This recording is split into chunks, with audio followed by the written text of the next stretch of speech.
EAP short, and also an OAP on their personality with one of the, thank you very much. It's the best way to understand, somebody that understand where I'm going to. It's clapping already. Even people online they recognize me, people on ground are not recognizing me. So I'm also an OAP in one of the radio stations in town in one time, current FM in 1987. And then also a content creator, skip maker by the National Worship Board. So I'm happy to be in this. I'm one of the anchor persons today to see how to make you feel alive along while the program ends. And I'm working with my brother, my friend, DJ X. And let's give them some small scratch. Made a few. That's it. So we're going to be working together. He's a well-known DJ that has gone far in this industry. And see, we attended the same secondary school. You understand? Now we are meeting there again. We attend the same secondary school. We do I'm talking, forget about what I'm packaging myself. Life is all about packaging. It was because of packaging that made football.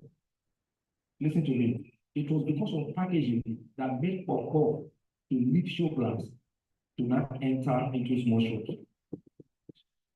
Meat pie that is Bulgarian is still in the show glass. But football, because of packaging, left the show glass. Now it's in small shops. So forget about this talk I'm talking. It's part of the community. We attended the same secondary school. We did not attend. Look at the way it's looking well packaged also. We did not attend all these government school. We attended the fully open secondary school. Yes. I tell you, even as the sky is up there, anybody can handle it. So, but as time goes, we moved. After I left there, I attended Professional Training Institute, PTI, with the intention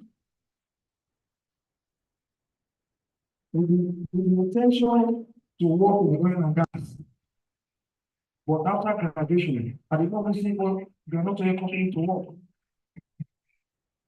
But now I'm working with the microphone. God is helping me. And I say, no, I must upgrade. And I moved to the Federal University of Petroleum Resources, doing petroleum engineering.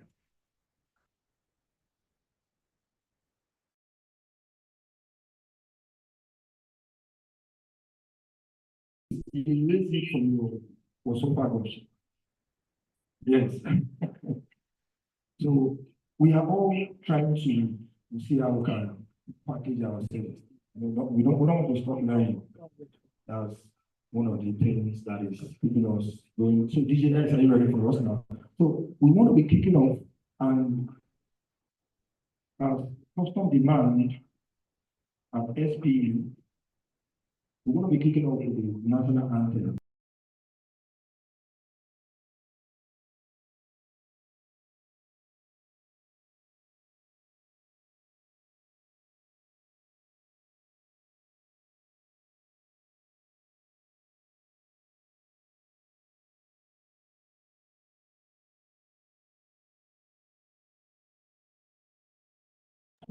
So people say you like popular. Me, I'm not in that category at all. And those of you say they like popular, by the time when I meet God face to face, you will now be explaining to God that after God created this heaven and earth, and He said the life and everything was beautiful, and you're not saying that the life not balanced. Explain to God, me, I know that the life is balanced. So please, at this point in time, let's be standing for the national anthem as we remain standing. And then right now, I look in the hands of the DJ, no other than DJ X. Over to you, sir. Nigeria, our own native land, don't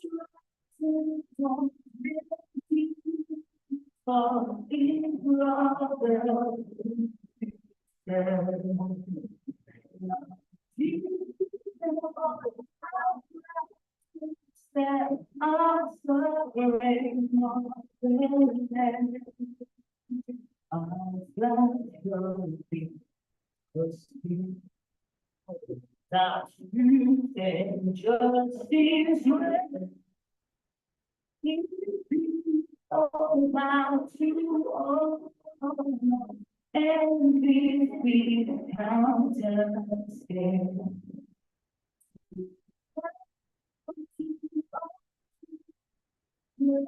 oh, no, no, we don't stay. Oh,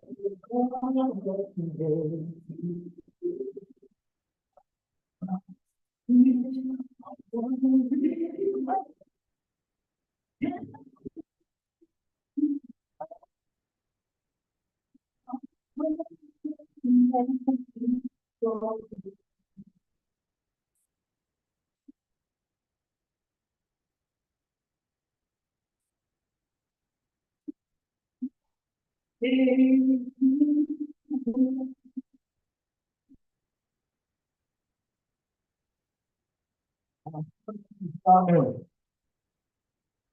The best part of it was him. Thank you, please. You can have your seat. After the conclusion, somebody wanted to say, Amen. Thank you. So we shall be moving on straight to the safety brief. You know, at SPE, we are very, very safety conscious. I would have been surprised if there was no ambulance at the pitch yesterday, but I was encouraged while the sport was on, there was a standby ambulance in case of any emergency. Thank you very much. Let's made that happen. So at SPE, we are 100% safety conscious. So we want to do safety brief, and it's not just to be anchored by any other person, but one of the staff of NNPC, and I think about no other than Mr. Ramadin Adesina. Please put your hands together for him as we come for the safety brief. Thank you very much. Thank you very much. Good morning, everyone. You are welcome to NNPC Gas Infrastructure Company. This is the canteen and conference hall. The ground floor is the canteen building, while this upstairs the conference hall. In this hall, we have 5 exits. 2 at back, which is clearly not accessible now. Then you have 3 exits right here. We have one by the left, one in the middle, which I believe every one of us used, and one also by the right hand side. We also have 4 restrooms, 2 at the back, which is clearly unaccessible right now. However, we have 2 also. Oh, this is the front, and this is the back, so that we can understand. We have one by my left hand side, which will probably be by your right as you are looking at me. That is for the female. Then we also have one here, that is for the male. There are no planned drills for today. So if you hear any alarm sound, it is real, and you have to leave whatever it is you are doing and file out gently. We have 2 stairs, one by the left and one by the right. You can use them. The muster point is by my right, which is probably by your left right now, is by my right. Downstairs, you will see the sign there, the muster point. So you wait there, wait for the HSC team to do an head count and also give further instructions. Thank you. If you have any questions, you can ask. Thank you very much. Thank you very much. You say this is the front. So if there's any emergency, can we run through this side? We can run. This block is only visible. Okay. Any question? Any? No? If there are no, please, thank you very much, sir. We're very much happy to. Thank you very much.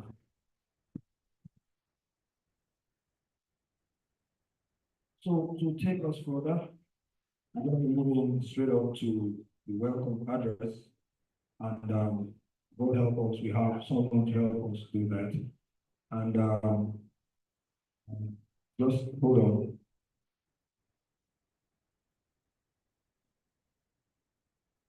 So, that is not other than our own session share that has always been there for us. It was on ground yesterday, we had a football which even was among the players. So I'm talking about no other person than Mr. Taminotui Biambo. Please put your hands together for him. The session chair 104 2024 chair. Please, you can do better than that. Please put your hands together. Make some noise if you need to go back to this organization. Thank you very much, my honorable MC comedian, the man who won the JC but did not play yesterday. I actually wanted you to be on the pitch so that I can see your skills, but you refused to show up. But just want to appreciate everyone. SPE,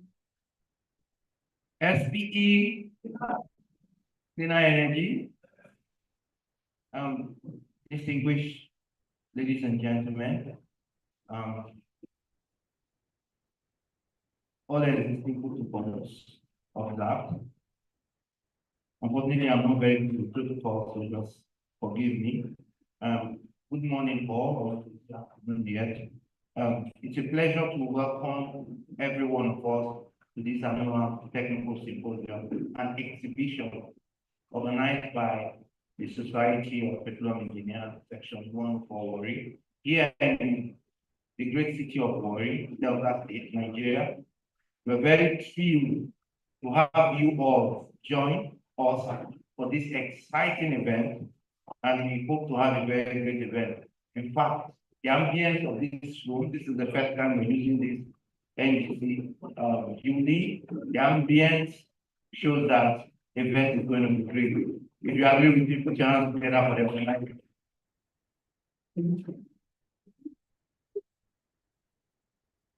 Today, we shall be spotlighting a theme: sustainable oil and gas development, policies, technologies, and strategic partnerships. Indeed, it's a topic that is at the forefront of the energy industry, especially in Nigeria, that is blessed with abundant oil and gas resources. And this topic promises to be incredibly insightful. We are very fortunate to have a distinguished lineup of leading experts in the industry and speakers that will make justice to this discourse. We have a packed agenda, which I will touch on briefly after I have given a brief background of this event. The annual technical event, this event has been a tradition of SPE Section 104 for a couple of years now, and we try as much as possible to run the symposium with an exhibition. This year's event features keynote messages, panel sections, technical presentation, paper presentation. We also had industry excursion tour. We had tree planting, and there's exhibition downstairs. We had the time that we go for the tour. Networking, which happened before the event. Career fair, which we had yesterday with the YP and the students. There will be award presentations and more. We kicked off with the ATS, the tree planting, and the student program. Yesterday was amazing with the sports fiesta, and then the YP career fair. Today's technical symposium and exhibition is the grand finale of this sequence of events. I'm very happy and grateful that so many distinguished guests, industry experts, professionals, scholars, and teachers have come from both home and abroad to share their knowledge and experience, to explore better ways of improving the energy industry in Nigeria and educate our future leaders. This is the really passionate side, and I'm sure council chair is online, she can hear, because this is also our passion, education of future leaders, our students, our young professionals, you know. I want to thank you for clearing your schedules and taking time to fly to Warri for this occasion. I would like to take this opportunity to also express my deep appreciation as I welcome the SPE African Regional Director, the SPE Nigerian Council Chair, which is online, our distinguished speakers, panelists. We have Section 104 Board of Directors that are here, and we have professional and student members. I also want to extend my warm welcome to virtual participants, and we have virtual participants around the world. We are so glad that you could join us. This event will not be possible without support of some members who have made great donations and corporate sponsors and partners. Yeah, I have a list of corporate sponsors in flash there that we wish to really appreciate for making this possible. Last but not least, I must also mention all the 2025 SP Section 104 ATS Organizing Committee volunteers for their sacrifices, amazing work they put together to put this conference to what we see today. I hope we all have a very productive day of an interesting and stimulating discussion. I sincerely wish that this symposium will be a great success, not only as a chance to share knowledge and experience in the energy industry, but also serve as a meaningful contribution to the growth and improvement that we seek to power lives, to power progress in Nigeria through the value we create in the energy sector. Now, without further ado, let's get started. Thank you.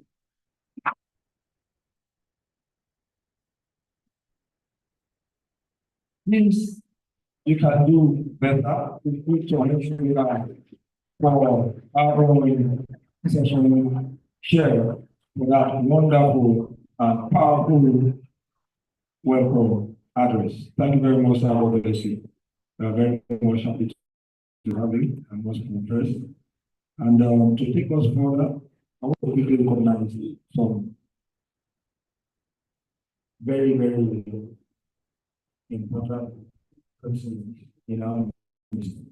Please permit me, as I recognize no other than Honorable Francis Ogule, JP. Please put your hands together for me. Please, wherever your officer, you're welcome. He is the SSA on political matters, Delta State. Now, we are very much happy to have you. SSA. And then we also have with us no other than Daniel at the Delta Broadcasting Service. Daniel is there. All the way from DBS. Very welcome. We're very much happy to have you. And also we have in our midst also no other than Engineer Michael Ade Peter. Please, is there anyone who can see him? Engineer, sir, you are welcome. He is the station director. You're welcome, sir. And with us also we have Mr. Iguru Polika. Please put your hands together for himself. You're welcome. Session director, sir, you're welcome. And also we also have no other than engineer Mrs. Magdalene Umo. Session director also. We are very much happy. She was on ground also yesterday at the pitch, and she participated in almost all the games. Ma'am, we are very much happy to have you. And also we have this also with no other than Mr. Tammy Biambo. They're called they don't even they will bring your name in different ways. So you're welcome. And then we also have his section chair also, and then we have all board members online and also on ground. All board members online and also on ground, please. Those on ground, let's see your hands if you are here. All board members. Okay, maybe probably thank you, sir. Probably those online are also waving their hands. So watch your screen closely. And then the ATS chair, that is the annual technical symposium chair. And he is no other than Mr. Elvis Duruji. Please, wherever you are, please let you. We have been working. We are very much happy to have you, sir. Thank you. Thank you. And then we also have engineer Dr. Anne Ubwiti, 8 years co-chair. Oh, ma'am, you're welcome. I saw you when you came back, you came with one of your sons. Okay, you're welcome, ma'am. And then we also have with us, no other than Dr. Eddie Kuku. Dr. Eddie will complete whatever you can see. Oh, thank you, thank you. And also, we also have a Coyote Adeni. Ayeni is online, okay, online. All right, okay. I recognize you, sir. They are section directors. So at this point in time, I want to quickly move to the opening speech. To help us do that is going to be one of our engineers. She is online. I've earlier recognized her, and I'm talking about no other council chair, engineer Amina Dan. Please put your hands together for her. She will be joining us online to help do that.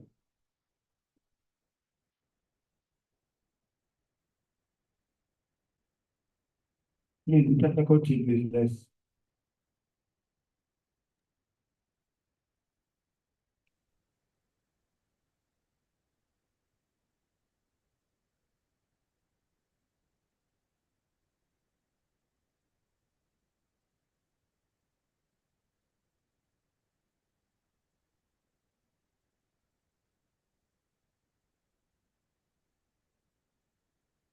Please, the technical team, please, let's bring her up.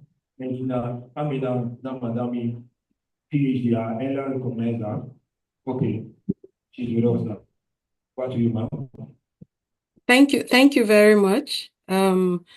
Distinguished colleagues, esteemed guests, ladies and gentlemen, it is my great pleasure to deliver these opening remarks on behalf of the Society of Petroleum Engineers, Nigeria Council, at this year's SPE Warri Annual Technical Symposium and Exhibition.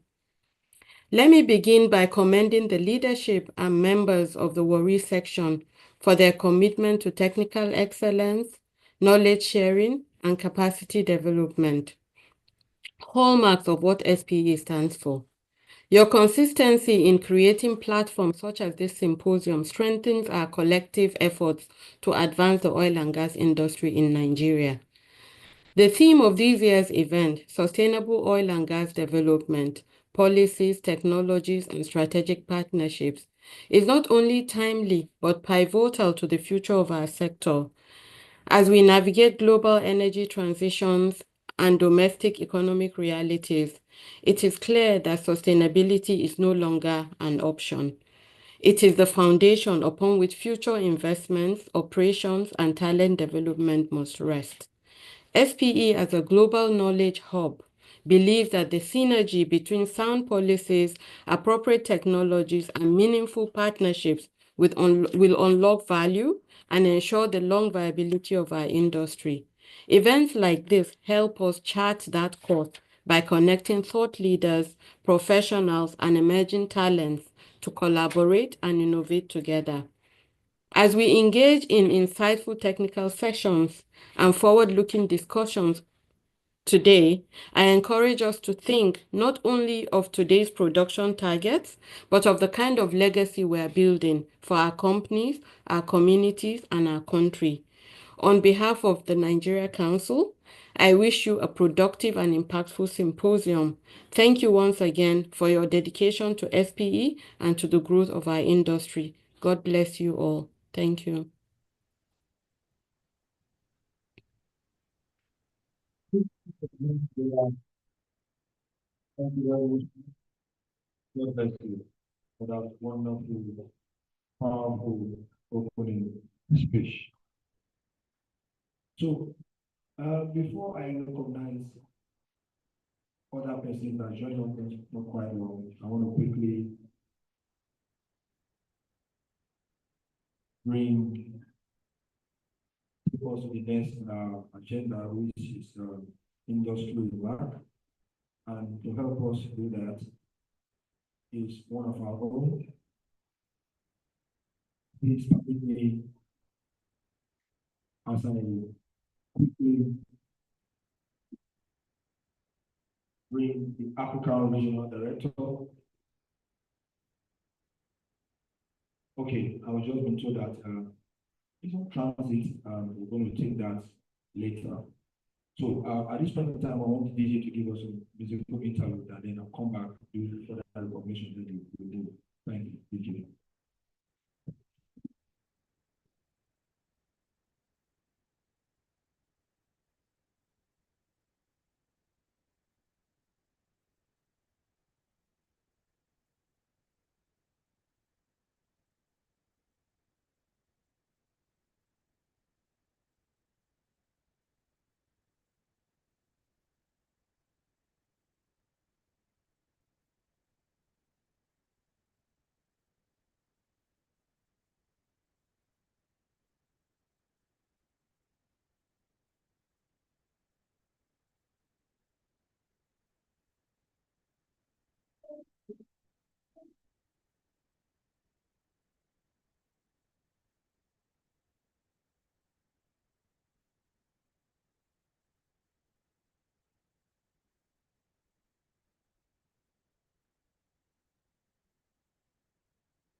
Thank you very much, DJ. Thank you. So quickly, we shall be moving. And before we move to the next agenda, I want to quickly recognize some special guests in our midst. We are all special, but I want to quickly recognize alongside these persons. In addition to do that, we're formally recognized. I want to quickly recognize no other than Engineer Victor, with yourself, please, represented by Engineer Amalu Toby. Please, wherever you are, bless you. Thank you. Please put your name up here. Please don't be still with your traffic. Engineer Amalu Toby, State Coordinator, NNDPRA. We are very much happy to have this. And then we also have Engineer Professor Akuba Ochi. Don't accumulate our time. Just like those of us that grew up in the United States of Peke Pyramid, that's how we pronounce my business. So you're welcome, sir. We are very much happy to have you. Director of Central for Gas. Central for Gas Refining and Petrochemical Unicorn. So you're welcome. Please put your hand on once again. And we also no other than Dr. A. Ahmed Adamu, Director of Engineering, Petroleum Training Institute. Welcome, sir. Welcome, sir. And with us also we have Engineer Dr. Ogunleke Okona, also from Uniport. And then I want to also quickly recognize the presence of a lot of people. I don't want them to call me the name. Mrs. Warri, Warri, the HOD of Environmental Science Management Tech, Petroleum Training Institute. You're welcome back. You're welcome. I'm very much happy to have you. Thank you. And by our side is no other than Mrs. Inform Otite, Deputy Director, Science Laboratory Tech, Department, Petroleum Training Institute. You're welcome. You see, both of them actually taught me when I was in PTI. I studied industrial safety and environmental technology, and they both taught me. And I knew what I passed through. I knew what I passed through while I was under their tutelage, and that has made me what I am today, to be very focused and strict. There are no nonsense persons. Mom, the world is God bless you. God bless you. And so, moving on, we want to quickly move straight on to goodwill message. Now, to help do that is no other person than Engineer Ayeni is online. Please, the technical team, please let's bring him up for the goodwill message.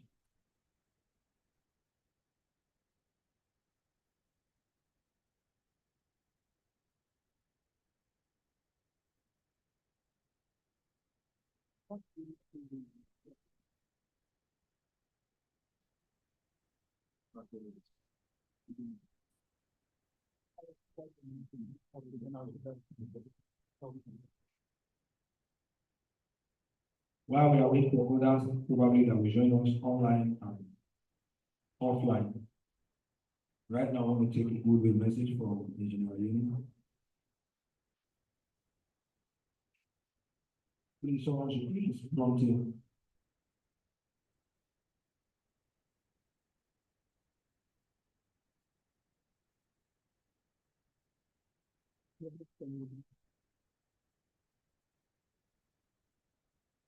I recognized him not long ago and he responded.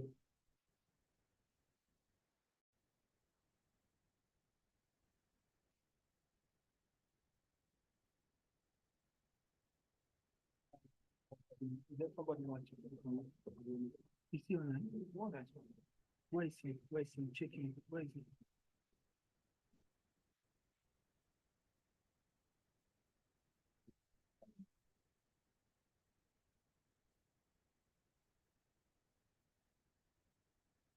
Don't worry.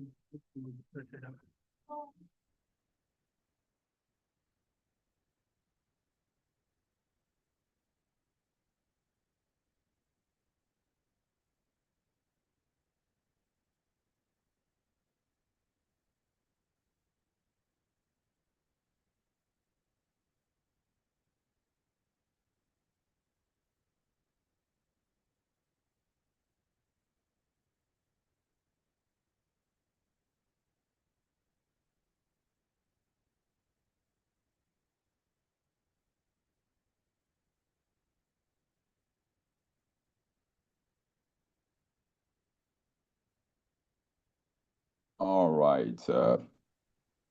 Good afternoon. Can you confirm you hear me?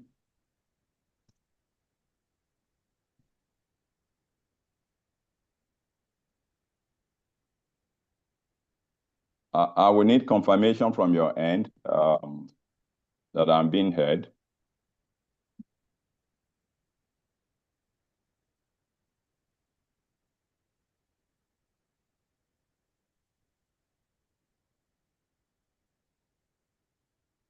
You can hear me, sir. Please proceed. Okay, fantastic. All right.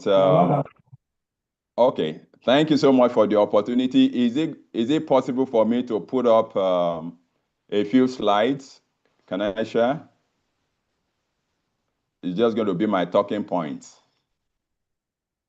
Okay, sir, you can. But you have Okay, 5 minutes to do that. Oh, yeah.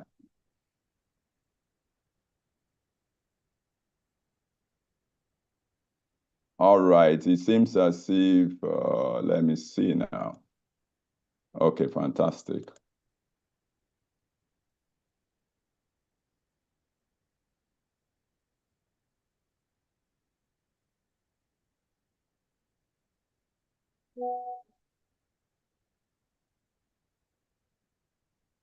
All right, please confirm you can see the slide. Yes, we can. All right, fantastic. So let me start by a little bit of introduction. I want to just recognize the representatives of government there, that's Delta State government or local government. Thank you for your presence. I've seen our SPE Council Chair, Engineer Amina Damadani. Thank you so much for your beautiful address to us. Recognize the African Regional Director, the SP Section 104 Chairman himself, and the members of the board, and the industry experts that are out there, whether physical or virtual, and also to the great members of SP Section 104, professional members, student chapter members. It's a privilege given to my very good self to just give this small goodwill message. Warri section is my starting section. It's where I belong, and it's a place that I spent like 20 years or so in Warri, so I'm actually part and parcel of the Warri community. So I'm so grateful for the opportunity given to me by the section to give the goodwill message, right? All right, so the topic, one of the lines in the topic is around sustainability, right? And like I just put on the slide there, on top of sustainability, a whole lot is riding on it, right? A whole lot.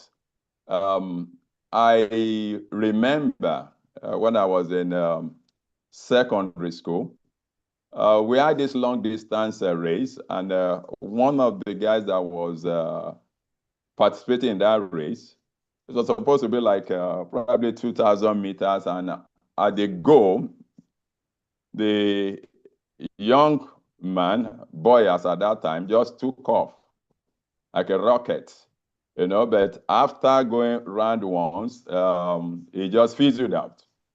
And that was the end. And then all the others, just overtook him. And then at the end of the day, he came last. So sustainability, even in the industry, is for us looking at the long distance, right? We are not in it for just anything short, quick gain. And it just reminds me, when you try to do quick gain in West and Reservoir Management, there's a way you can produce your wells, produce your reservoir, and you pull it at 5,000 barrels of oil per day. And then at the end of the day, instead of recovering maybe 3 million barrels, you end up recovering like 500,000 barrels just because you did not sustain the development. You didn't manage the reservoir very well. So a whole lot rides on sustainability, and I'm so encouraged that the section is focusing on sustainable, development in this annual technical symposium. So we have to look at sustainable development. Without sustainable oil and gas development, which is the engine of the Nigerian economy, we can't have a sustainable economy. A lot is riding on it. Today we are projecting, I want to make up to 2 million barrels of oil per day. And in fact, the NEO group chief executive officer of NNPC actually has moved that target to 3 million barrels of oil per day. So there are a lot of sustainable activities that will deliver those kind of production. So sustainable economy, and what does it mean for us? I mean, for the industry practitioners, for the students and all that, it's also around sustainable engagement. sustainable employment, sustainable, what would I call it, value you have 1 minute and left. fortune, right? Please, can you confirm you are still hearing me? We can hear you, sir. Okay, fantastic. So a whole lot is riding on sustainability.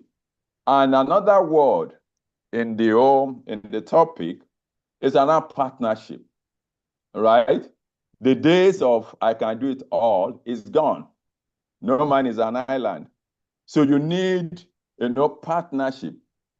And I mean, so today you see partnership between operators, right? You don't have to have your own processing facility. You can go through a third-party facility. You can have crude handling agreements. You can partner for development of a field, and especially with the marginal fees that have been awarded, and some of them are stranded. A little bit oil there, a little bit gas there, and all that. Partnership is the way to go. So partnership between the operators, partnership even in the service providers, right? You have competence in certain areas. You may not have competence in other areas. So there is need for partners. So when you talk about partnership, it's all around collaboration, partnership, and also partnership with government.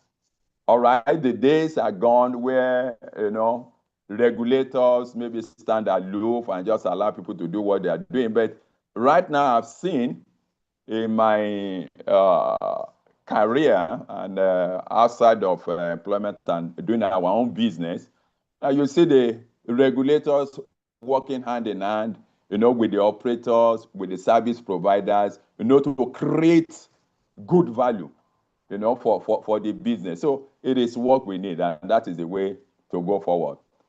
Technologies is another thing. You need technology to unlock the potentials that is out there.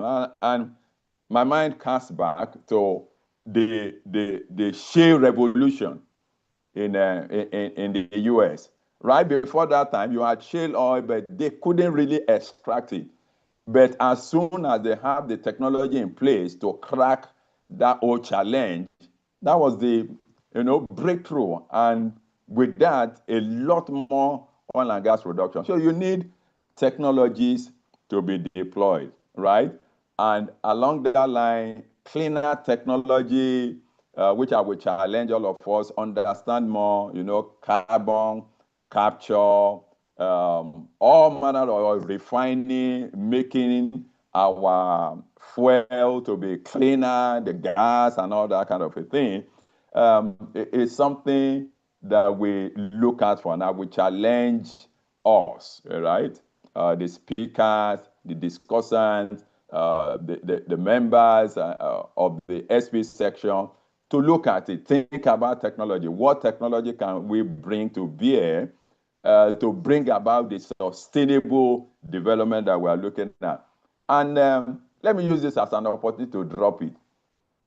A few years back, I won't say a few years back, I think in the 1990s, right? Early 1990s, I was still with Halliburton that time. I recall that one or two companies, attempted multilateral drilling, right? It was not a success story. And because of that, I believe that many just went away from it. But however, outside of Nigeria and in other oil and gas producing environment, it's a technology that has been used very well and is still being used and being developed with all manner of good successes. So it is something for us to think about. Technologies. It is going to help us to unlock value and to unlock the potentials that we have. On policies, like I mentioned before, regulators, right? And now understanding the need. So it's not somebody just standing and making policy that does not work. But I think that story has changed, and I think it's changing for the better. So you see NUPRC bringing in the industry expert, and whatever they want to do, they bounce it off the industry, and at the end of the day, they come up with something that adds value to the business. Yeah, PIA took a long time, but eventually it was landed. And it was landed with contributions from the industry to set up, a framework that improves the business. And like I said, it's just a goodwill message. It's just to set the tone. So I hope that in the hours that will be spent here, we will look at what is being presented. I will encourage everyone to take something away, right? Take something away, act on it. Let it not just be a talk show, right? But let it be something that we can build on and develop on, right? So I want to thank the ESCO led by Engineer Tammy Biambo for this platform. And I want to encourage that we make the best use of it. I wish everyone a very good, successful 8 years. Thank you very much.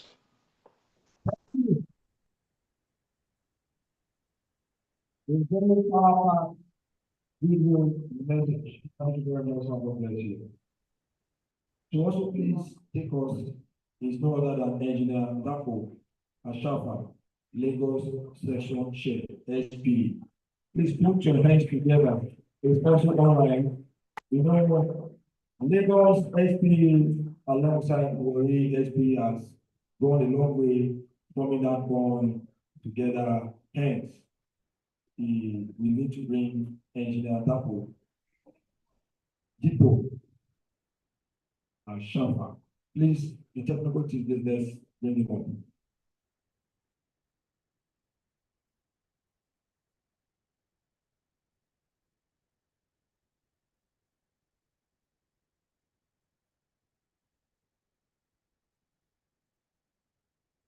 Okay, he's trying to unmute his microphone so he can come up.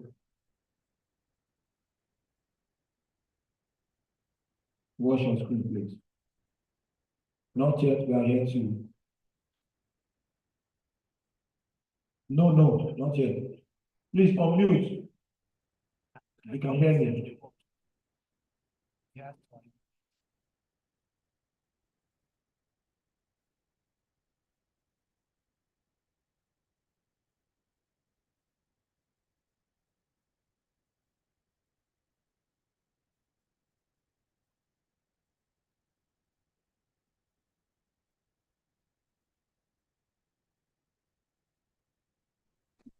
Okay, now I've been unmuted. Thank you. Okay, good morning, everyone. Confirm you can hear me.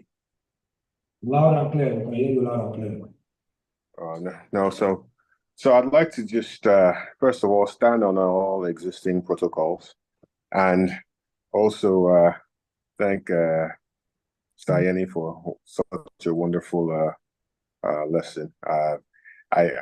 I used to work with him, and I learned a lot, and I'm still learning from him.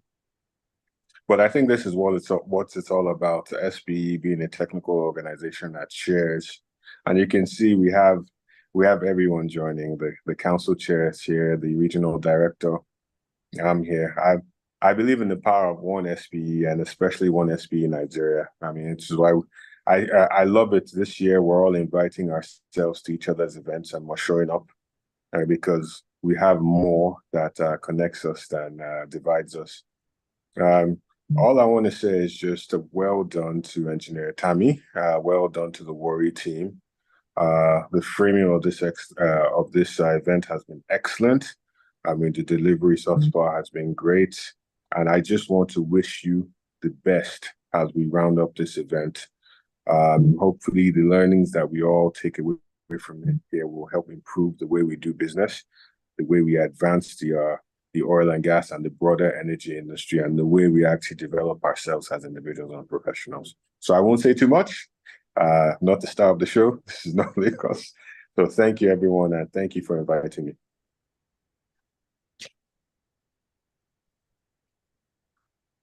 Thank you. Thank you very much. Straight to the point. Quickly, I want to recognize, before we take the keynote address, I want to quickly recognize Engineer Dennis, the ETV Section Secretary, please, is he around? Thank you very much, sir. You're very, very much welcome. And also, I want to quickly recognize no other than Engineer Dr. Shehu. Adetuna, please, is he around? Program Chef, SPE Warri.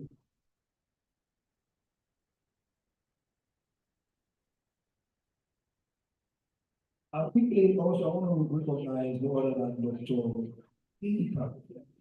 Igudari, issued in Geology and Kingdom Studies, Western University. We are welcome. We are very, very much happy to have you welcome, sir. I also want to quickly recognize Dr. Andrew Abalu, Deputy National Chairman, NIS. Please put your hands together for him. Sir, you're welcome. Straight up, now to those for people presentation, we're going to be moving straight to that after now. But before then, we want to take the keynote address. To help do that is no other than Engineer Alex Ney, NFSP. He put together for me as he works to me for the keynote address. Thank you very much, sir. We see that already knows capacity, already standing up, putting their hands together for him. As he told me, at least this one, we are not taking it online, is offline, on ground. God bless you. Reviewers today. Good morning, everybody. This is very, very unusual of me, but those of you know where I live. Coming down here is like going through hell on earth because of the construction. Couple with our usual Nigerian police collecting money and taking change on the highway. I'm really sorry for being late. You've started. I won't take much of the time. Like I told the chairman of Section 104, anytime, any day, anything SPE, you call me, I will come.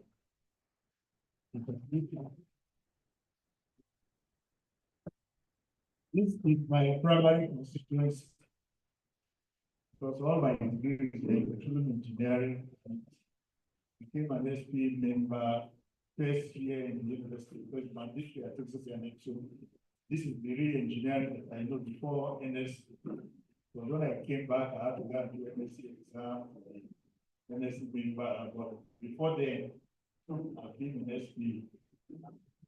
I thank you all for giving me this opportunity. Like I said, anytime, any day, I'm in for SPE. So the thing is sustainable oil and gas development, policies, technologies, and strategic partnership. It is quite a good topic.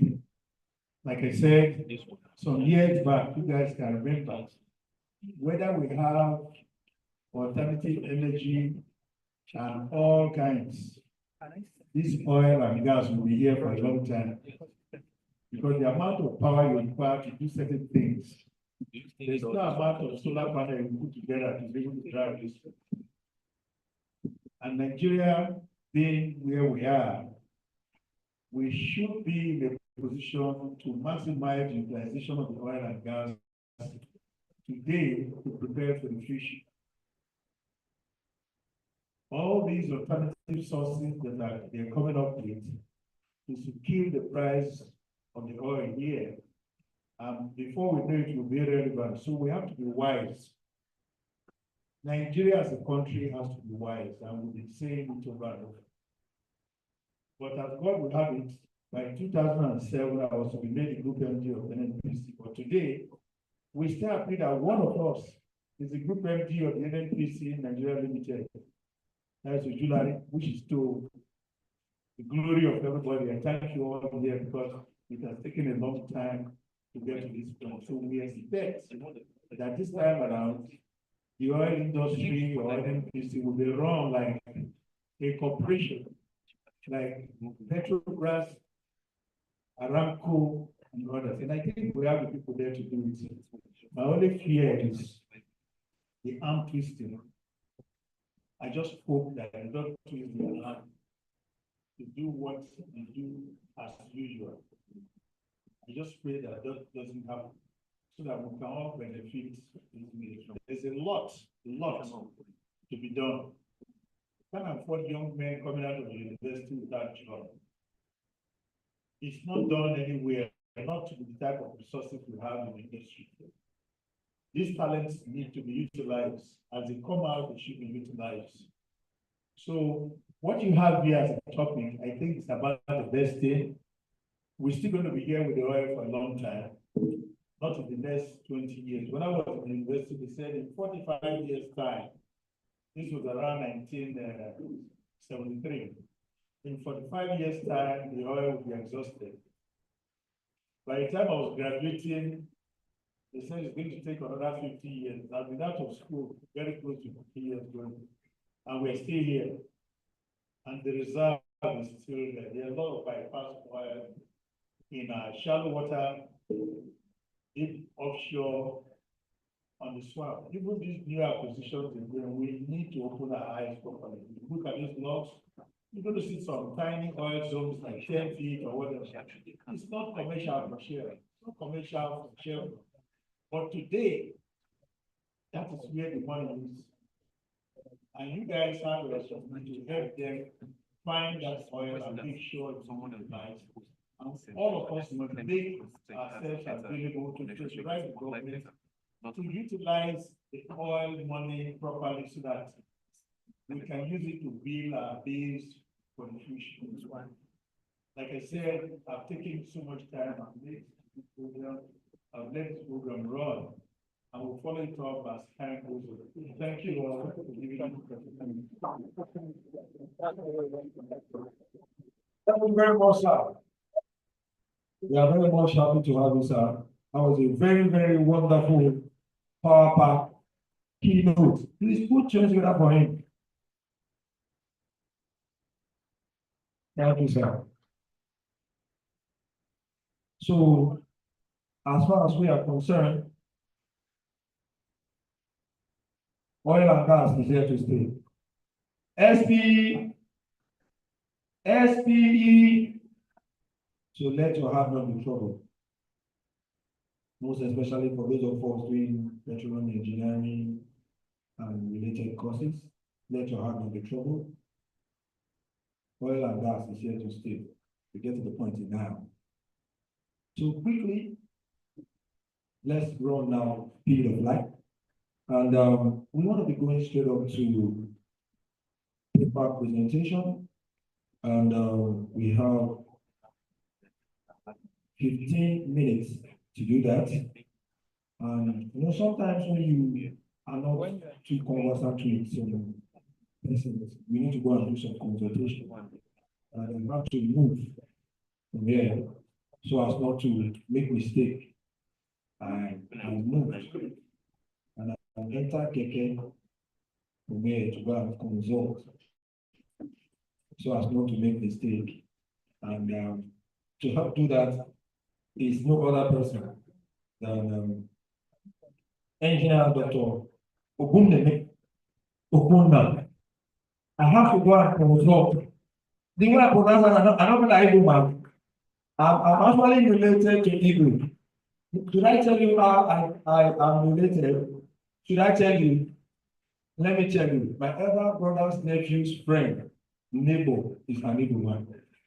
So am I not related to Igbo now? So please put your hands together for him as he comes for paper presentation of Engineer Dr. Ogunna. Put your hands together. Thank you so much to our wonderful MC. I was telling those I was seated with that there is no way you will not call that name without having some trouble. And I was correct, because one thing about calling that name is that your head must shake, your body must move a little, and you must balance well. So thank you for doing a good job. Please, can we put our hands together one more time for the MC? very quickly, I want to appreciate most profoundly the organizers of this event.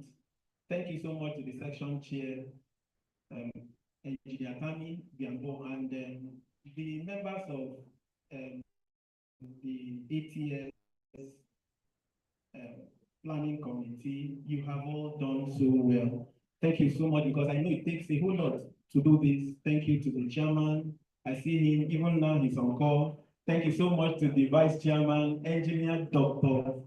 Amalate and Obuebite. Special thanks also to my director. I see you, the Professor Akuma Oji. Thank you everybody for making this a beautiful event. And the Nigerian Council chair was quite correct when she said that this section is most renowned for its commitment, its due diligence, and its hard work, and we're seeing the results. Please, can we put our hands together one more time for ourselves? Again, let me especially thank the organizers for this theme, wonderful as it is. It speaks to a whole lot of things. It's all encompassing. And I like how our keynote speaker put it. You know, sir, thank you so much, Engineer Alex Nein, because he said that, I'm quoting him verbatim, he said, Nigeria as a country has to be wise. That's so much knowledge and wisdom in one sentence. And being wise means that we have to talk about what we are talking about today. And that is the part of the theme that I like, which speaks to strategic partnership. Strategic partnership to ensure sustainability. So in this paper, I'm going to be talking about the economic and social implications of clean energy integration in the oil and gas industry. So we're not saying do away with the oil and gas industry, like Engineer Nene has said. They've been saying that it is one phase away, and many years after, down the line, we are still here. And then the person who gave us the goodwill message, Engineer Lukayo, they also talked about sustainability means we have to always be on top at every point in time. So that's something that we're going to talk about very quickly. And we'll be running through this slide that you're seeing. And those of us online, I hope you are following it. These are the slides. I'm not going to talk about it. But in introducing it, let me quickly say this on the introduction, that the global energy landscape is undergoing a profound transformation. There's no denying that. It's undergoing a profound transformation. So that means that the oil and gas, traditional oil and gas companies need to, as a matter of urgency, integrate these clean energy solutions to their operations and business models. And I must say that as we go through this presentation, I'm going to cite a few examples. And we would also ask ourselves, even those of us that are operating in national oil companies, I hope we are ready for this change. Please, those of us at the back, can we have one house, please? Organizers, please help us. Those of them over there, please, can we just keep the noise level down? Thank you very much. All right, so there is a need for us as an industry. I'm saying us because we are professionals, academia, industry operators, you know, the high and the mighty in this industry. We need to explore the complex economic and social implications of this transition so that we're not taking unawares as we move with the tide.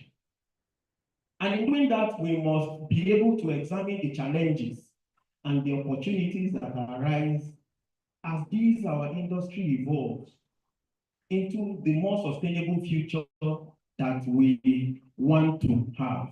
So that's typically what we're going to have. And there are the challenges that would also be issues as we try to navigate this. So that's what our discourse is going to be, to investigate how this integration will affect market dynamics, the workforce development, the community relation, and then the long-term industry being more carbon conscious, as we like to put it, the more consciousness which the whole Western world and everybody tries to make us believe that there is a need for us to be carbon conscious even as we operate. So in this next slide, you see, we try to draw some analogy in terms of our energy consumption, where we are coming from. You know, let me also say this quickly, that the industry has been with us, has been operating very efficiently in the past century. And then where we are coming from is that Traditionally, we have mainly used our oil and gas business in three major areas, which are the industrial operation, residential, and for commercial purposes. That's the history. But modeling into the future, we find that as the world population increases, our demand for energy and the source of it is also going to increase. It's a no-brainer that we must do our utmost best to also increase our capacity.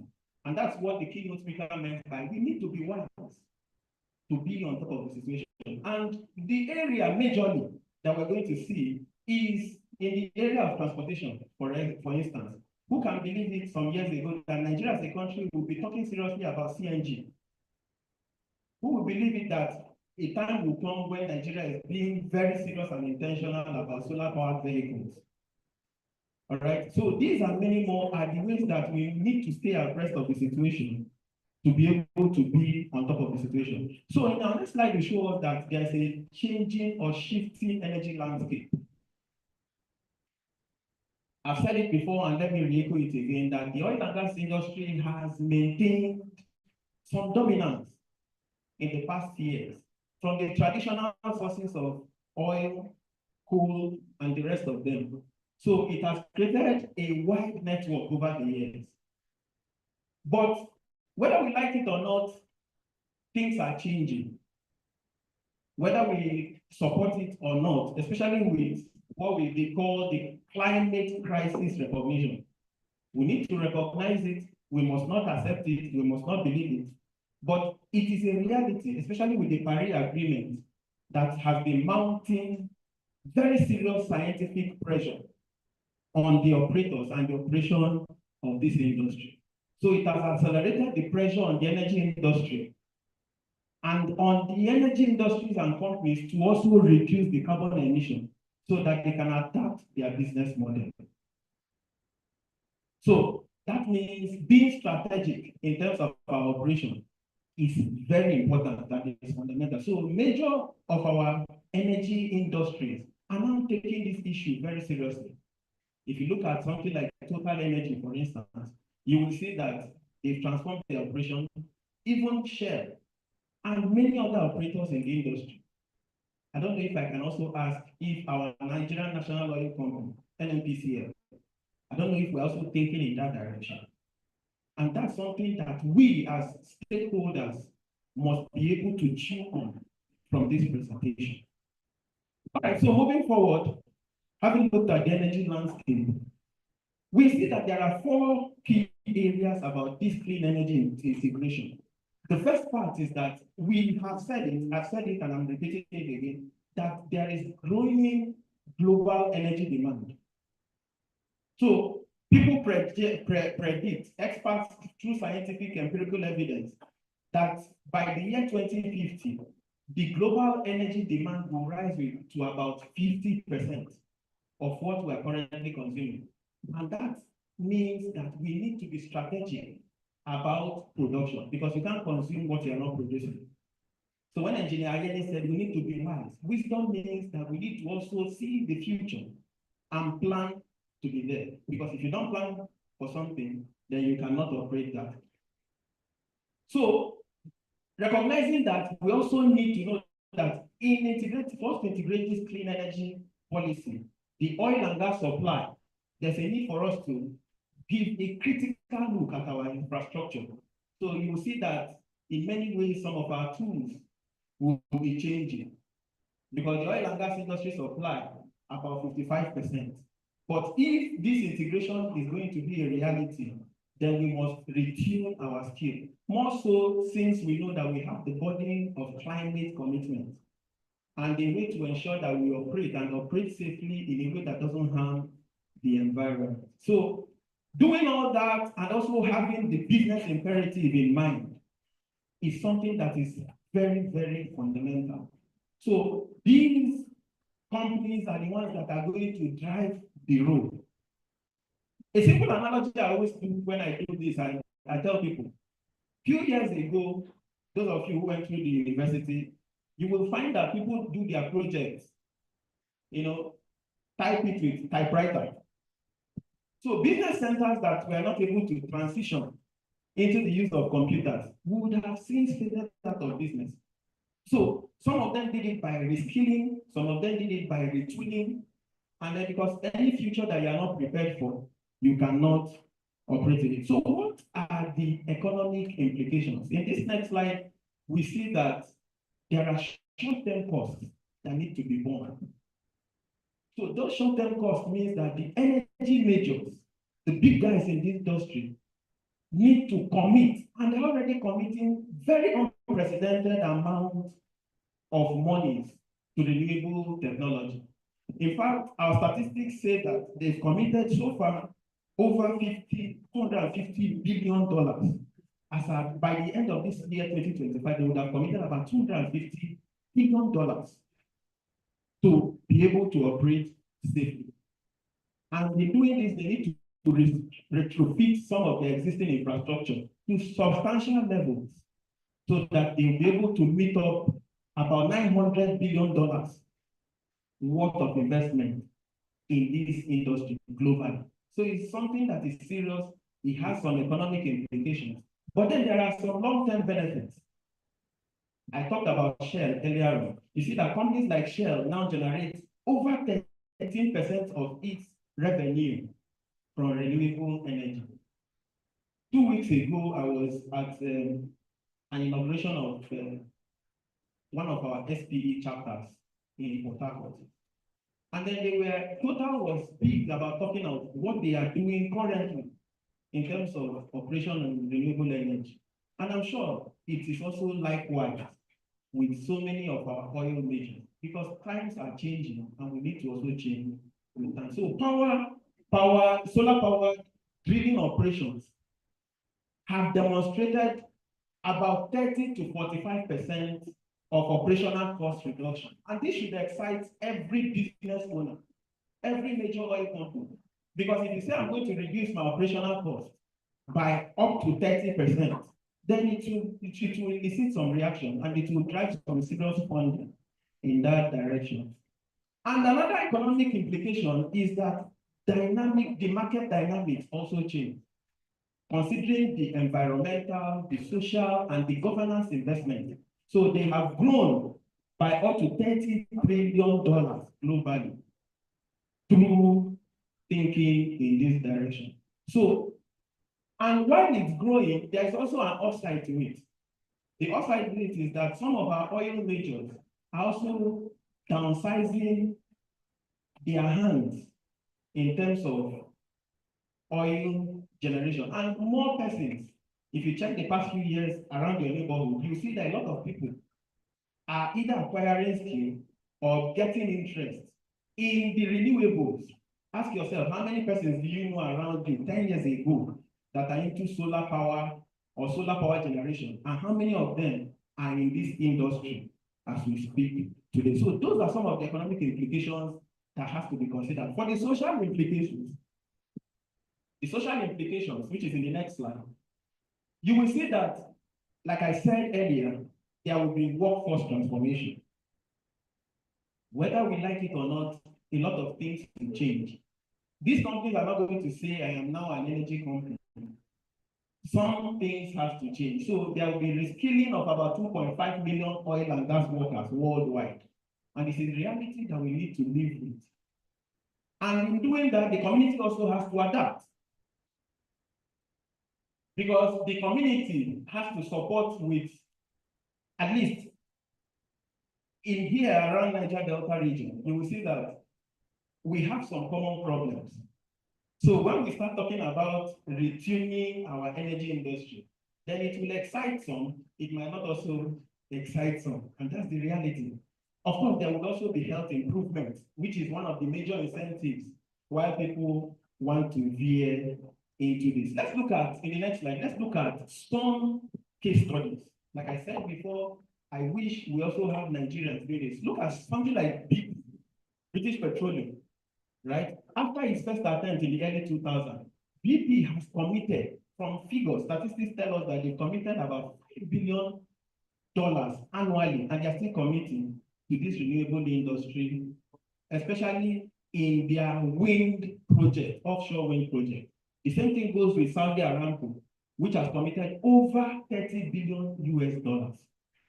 Equinox Sea, in what they call the North Sea transformation, has committed over 35% of its revenue towards developing the industry. And let me not just go far. I was excited when one of our big players among the marginal operators, Aragon, their MDCA was in an institution, the other Center for Gas Refining and Petrochemical Engineering. And he was telling us that going forward, they have already started setting up a renewable energy plant. What are they going to be doing? To be converting waste material into cleaner energy. And those of us who are stakeholders, I wish I can also have statistics for the Nigerian National Petroleum Company, because that's our common patrimony, that's our common asset. So if these major oil people can be thinking in this right direction, then we as a people also have to be prepared for this. Now let's look at some critical challenges that will come with it. So it's not all smooth, it's not all rosy. There will also be challenges. And this next slide should show us that, yes, there are concerns about greenwashing. So, which means that most majors are still allocating about 80 to 90% of its capital expenditure to fossil fuel projects, because that's the viable one for now. And then institutional resistance. You know how human beings naturally are resistant to change. So also our institutions. Technical limitation is also another critical aspect, because people have to be trained in this area. And then regulatory uncertainty. For instance, in Nigeria, we're still battling with the right pricing of gas. We're still battling with it, not just in Nigeria, globally. Okay, the solar power generation is also a problem. How do we even do some of these things? So, but I think that challenges are there for us to keep improving ourselves. What does the future hold? In the future outlook, which is in the next slide, you will see that, you will see that there needs to be policy evolution. Okay, so the carbon pricing mechanism is getting about 80 to 60%, about 60% of global emissions in 2030. So the pricing is something that has to evolve. Then there has to be strategic partnership with the majors, the oil majors, and the tech industry. That's where tech comes into play. Because you notice that the tech industry almost drives every other industry. Then integrated energy system is something that we also need to do. That's the part of the wisdom that the keynote speaker talked about. And then balanced transition. Balanced transition speaks to managing our fossil fuel alongside the exponential renewable energy growth, which we expect, because we have a need for this owing to population. Now, there is something there that I need to also read. It says most successful companies are adopting and not all. So that's the, and I think I need to re-echo it. They are adopting and not an or option. So that means doing these two things alongside it. Our keynote speaker said, these things are not going away anytime soon.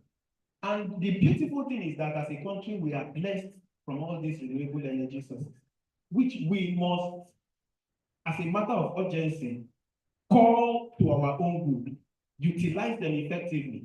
And that's the only way to ensure sustainability. So in concluding, let me make a few remarks. Before, yes, please, in the next slide, let me quickly show us something before I make a conclusion. Now, empirical evidence has shown us, looking at the past 3 years from empirical data, if we compare all the natural sources of energy, the darkest green representing 2010, the light green, the one following it representing 2020, and then 2030 is where we are trying to forecast or to put. You will see that oil, while in 2013 it was our mainstay, if you check back, you will notice that around 2020, A country like Nigeria, for instance, has gas to tank for keeping us afloat. And going into the future, renewables are going to be the driving. So I've captioned that slide that is no longer a matter of if, it is about what? When. Because the reality is upon us. And like I always say, God has been so faithful, no matter the religion you practice, to know, even if you don't have law for this country, that we are abundantly blessed as a nation because we are well endowed with all these resources. So in my conclusion, let's say this in the next slide, that for us to play very well in this, there's a need for strategic alliance. So strategy is a necessity. It's no longer an option for clean energy integration. It is something that we must do, and we must be strategic about it. And then we must be able to strike a balance by managing both the economic and social transition simultaneously, because those things are going to be there. And then collaborative success.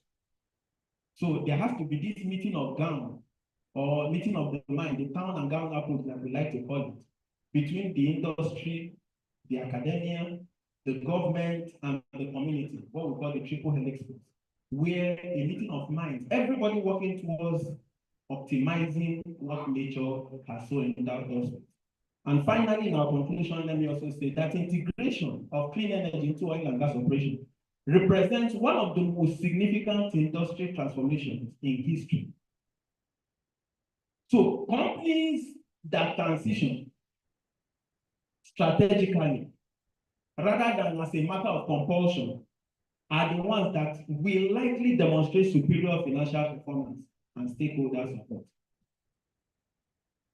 And the third thing I need to say in this conclusion is that success will ultimately depend on balancing innovation with equity, ensuring that the benefits and cost of the transition are shared fairly across society, while also maintaining a reliable energy service upon which global prosperity depends.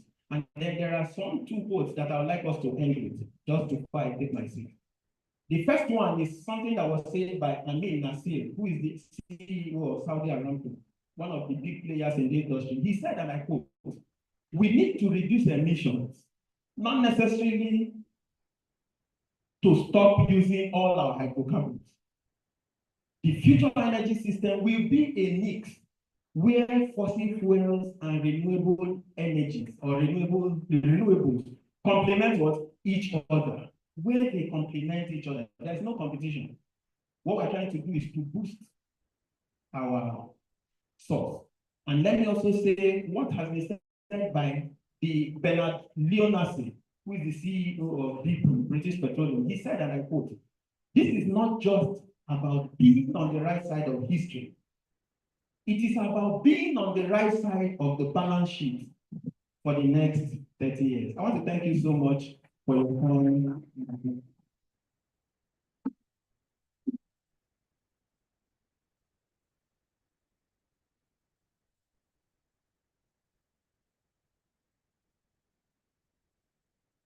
So would it be room for question and answer?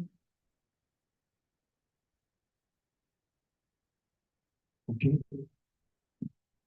So we'll be taking two questions. I don't know, organizers, please note this. Two questions. All right. Two. Anybody? Any person? All right.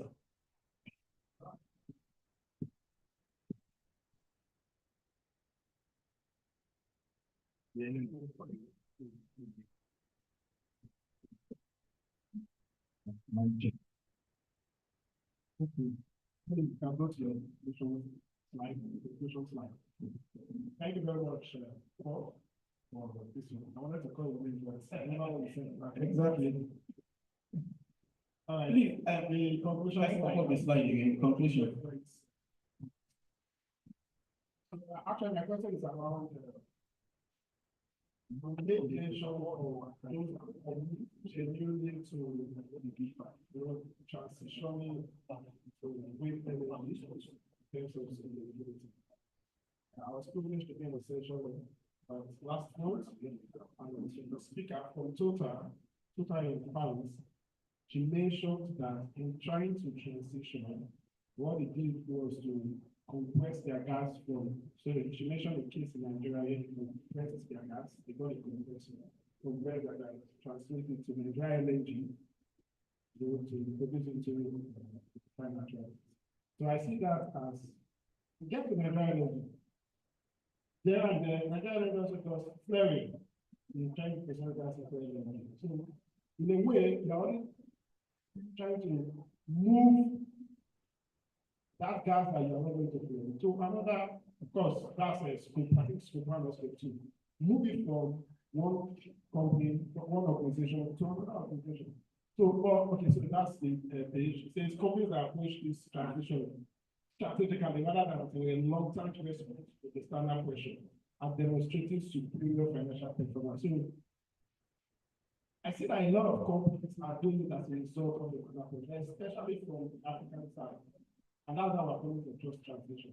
We're doing it because we want to respond to what the world wants at this point in time, not because actually it does favor us. So how do we have that balance? Thank you. I think I understand what he's saying. What he's saying is, which has also helped the presentation, is this. Okay, let me just take the two and then, yes.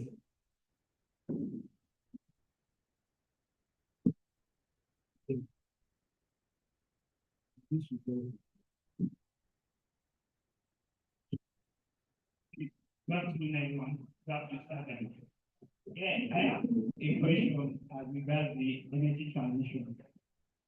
I'm reading from Browser.com. Saudi Aramco and PetroChina did a JV of $5 billion for establishment of a refinery of a refining and petrochemical complex. These people are the ones telling us to go off oil and gas. How do we follow people that did huge investment behind we that have natural resources, which is crude oil, now neglect our resources there, go for the expensive energy, which is solar, biomass, and the rest. So thank you so much.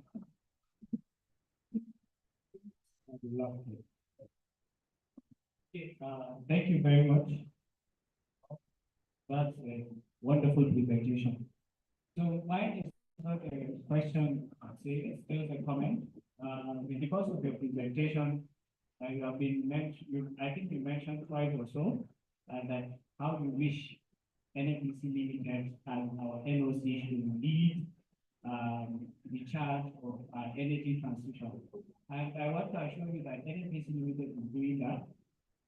If you look at from the NNPC Limited tagline, energy for today, energy for tomorrow, there is sustainability embedded in that. And the three core values of NNPC, there's sustainability in it. You have integrity, excellence, and sustainability. And also NNPC Limited has positioned itself to lead that energy mix or energy to become a global energy company of choice, not just oil and gas. It's driving that charge. So be rest assured, NNPC Limited is leading that. Thank you very much. I was thinking that applause could be better because it's perfect for all of us. Thank you. That's one key takeaway from this conference, and I must applaud NNPCL for that. And we also want such a time where we could freely go to the internet and be able to source this information at our fingertips, like we are always. For example, if you say how much in terms of Naira and Kobo has NNPC invested over the years, we should be able to have it on our fingertips. All right. So, but thank you once again, NNPCL, for that.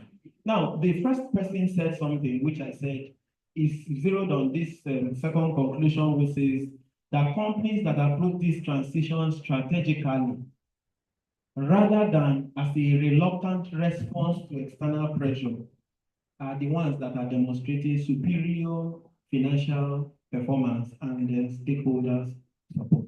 And in saying it, he's trying to speak about against something like kicking a problem, a can down the road, which seems like what a lot of presidents are doing. Now, there was something one of our former presidents said before, which I want to quote, President Olusegun Obasanjo. He said that success doesn't come from doing everything right all the time.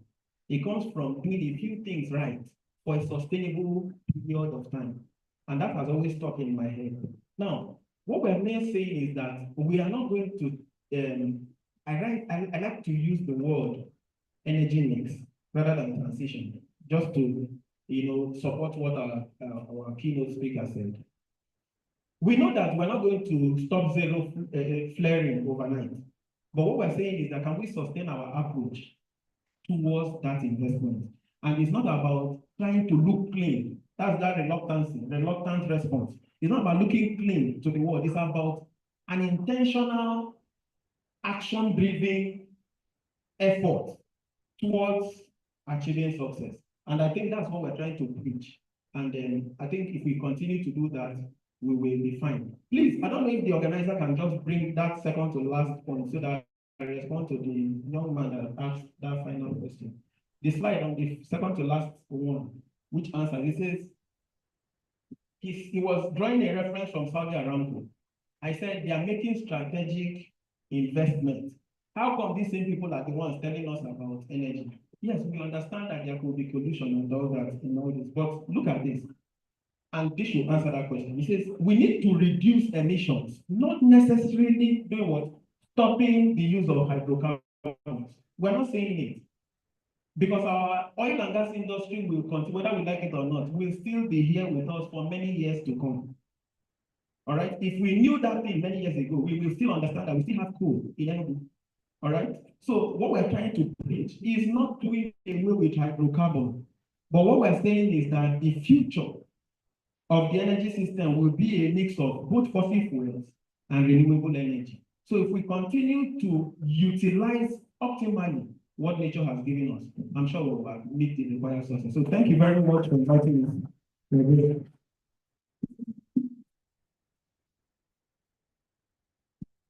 Please put your hands together, you can do better. Thank you very much, sir.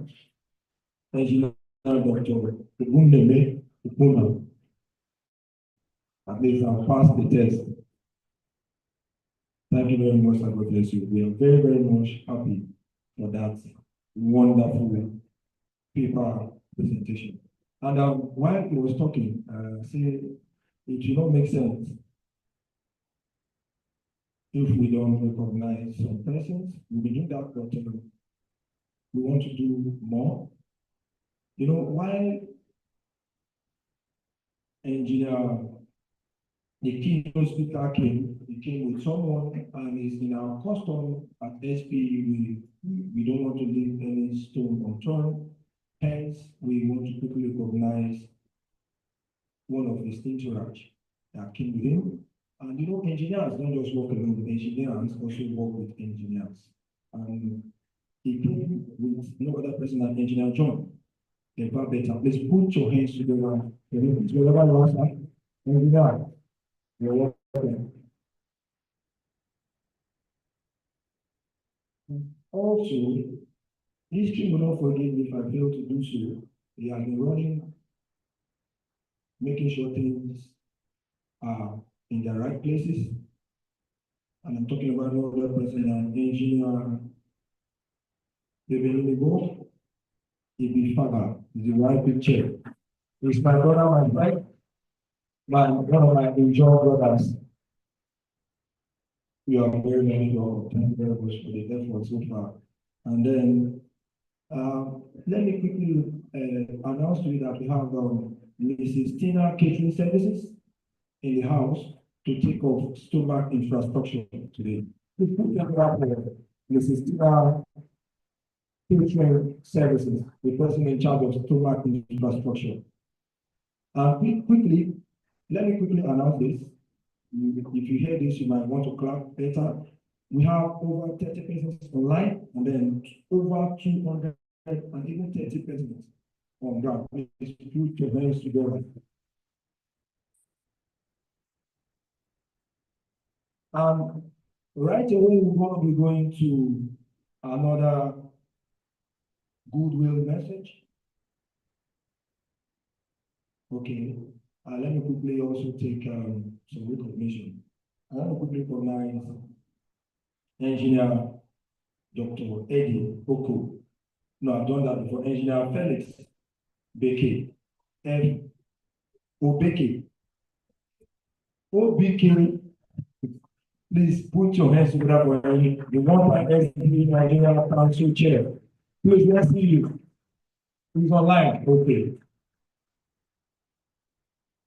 And then Engineer Felix Obite, one-time council chair, that's your SPE. Okay. So right away, please, the technical team, please display some things. I gave you some stuff, and before I bring the next person for Google message, and this person is the MD Health Energy, who is no other than Engineer Osayode Igiho, and he sent someone to help do that, and the person to do that is not other than Engineer Bola Bode, representing the MD Health Energy. So he'll be coming up, but before then, just watch your screen. Technical team, please, watch your screen. Display that stuff I sent. You know, sometimes while our engineer doctor was doing that paper review, I said, okay, let me small, just like even 10 seconds to do one or two display of some stuff. Are you ready? The technical team. Okay, we're going to move on. So please put your hands together for another person, Engineer Bola Bode of SPE. Yeah, thank you very much. Engineer Bola Bode, just before you come on, thank you for joining us. You've been with us right from the onset, even before we began here. Thank you very much for presenting the MD Health Energy. That's the person of Engineer Osayode Igiho. Thanks. But before you come on, we would like to just give 2 minutes to our one-time SPE Nigerian Council Chair. That's our own Engineer Felix Obike, to just tell us something. Please put your hands together for him. Engineer Felix Obike, please. It's online, please. Yeah, good afternoon, everyone. Please confirm you can hear me. Loud and clear, sir.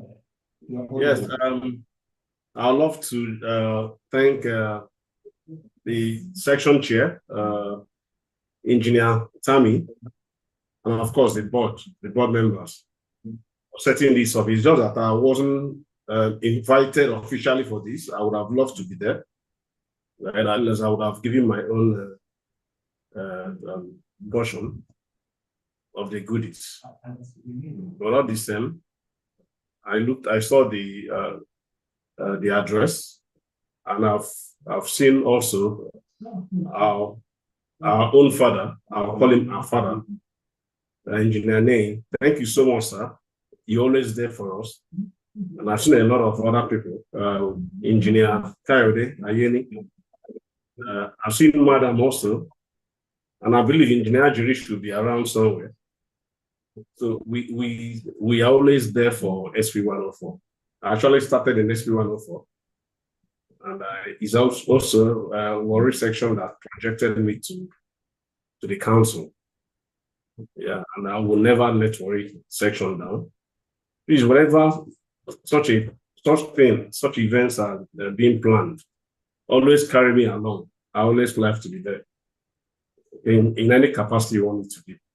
But I wish everyone of us a very good deliberation, and I believe we're going to make the best of it going forward. Thank you, everyone, and God bless you. Thank you. Thank you, sir. Thank you. Engineer Felix Obike. And quickly, I want to also recognize someone with us, but online, no other than Mr. Dolapo Adeniyi, Technology Transfer Chair, SPE 104. Please put your hands together for him. He's online. Thank you very much for joining us. So the technical team, are you ready for me now? Okay. Right now we want to move straight to the exhibition tour.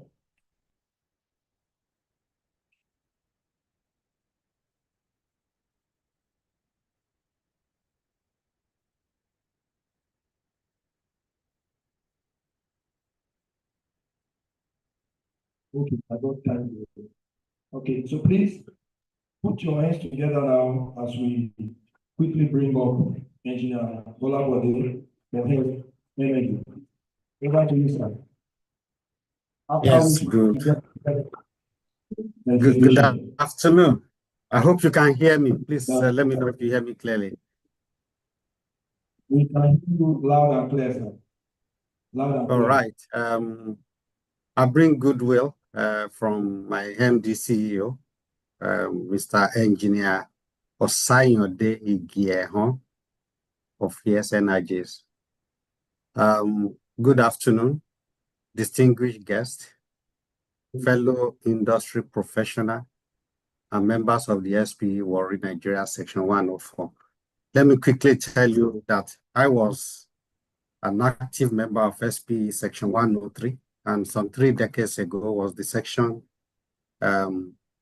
membership chairman. And so I'm not very strange to SPE at all.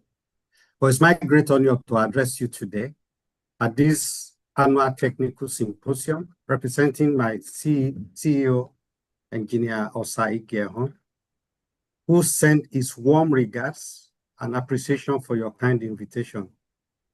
Today's theme, Sustainable Oil and Gas Development, Strategic Partnership, Technology, and Policies, could not be more relevant to the challenges and opportunities facing Nigeria's energy sector and indeed Africa's energy future. We must acknowledge the complex challenges facing our industry today. Nigeria oil and gas sector stands at a critical point where we must balance traditional hydrocarbon development with the imperative of environmental sustainability. The decline in production levels we've witnessed over recent years has significant implications for our economy, with production falling from peaks of over 2 million barrels per day to levels below 1.5 million. This decline represents not just lost revenues and reduced global market share, but missed opportunities for national development at a time when our resources are most needed to fuel growth. The factors contributing to this situation are multifaceted: aging infrastructure, security challenges in producing regions, investment uncertainties, regulatory transitions, and the global pressure towards renewable energy that has compounded our investment challenges. These challenges, combined with the urgent need to address climate concerns, require us to reimagine how we operate in this new era. The path forward: strategic partnership, technologies, and policies. This is where today's symposium theme becomes particularly significant. The path to sustainable oil and gas development must be constructed on 3 pillars.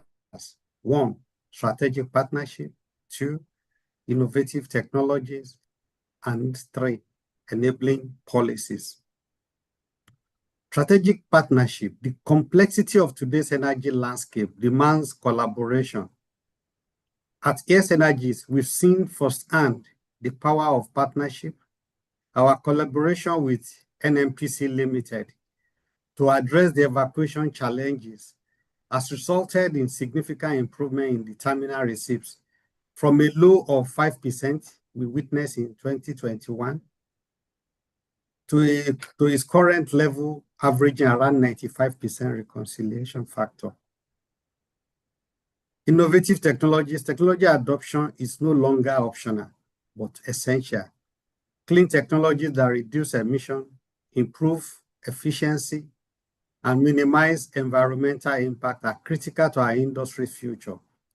We must embrace digitization, automation, and advanced monitoring systems to optimize production while reducing our environmental footprint.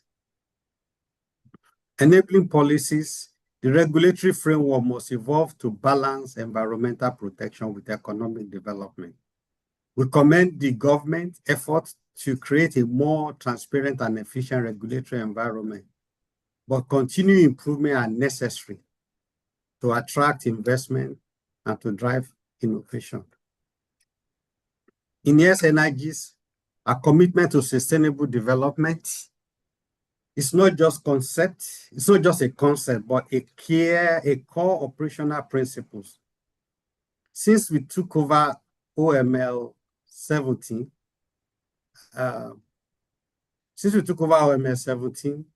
we have demonstrated our commitment to efficient and responsible production. We doubled production from around 28,000 barrels to over 50,000 within the first 100 days of operation control, showcasing what indigenous companies can achieve with the right technical expertise and commitment. While we face setbacks due to security challenges, we have successfully reversed the production decline and are now back on a growth trajectory. Equally important, we are focused on growing our gas production that feeds many power generation plants and gas-based industries. Recognizing the critical role of gas as a transition fuel and its importance in addressing Nigeria's energy deficit. Our approach embodies the philosophy of Africapitalism, creating shared prosperity through long-term investment that generate both economic and social wealth, ensuring environmental sustainability and fostering community development. Focus on gas and clean technology. As we discuss sustainable development, we must emphasize the critical role of gas in our energy transition. Nigeria's abundant gas resources represent a tremendous opportunity to address our energy need while reducing environmental impact. Gas development must be prioritized not just for export market, but for domestic utilization to power industries, homes, transportation, creating a multiplier effect across our economy.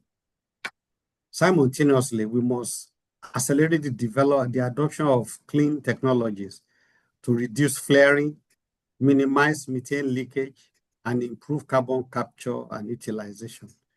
These technologies are not just environmentally necessary, but economically beneficial to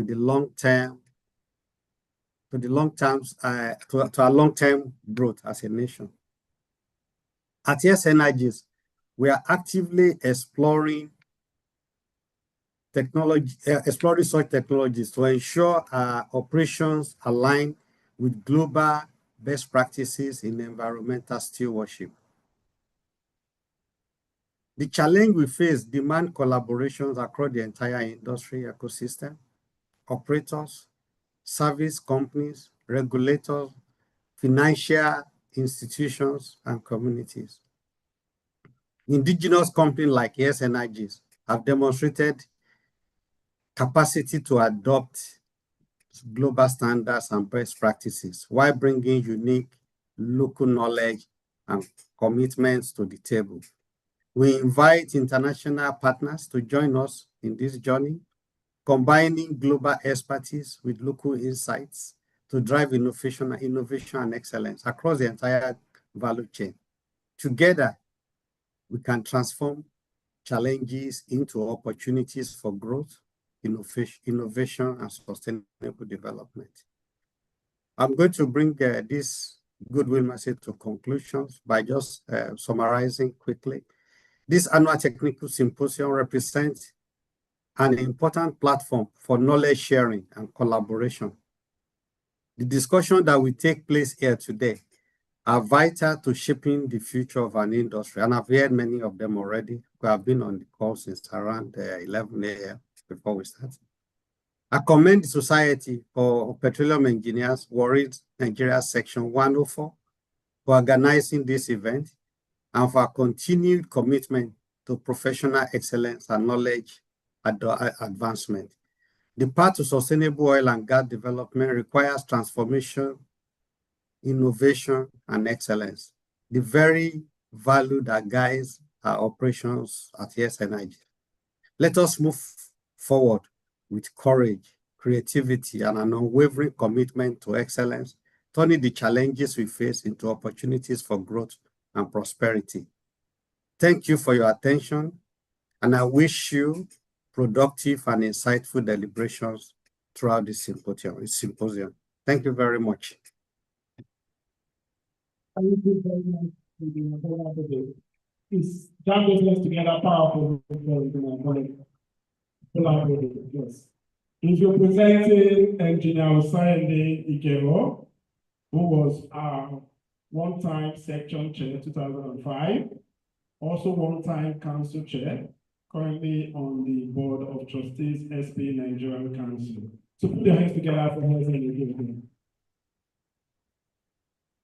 Thank you.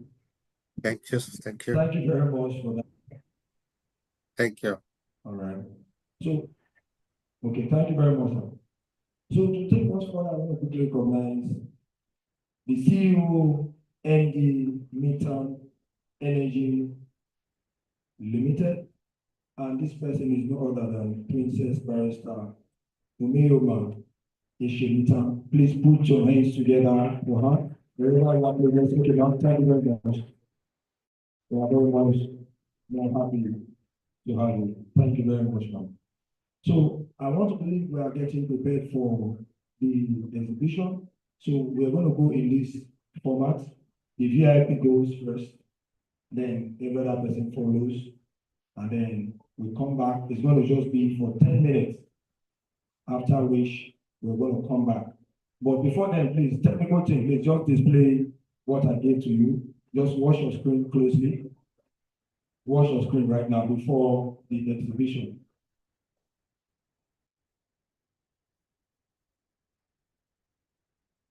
The thing are off with them.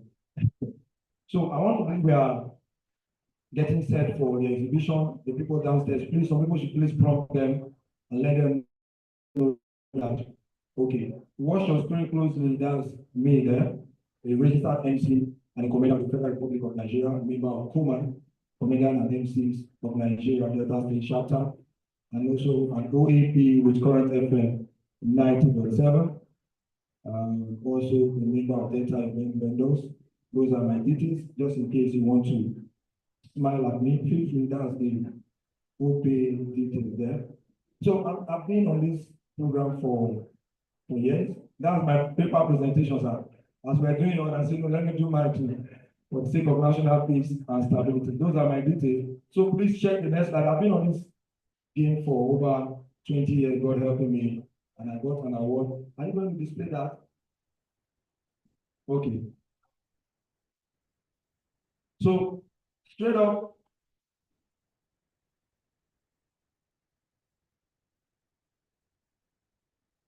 yes, thank you very much, everyone. I can see smiles all over our faces.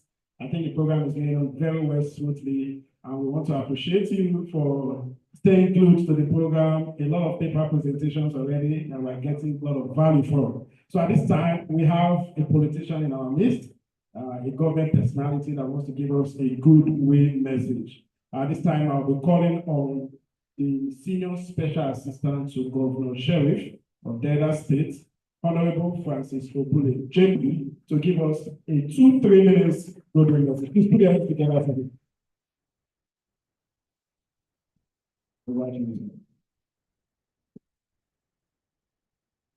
Good afternoon, everybody.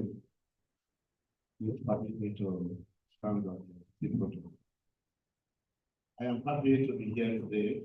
I think this is my second time attending your program. The last one, I asked a question, where is the government present? And you people told me to connect yourself to the government.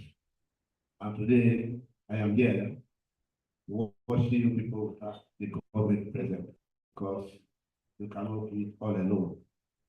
You also talk about community.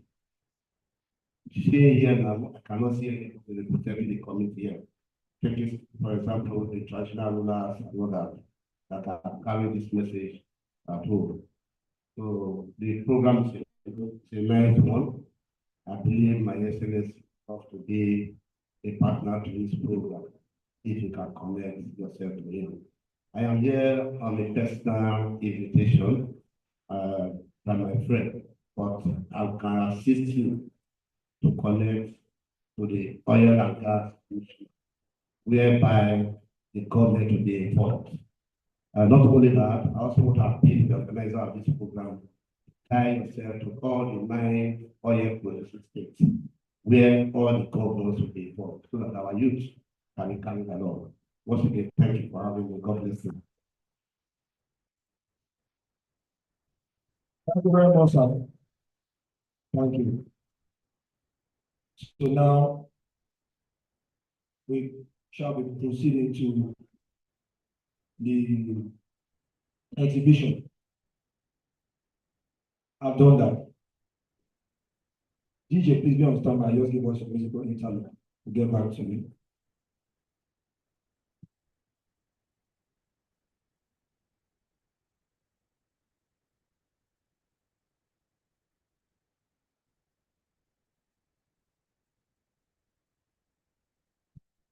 Straight to the exhibition. Thank you very much, DJ. So we shall be going in this format, VIP, 15 minutes, right?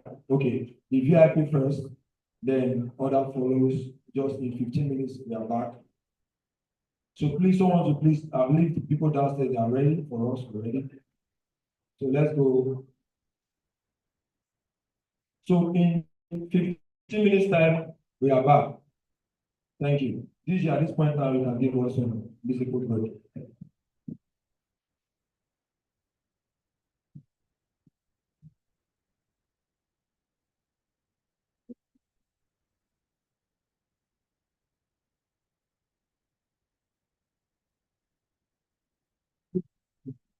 So quickly, I want to apologize for that display that was displayed. Sorry for that breaking transmission. Thank you, DJ.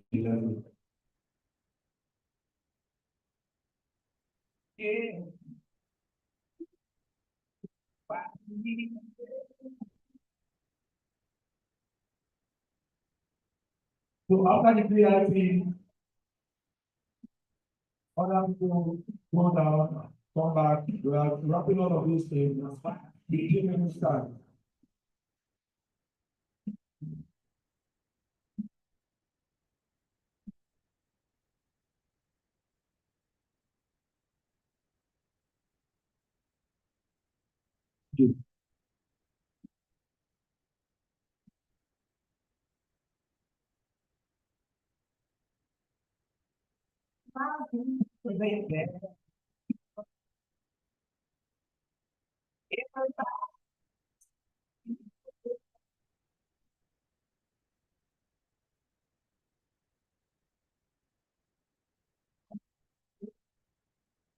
John J.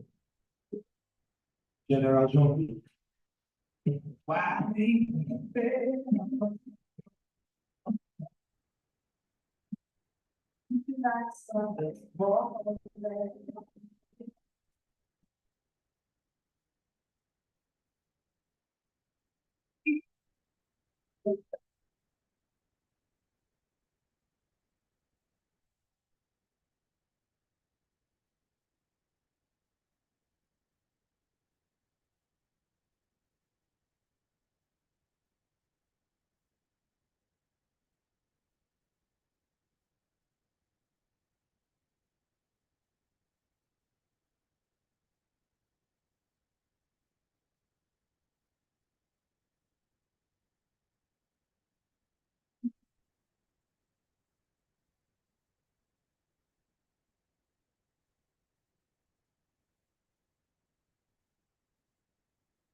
So set on a prototype badge that that can contain food oil or products of any kind from one place to the other. Then we have the prototype tugboat, which can pull up this badge from one location to another location. So students from the ND and the national diploma, they come together and do this fabrication. So, and today they are in the industry. Some of them are in the industry with this knowledge that they have acquired. But also, some of them decide to construct, make this fabrication, and put up all this as a logo. Great. Today, all of the students also come up with this crane. This crane is irregular. And the control is a 1 kg, not 1 kg. So it's very exactly the cost of this prototype. So that if the industry can know that, when we are, as we train people and manufacture. So they want to make Nigeria a manufacturer of some certain things. Like today, Nigeria is manufacturing automobiles. Yes. So we are training students that are manufacturing cranes, all these heavy duty equipment. So with the knowledge these students have, they are able to come up with this.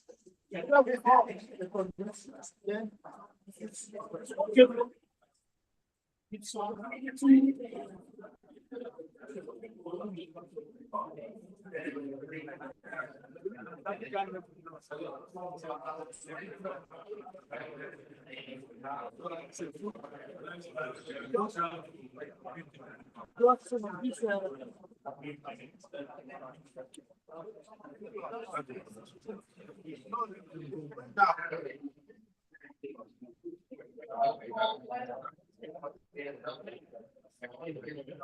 what you're showing for those that could not go downstairs, what you're showing is being displayed here.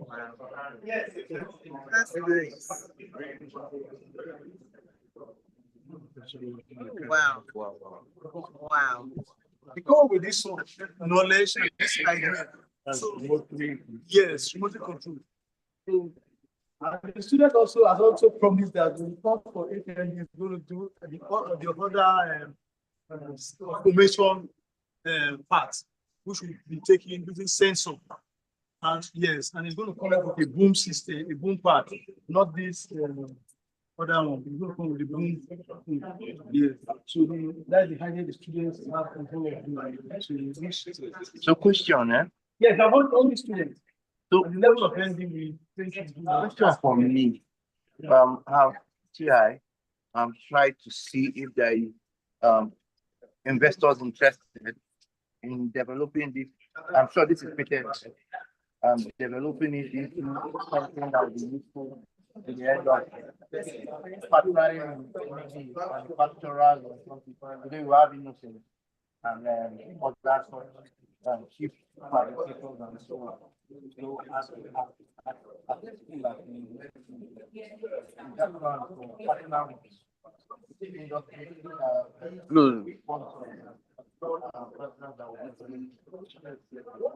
we are selling this so that investors in this LGBT manufacturing companies can compete and we are bringing to school, they can also assist with these students to give them more development in their knowledge or that they are bringing.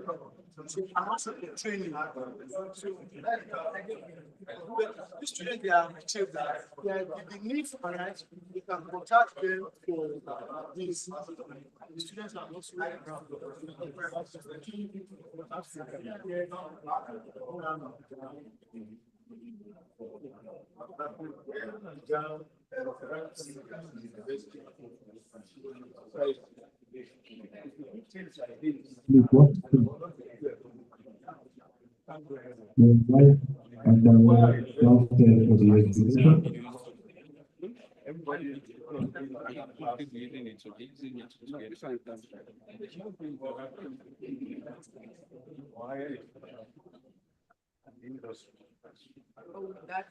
happen to be very, very involved in one of the things I found is the thing they can stay and someone will come and call them.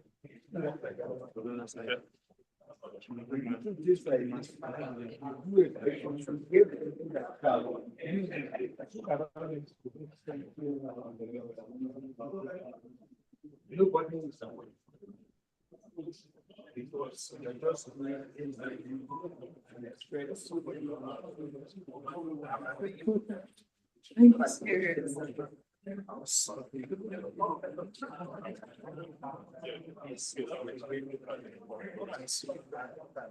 then, unfortunately, Warri is dead.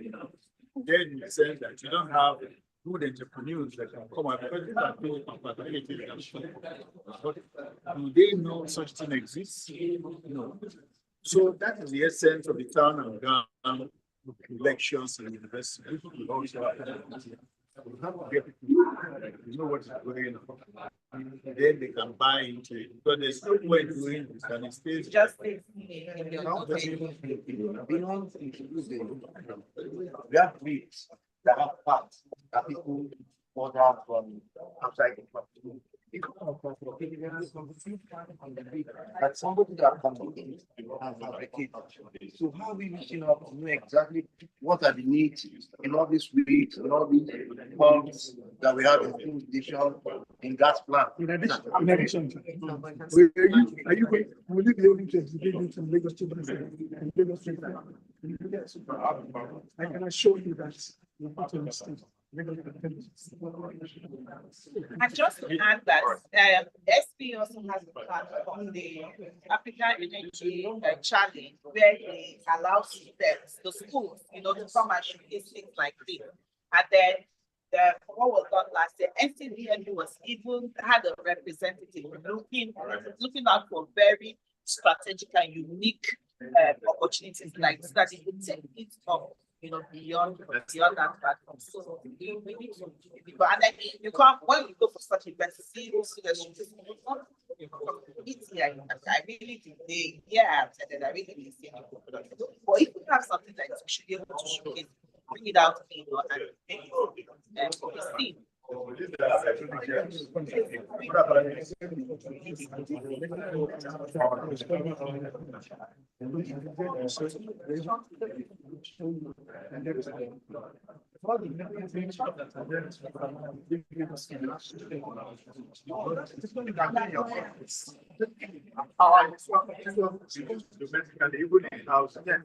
Will people know when you're keeping yourself to your business? So what to be on the road and so can get something like that. Switch off the line or whatever.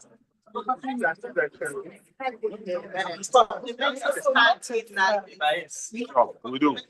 Nice. To that conference and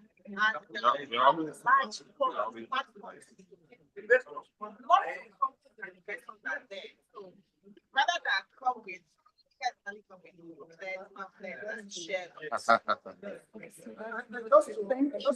Add to that, conferences organized by Golden and NSC, where we have the presence of government. These things, those conferences like this, we're sure you get some sponsorship,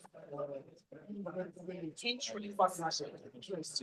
I'm sure of that. NSC conference, NSC is coming up in November. Yeah, so things like this should work to do. Welcome.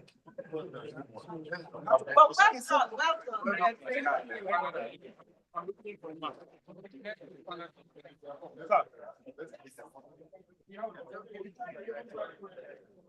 you didn't take the meeting?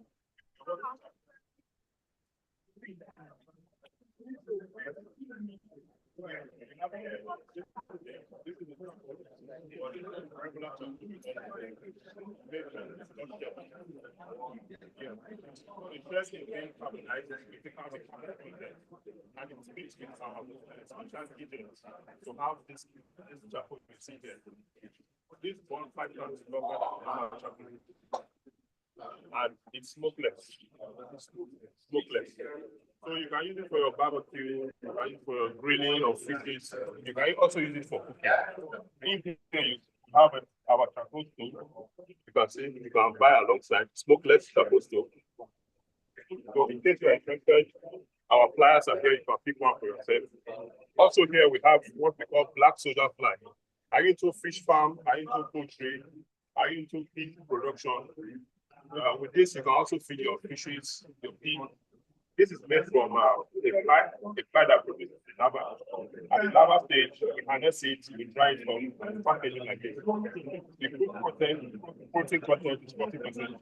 So we all know the problem we are having with our fish, feeding our fish. This is from the next 100%.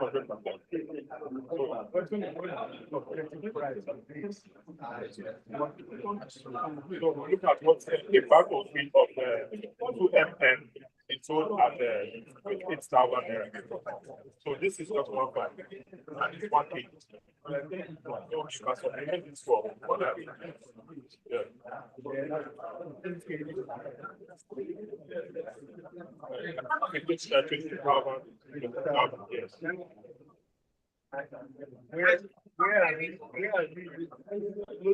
Yes, no, it doesn't. Myself. It's called black soda fly. I have a farm. Thank you, sir. In fact, I'm bringing them my farm. Where you can send some. Yeah. But it's very cheap. Really cheap. Can't and even I was trying to contact someone I did that.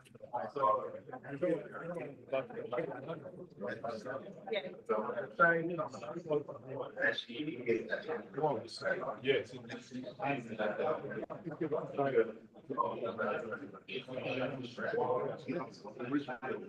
I'm feeding them raw. But it's serious. They will get So this is one thing. So it's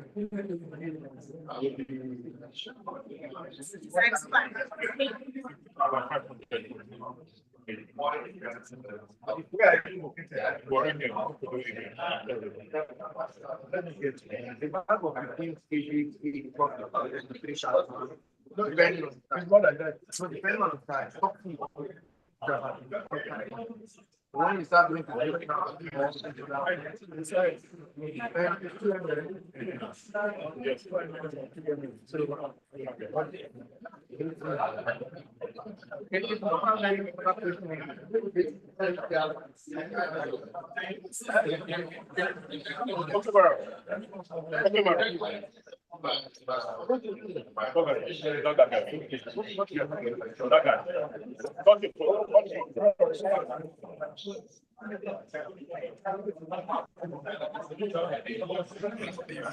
need to know. Then as we're on,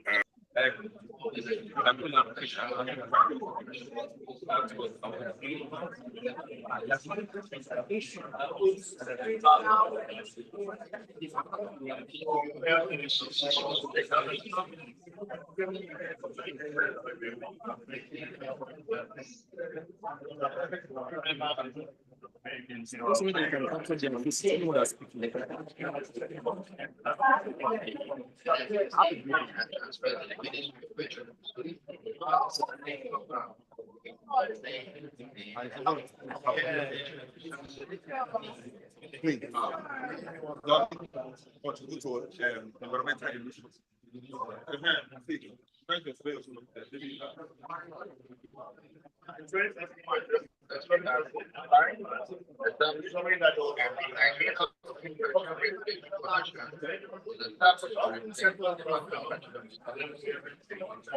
Everything that pertains to the commission is also overseen by us and ensure that all investors get their money worth. The NUPRC performs all functions: investment and promotion, valuation, technical and commercial regulation of the upstream sector of the petroleum industry, maintain a Nigerian petroleum industry data bank, ensure transparency and accountability in administering non-tax upstream petroleum revenue, sustainable development of the nation's hydrocarbon resources, enforce and regulate health, safety, and environmental standards in the oil and gas industry, administer and manage oil and gas acreages and concessions in Nigeria. And this is our core mandate: increasing Nigeria's oil and gas reserves and production, ensuring accurate measurements of hydrocarbons, maintaining operational efficiency and effectiveness in the operations of oil and gas, determination and collection of royalty, making regulations and guidelines to ensure the smooth operations in the oil and gas industry, reducing unit costs operation in upstream petroleum, reduction in carbon footprint and decarbonization of Nigerian upstream operations, and implement host community provisions of the PIA, the Petroleum Industry Act 2021. The Petroleum Industry Act was established with the purpose of aligning the various agencies and the petroleum industry to optimally benefit all stakeholders, all players in the industry, and ensure that the nation derives what is due in terms of revenue generation. It was also created for transparency and accountability.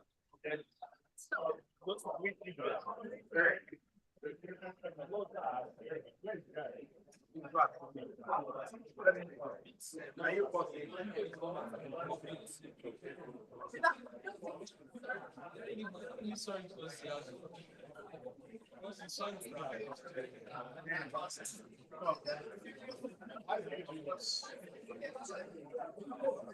what we're doing is we ensure that they look at all the activities and ensure that we can carry out look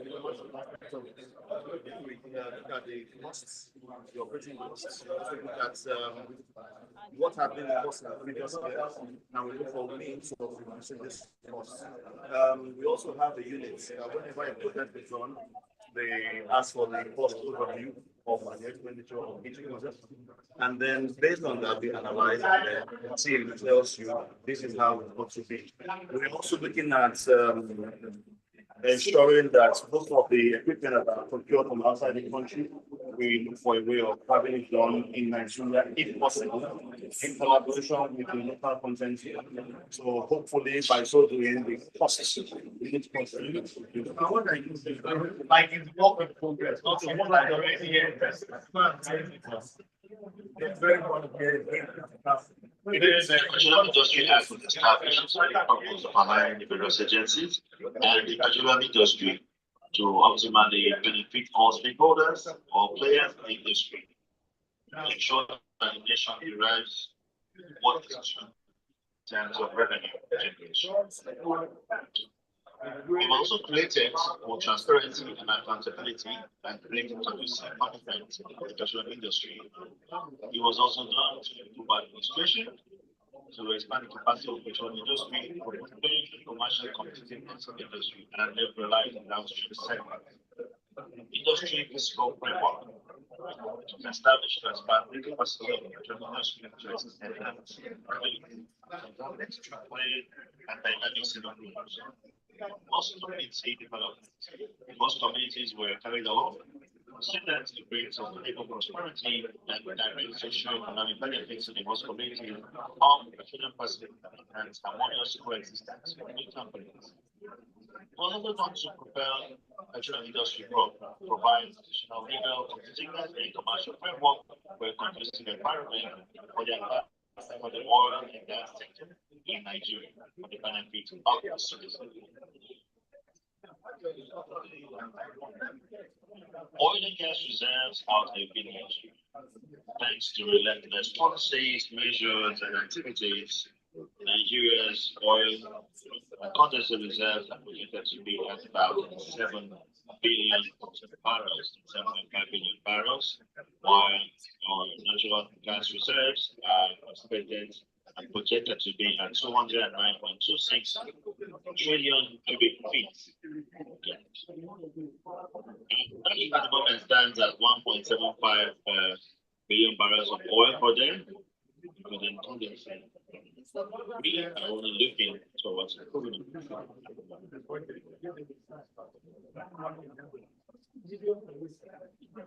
Mentioned earlier, Nigeria's proven oil condensate reserve stands at 7.5 billion barrels, while natural gas reserve stands at 209 trillion cubic feet. Nigeria's crude oil and condensate production stands at 1.7 million barrels of oil produced per day.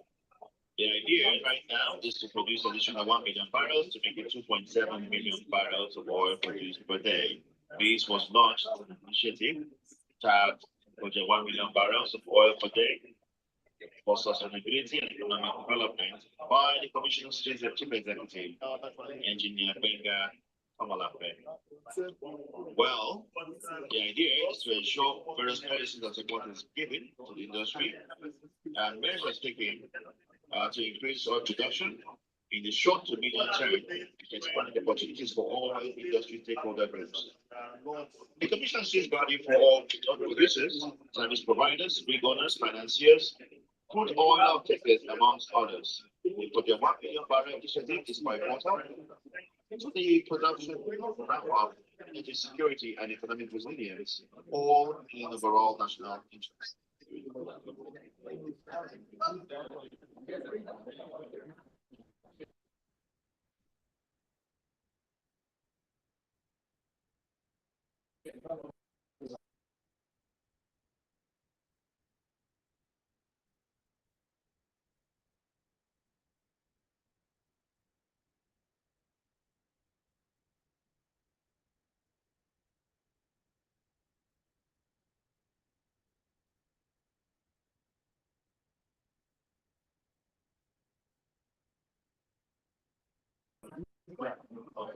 It's not quite like wait, wait.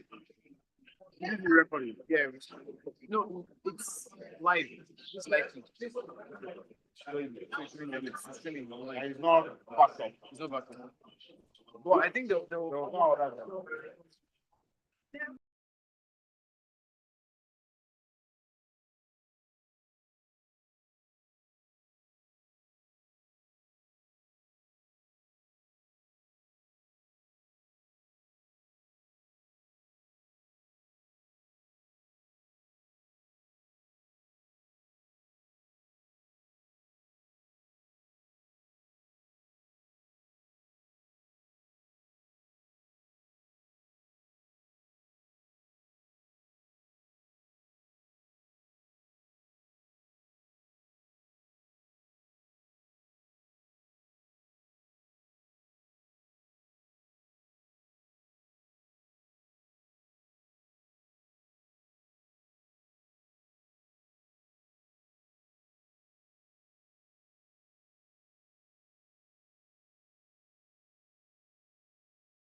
And then send it.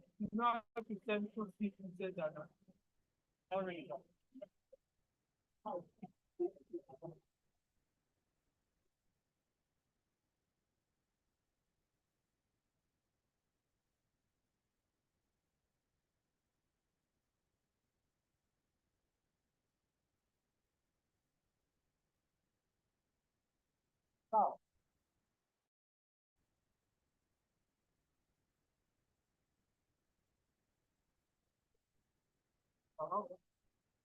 So people on the practice project what is happening over in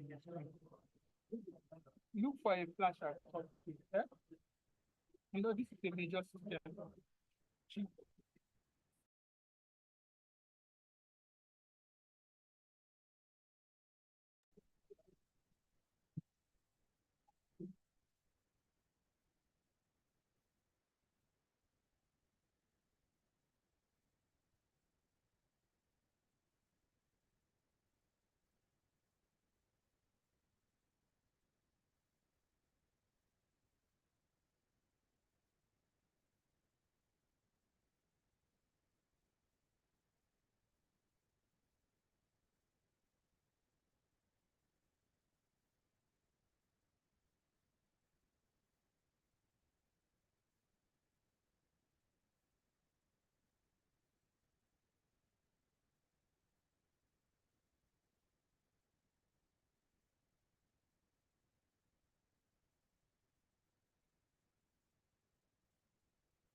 Good afternoon, everyone. We are back. Thank you very much for coming back, and I believe we had a good time at the exhibition hall, going through the exhibition tour. Yeah, once again, thanks to everyone, the organizers, our special guests, government functionaries, section directors, the council chair, BOT members, past council chairs, everyone on call. Like the MC earlier stated, we have over 200 persons seated here and over 30 persons online. Thank you very much. Yes, so before we left the hall, the MC was trying to render an apology. It's very important. The MC made the publicity of himself and the DJ, which is not actually something that is carried in our SPE engagements, like marketing, what he does. Yeah, so apologies for that. We are very sorry for taking that one. We've gotten the learnings from that, and we believe that this will not happen again. Special apologies to everyone on call and everyone here present. That was a slip on our part. Thank you very much for your understanding.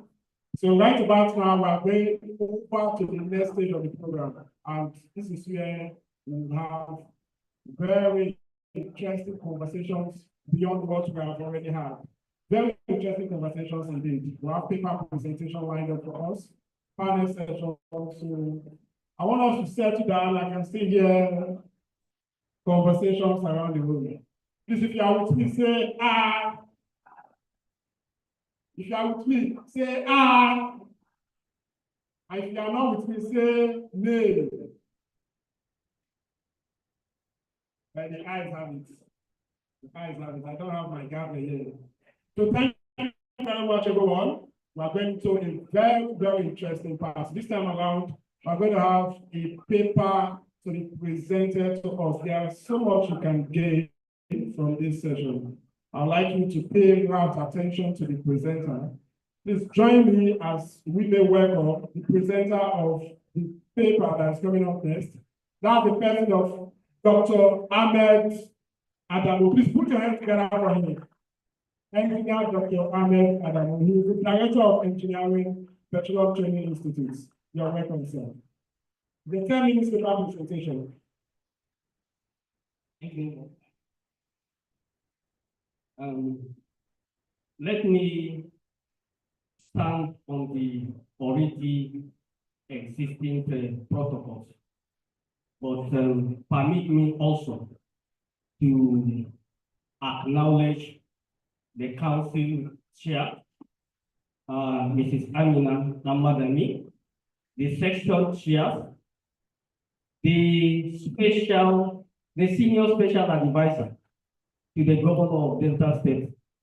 You know, is my landlord because PTI is located in Delta State. And I hope you will continue to be a good landlord. Kaduna asked us to open a campus in their state. We said, no, we have a good landlord already. So we'll continue to be with the good landlord. Also, I want to recognize the presence of my mentor, Dr. Michael Adebite, who was the former Director of Engineering Petroleum Training Institute. I will also recognize the presence of my professors from University of Port Harcourt. I studied from University of Port Harcourt in my degree in Masters in Environmental Engineering. Well done, sir. The staff of Petroleum Training Institute and the students whom I saw in large number here, good afternoon to everyone. The title of my presentation is Advancing Clean Technologies in Oil and Gas, Innovation for Low Carbon Future. Let's go to the next slide, please, and see the overview. Next slide, please.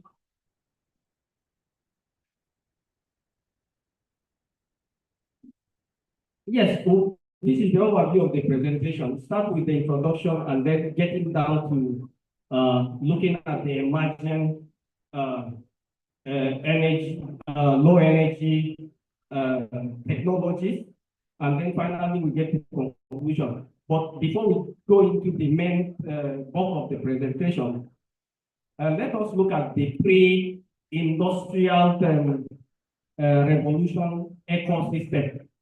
This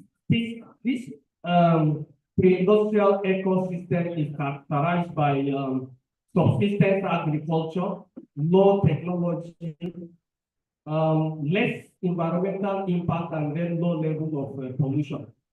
And that picture there shows a very beautiful environment there. The CO2 concentration in the atmosphere was around 280 by then. And then if you look at it now, it's around 460. And the concentration is growing, which means that if we are not responsive with time, we don't know where the concentration will get to.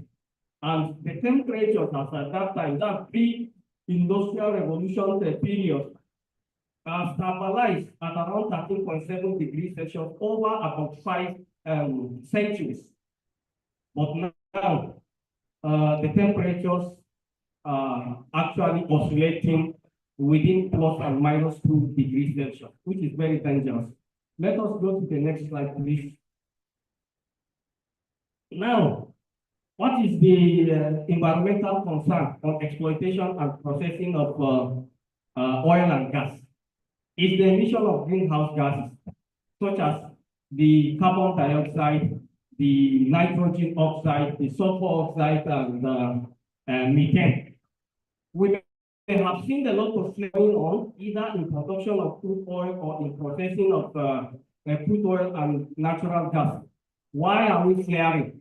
The idea there is to convert methane and other hydrocarbons into carbon dioxide, which is less diverse in terms of environmental impact. Now, these greenhouse gases causes global warming as well as environmental pollution. So when we get to the next slide now, we'll see who are responsible for emitting these greenhouse gases. Next slide, please. Country-wise, China is number one, followed, and then down at the bottom, I just listed some few countries, but to show where we are as a country. We are just emitting 0.3 emission, which is about 37.41 billion annually. So if you calculate, you discover that Nigeria is 100 million metric tons. That is, of course, a great concern. But let us look at the sector-wide. What is responsible for this emission is emitting 38%, and transportation about 21%, and industrial combustion. Remember, cement production and all those things fall under this industrial combustion, and we have about 17% of total CO2 emitted. So let's go to the where Nigeria CO2 emission sectoral. We can see that more than 50% is actually emitted by the transportation industry, followed by the other ones. So at all, we are able to the emission basically from the mobile sources of CO2 emission. It means that at least we may have done something great. Next slide, please. Yes, the impacts are global warming and climate change, which affects the food chain disruption. It affects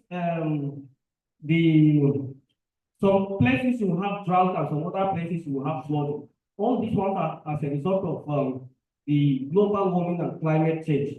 It also affects human health. You know, if the temperatures are high and the humidity is also high, or the humidity is too low, you will discover that human beings will have health problems. That it will also affect productivity, of course. If this place is to be very hot, nobody wants to stay here. Let's go to the next slide, please. Now, there are mitigation efforts to reduce the greenhouse gas emissions. Whenever we mention greenhouse gas emissions, we basically just base them on CO2 because the methane and other hydrocarbons are converted to CO2. Now, some people suggest the transition to renewable energy sources, and I don't buy that idea. The last technical paper presenter has actually said something in his conclusion that yes, let us manage our resources. Let us make our resources sustainable rather than saying we have to transit, because transition has to be natural and gradual. Remember, we started with coal some years back, and gradually we transited to fossil fuels in the form of petroleum. And later on, now we are transiting to natural gas. So transition is gradual, and it should not be a process that is induced. Let it be a process that is natural. Let us go to the next slide, please. Yes. Can we replace the fossil fuels with renewable sources of energy.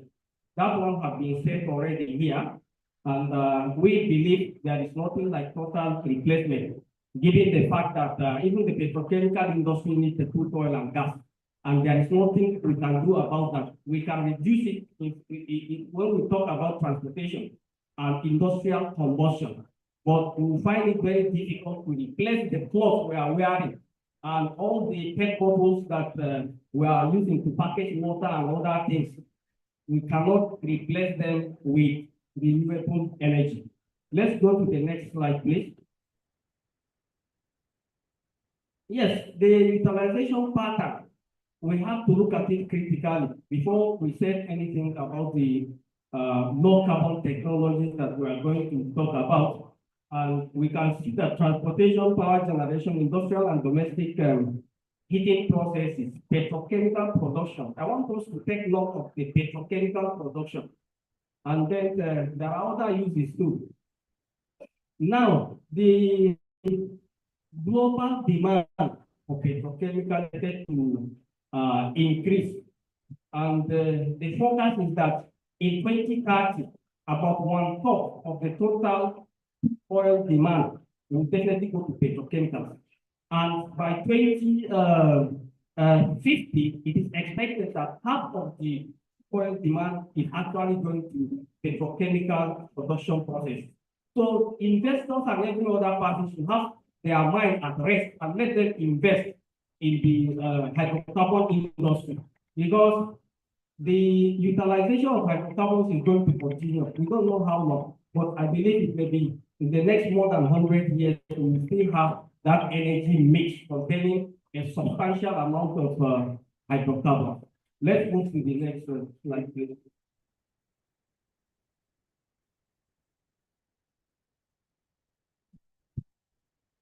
Next slide. Yes, it's important to look at the composition of petroleum, which is natural gas and crude oil, so that when we are talking about the low carbon technologies, we'll get a better understanding of the direction those technologies are taking. Let's go to the next slide, please. Yes, combustion of crude oil or natural gas will give us carbon dioxide, sulfur oxide, and then nitrogen oxide. And this is where the chemistry starts, and this is where the problem starts, which means that we have to get rid of this greenhouse gases, the CO2, the SOx, and the NOx, in order to have an environment that will live for our children and grandchildren in a manner that they will be happy with us. Let's go to the next slide, please.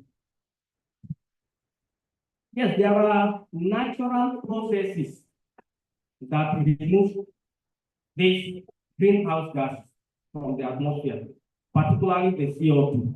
And photosynthesis is one of them.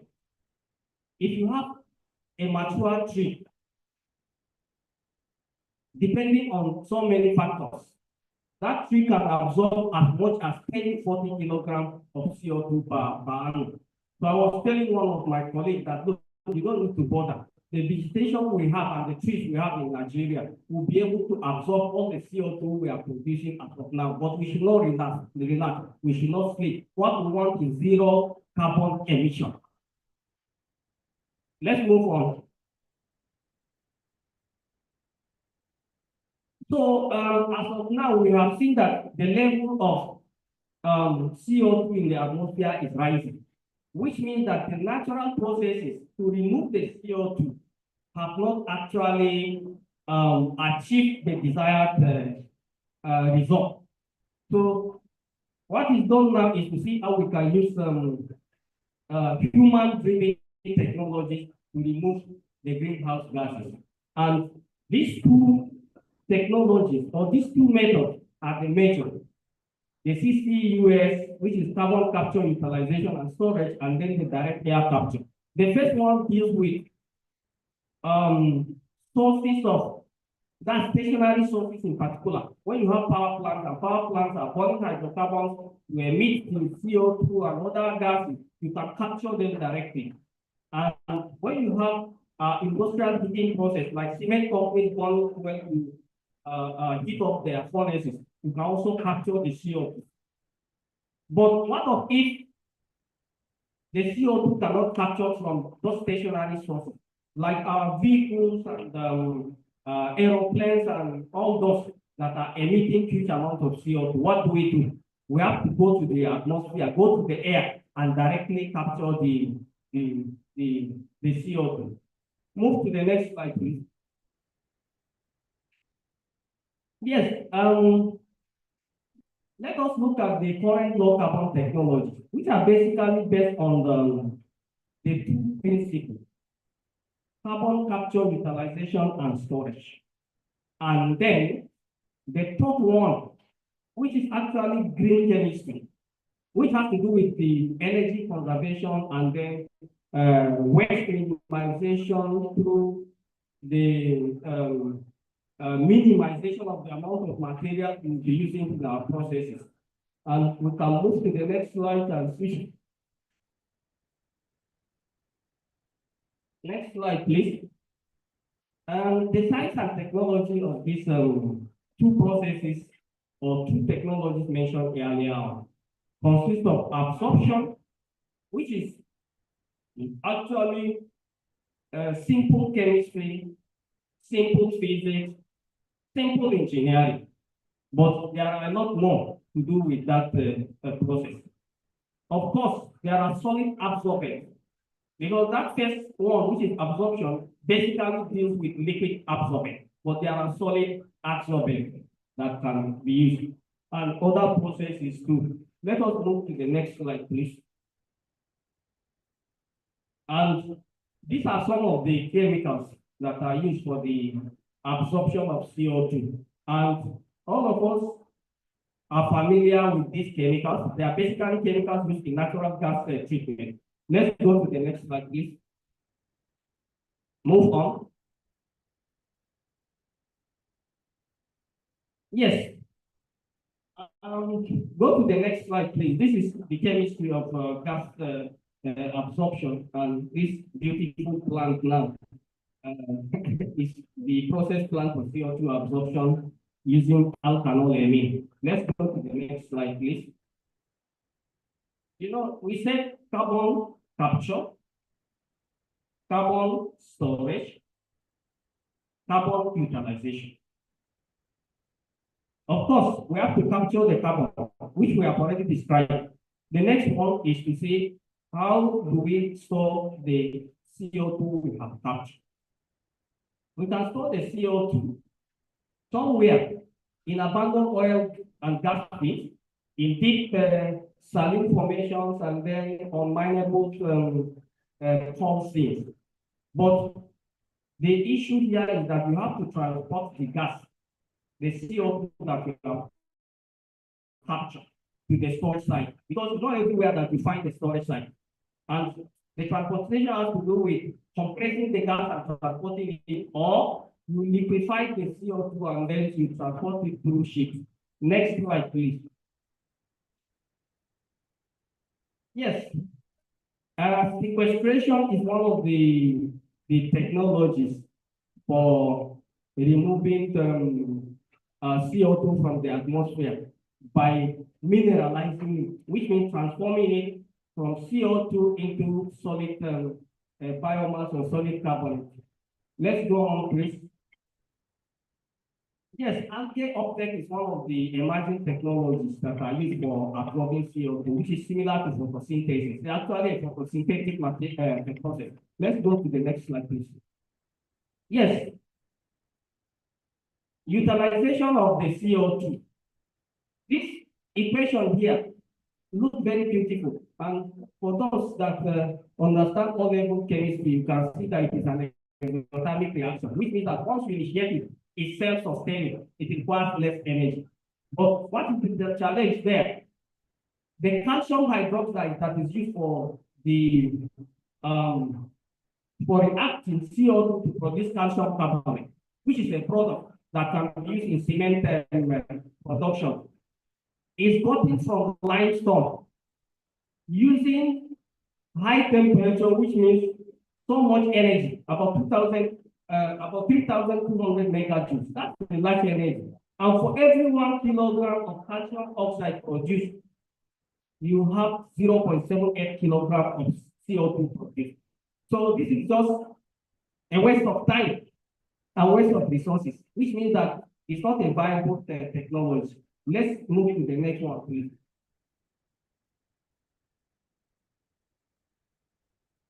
Next one, please. Yes, we can say, why can't we use sodium hydroxide? When you use sodium hydroxide and you produce sodium carbonate, which is a product, it's an industrial product that is well utilized, but look at the prices. The cost of the product, the cost of the reactants is more than the cost of the product, which means it's not a viable method. Next one, please. The next one is converting CO2 into methanol using hydrogen.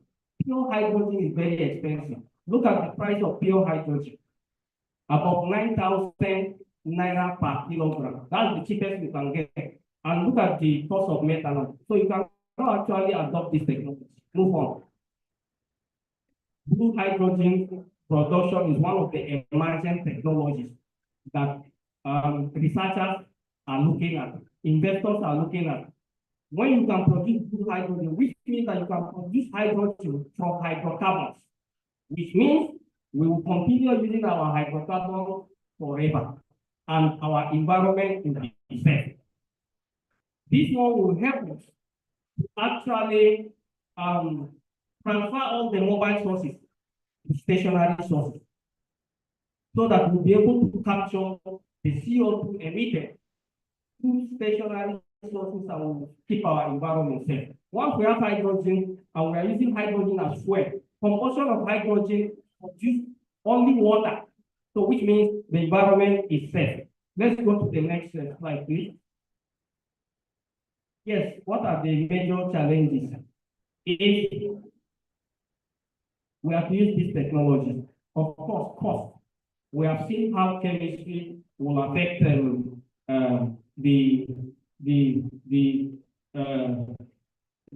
technologies in terms of, if you want to, for example, use if you want to use natural gas, which means that you don't want to use liquid hydrocarbons again.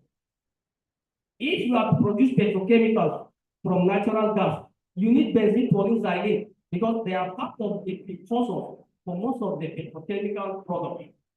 There is no one single step in chemistry that will help you to convert methane to benzene or to xylene or to toluene. You have to go through a series of steps, which will be expensive. Next one, please. Of course, the role of AI and big data cannot be overemphasized. All these technologies we are talking about, you know that to develop that technology, you have to go through the process of modeling, the process of design of process equipment, the process of the operation itself. All these ones require models that sometimes require a lot of computing power. But with AI, IoT, and big data analysis, all those processes, the process of design and development, the cost will be reduced, the time to do it will be reduced, monitoring the process plant during operation also will be enhanced. Let's go to the next one, please. Yes, let me look at the conclusion. Advancing clean technologies in the oil and gas sector for a low-carbon future requires strategic multidimensional approach that integrates innovation, that is R&D. Companies have to invest in R&D. There is no two way about it. Otherwise, I don't think we'll be able to use these clean technologies we are talking about. Then you need strong collaboration among the industry, academia, and the government. And the last one, being a staff of Petroleum Training Institute. The institute is desirous to partner with stakeholders in oil and gas industry to achieve the common objective of sustainable utilization of our natural resources. We want to continue to use our natural resources forever, but our environment should be safe. Thank you.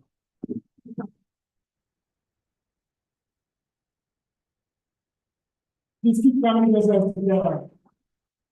Thank you very much, sir. Like you all know, Dr. Abed Adamu is the Director of Engineering, Petroleum Training Institute. So thank you very much, Doctor, for that. While the session was about to start, we had one of our board members join us, the person of Professor Juliet Emutia. Please welcome. Dean of Postgraduate Studies, Federal University of Petroleum Resources. Yes, so I'm about to sell info another very interesting session. But before I do that, I want us to put our hands together. Round of applause for the MC. MCP. He did a very good job while he was coming here. Please put the hands together for MCP. So now I will invite one of our very special person in the house, the resource person committee lead for the ATSE, to take the next session. Please put your hands together for Engineer Patrick Ndufo.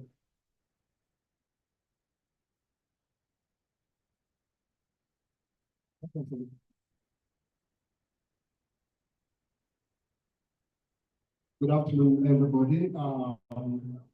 You can agree with me that it's been a very beautiful and interesting time. Warri section 104 has never had this excellently done. So I want to welcome each and every one of you, dignitaries, the BOT, the section directors, and our students, of course. So going in straight to this session, the panel session, I want to call on the resource persons and professionals, industry experts that will do justice to the topic, the sustainable oil and gas development, policies, technologies, strategic partnership. And first resource person and industry captain is not a person. Our name, running our introducing Engineer Alex name is MDCO Gatmore Nigeria Limited. He is a BOC member. He's been with SPE for 28 years and counting, and he has the highest honor in SPE. He has been the SPE president. Well, I mean, this is an honor that is quite rare for we Africans and Nigerians. So I call him Daddy. We all call him Daddy. He told me, when I called him, he said, do anything for us. So please, thank you so much.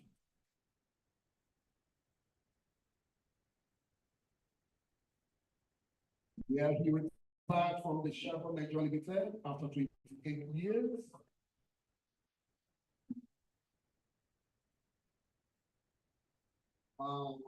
Having served in Nigeria and the USA, and he served briefly at Adax Petroleum Development. Alex was awarded the honorary Society of Petroleum Engineers International in 2017. It is the highest award anyone can get in the oil and gas industry.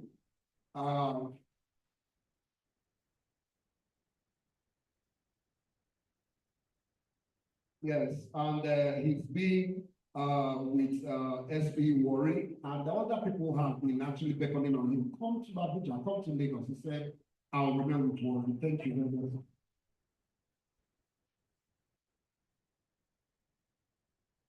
So he's happily married and with children, of course, grandchildren, and quite a lot of honors to our daddy here. So, Daddy, you're welcome, and let me move on to the next because of want of time. I will have to call on Engineer Victor Owodiasa.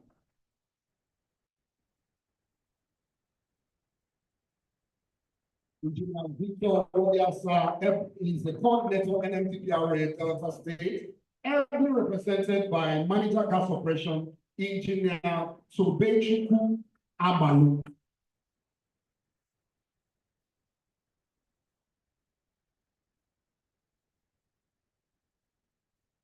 Yes, Engineer Victor Wodiase has given his blessing to the gas operation manager, Engineer Amalu, to speak on his behalf.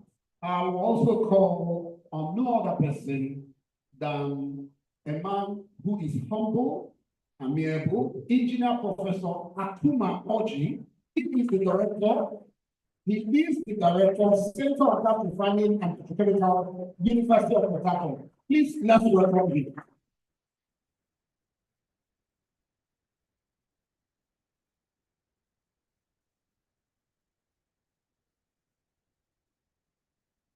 All right, well, you're welcome, sir. Prof will do justice with these sought out individuals in our midst.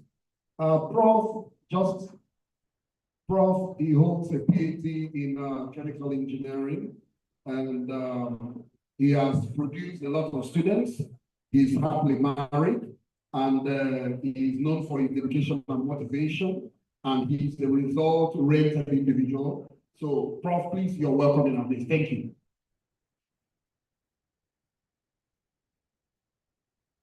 So, permit me to welcome to this session the man who has just done justice to a topic, a man who is humble, the man who you can actually meet at any time, and he will agree. Just when, at the nick of time, I called on him and said, Patrick, I'll do this. And he's no other person than Engineer Dr. Ahmed Adamu, Director of Engineering, Petroleum Training Institute. Please welcome him.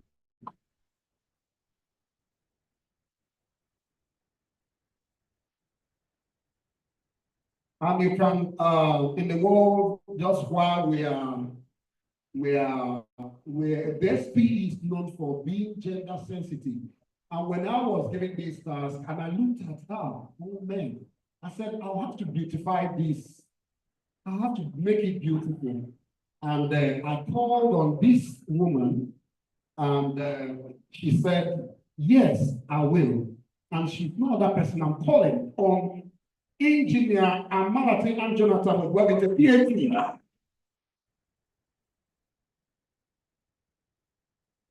Engineer Dr. Amalati of Wellington is a 14 postgraduate faculty of engineering, Niger Delta University. Please welcome him. Welcome. Thank you. Yes. Just to make sure we don't kidnap her, she came with her son. Please clap for her. You can agree with me, she's very beautiful. All right, and you know, Dr. Ann walking at the background, she said, I can't do this alone. I'll have to do it with one man who has done justice to the topic, and is no other person than Engineer Dr. Obuneme Okwana, Lecturer Chemical Engineering, University of Port Harcourt. Let's give our hand. Let's count our hands. Let's count our hands. Of course, for want of time, you have to forgive me that I have. Okay, not just I think I'm carried away because of the topic you did. Okay, yes. The final person to introduce, to do justice to the sub-teams is no other person than the moderator who has been with us, a very loyal servant, Ambassador Dr. Gosde Ayosiabule, Director of 1000 Investment and Business Strategies, Federal World International. He will be anchoring this and making sure that there's a digest to this topic. Dr. Gustavo, thank you so much. Please jump your hands together to this man. Yes. While I'm handing over this mic for him to run through, Dr. Gosby, please do best what you know how best to do. Thank you. My boss, thank you. Thank you for this opportunity and the privilege. At one of time, we will just want to go straight. Please bear with us. We have a lot. If you look at this podium stage, you will agree with me that you have the best of brain here. Please, with a very warm excitement, can you please clap your hands together for this announcement?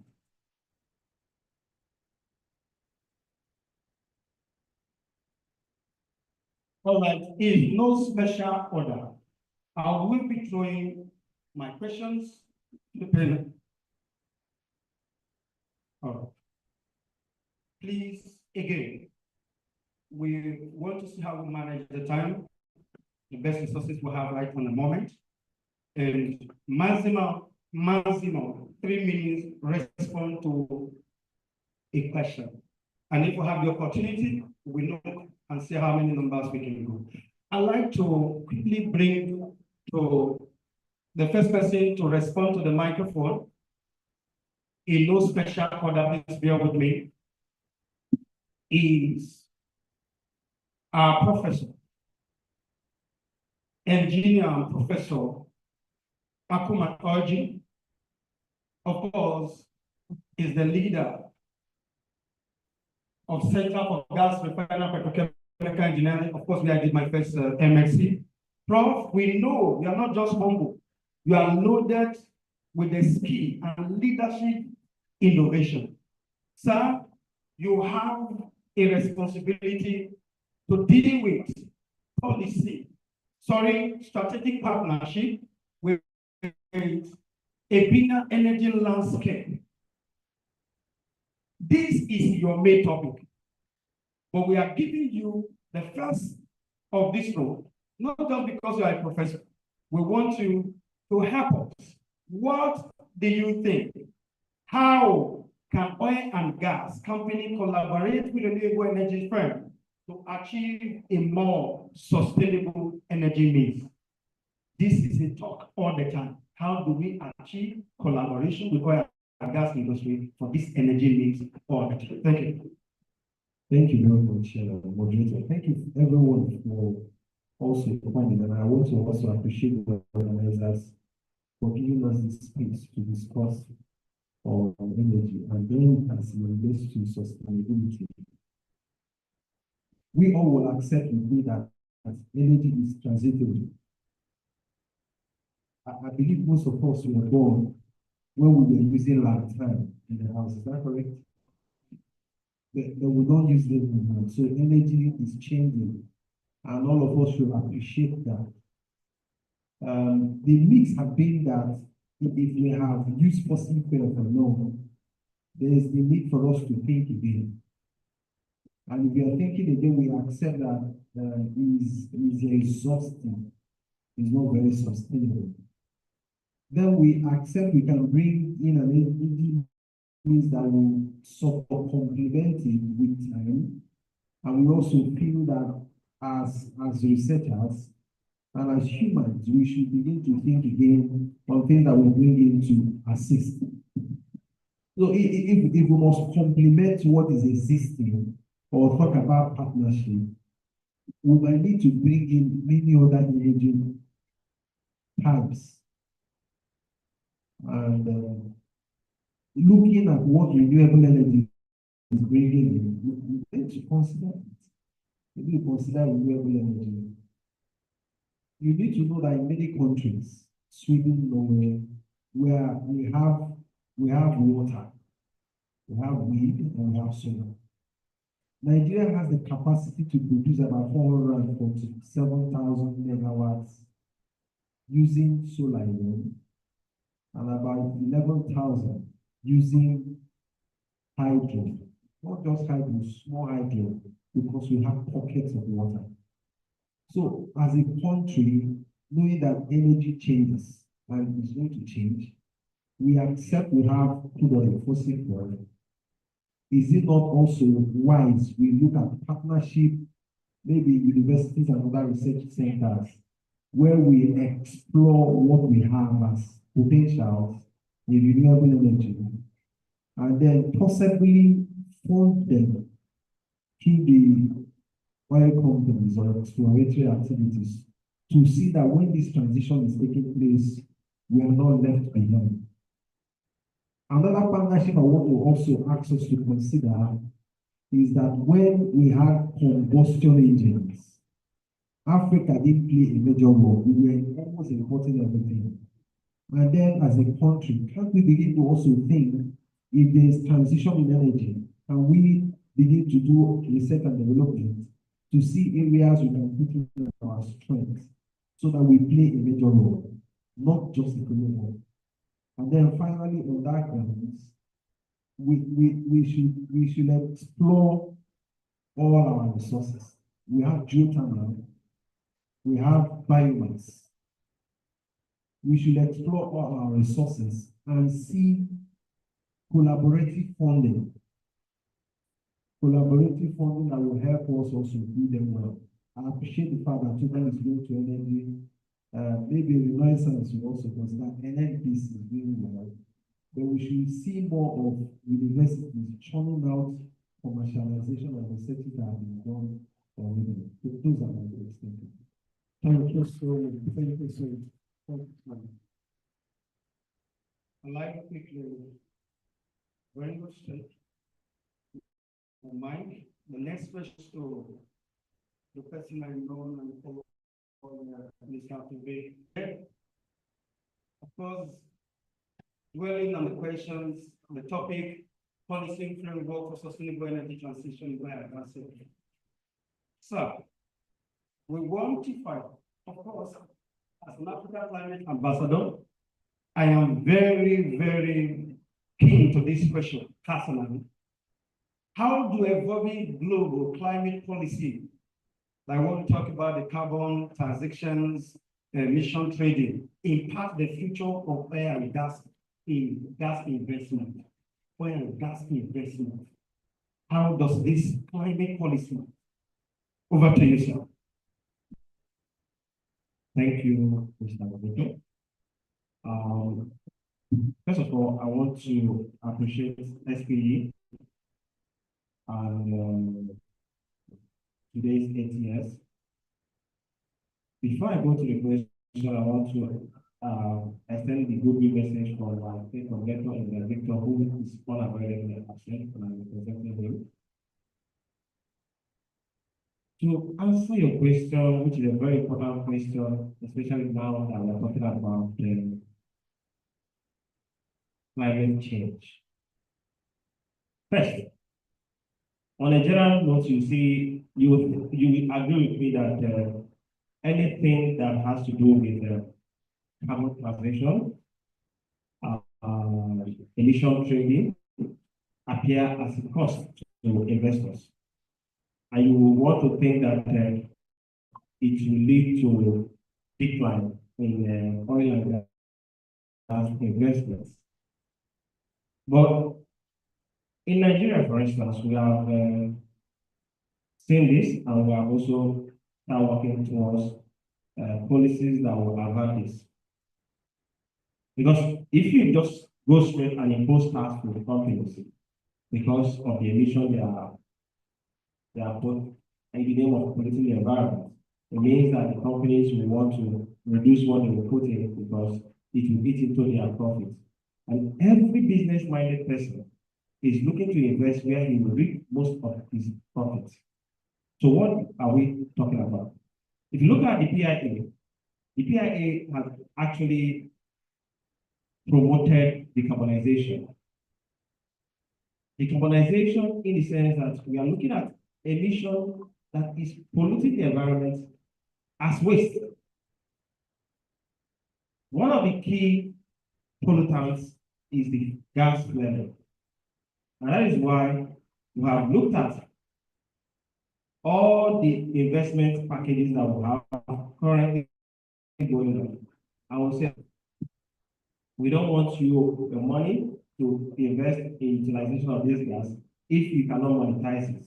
We take this gas from you and we'll give it to someone else who can put that gas to use. How?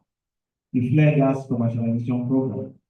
These are initiatives and policies of government aimed at reducing our. Secondly, if you look at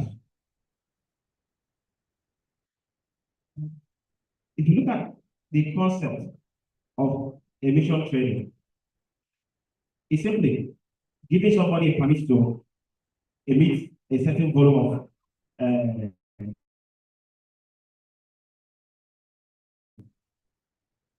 GHG at a fee. And you can use that to control or deter somebody from emitting, depending on how much you put that permit. That is the emission that you are trading. In 2021, precisely, during the passage of the Climate Change Act, a National Council for Climate Change was consulted, and the act mandated that we should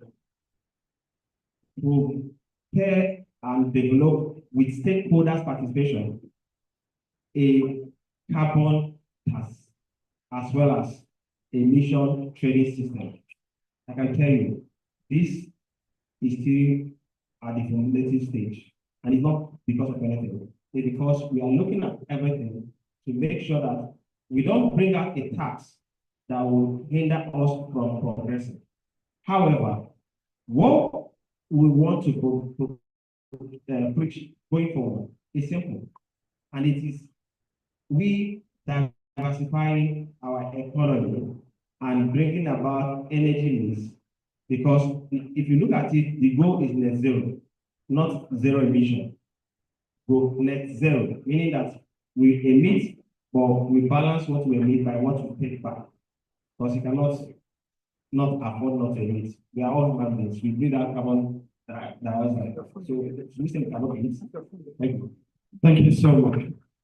Thank you, sir. All right. I'm glad to let us know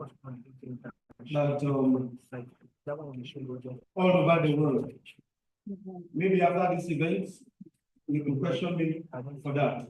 There are only two angels, my wife, and the only one on this panel session. Please your hands together for Dr. This question goes to you. What role the public-private partnership plays in driving the green energy initiative in the oil and gas sector? We talk about energy needs, and of course, the role policy with respect to this that today I've just dealt with. Then we know that partnership is key. What does this do? How can this help us? This initiative in the oil and gas industry, public-private partnership. Over to you, madam. Thank you very much, dear moderator, and good afternoon, the audience. So, PPPs, which is a public-private partnership, play very vital key in terms of this green energy mix we're talking about. So, aside the challenges which may come up in the partnership, such as lack of transparency or conflicting interests, there are a whole lot of benefits to the partnership. First of all, there will be increased funding. So you have the funding from the private sector, they're coming in with their investments. And of course, the government will come in with their tax incentives, grants, and other financial support. And so if you leave them, individually, they would make more money, actually more funding, if they come together to do the partnership, as opposed to, being standing individuals. let's take example, the partnership between the Department of Energy in the US and a group of private companies, so solar private companies that was way back in 2011 that came together and what we call the Sunshot Initiative. And so right now they've been able to reduce the price of solar energy in the US, and that was a good example of a very fruitful PPE. They would also bring to the table increased innovation, because you will agree with me that the private company would come in with their expertise, and the public sector will also be able to drive key research and development policies or new research and development schemes that is tailored towards renewable energy. There will also be, of course, risk-taking, sharing rather. So the two private and both the private and the public sector would be able to pool resources together, share the cost, and of course share the risks associated with green energy, which you would agree with me that is high risk. You also have the benefit of ensuring that this green energy initiative that they're going into will be environmentally and socially also friendly, because the public sector would want to ensure that even though the private company wants to drive on profitability, they would want to put into cognizance the environment and as well as the interest of the community. So basically, there are a whole lot of key roles that PPPs play in terms of initiating green energy. Thank you. Thank you. Thank you. They don't, many persons will not understand that you do not just have one PhD. And that's one reason that before I finish my first PhD, I've already started another one, because I will be very bigger than the person. Thank you. Thank you so much. Now, we talked about, I see the way the something looking as if technologically we just arrange them in this format. We talked about profitability. We understand that. Now, when we talk about advancing clean technology in oil and gas, of course, innovations for a low carbon emission, there is something that you cannot take away. This question is going to the other person, that Dr. Amen Adamu. So please, how can oil and gas company balance profitability with the cost of investing in clean energy innovation? How can they balance the profitability? Because everybody needs business. They're doing, oh, I want to serve, I want to do this one, the bottom line is profit, including the government. Over to you, sir. Thank you. Thank you, moderator, and thank you all. This is actually a very big question, because normally for the investors, profitability is actually the key word. And from the presentation I made, we discovered that all the clean technologies that have been mentioned, there is no one single technology so far that can guarantee profitability for investors. The question is, do we now concentrate on profitability and forget about the environment? We are talking about sustainability, which means we have to find a way by which we navigate or buy. Let me give an instance of converting CO2 into methanol, which of course, methanol is a very useful petrochemical product, which is used in producing so many end products. But if you look at the cost of hydrogen, which is around 9,000 naira per kg, and this hydrogen, I'm even mentioned in the slide there, it is not green hydrogen. It's actually blue hydrogen, which means that a lot of CO2 have been emitted into the environment. Yet the hydrogen is expensive. And there is no margin to convert the raw material of 9,000 naira package to a product that is simply below 500 naira package. So how do we do this? I think the direction we'll look at is collaboration between the industry and the academia to actually come out with processes that are cost effective. Because we cannot compromise profitability and we cannot compromise sustainability. The environment is key. But with that collaboration, we should be able to come out with catalysts that will be effective and efficient and will reduce the cost of some of these technologies to a level that investors will be comfortable. Because investors are invested in profit, while we, the population, are invested in getting our environment clean and sustainable. So, to my suggestion, this collaboration is key to ensuring that we balance profitability and then the sustainability. That's the environment. Thank you. Thank you so much. Just naming it.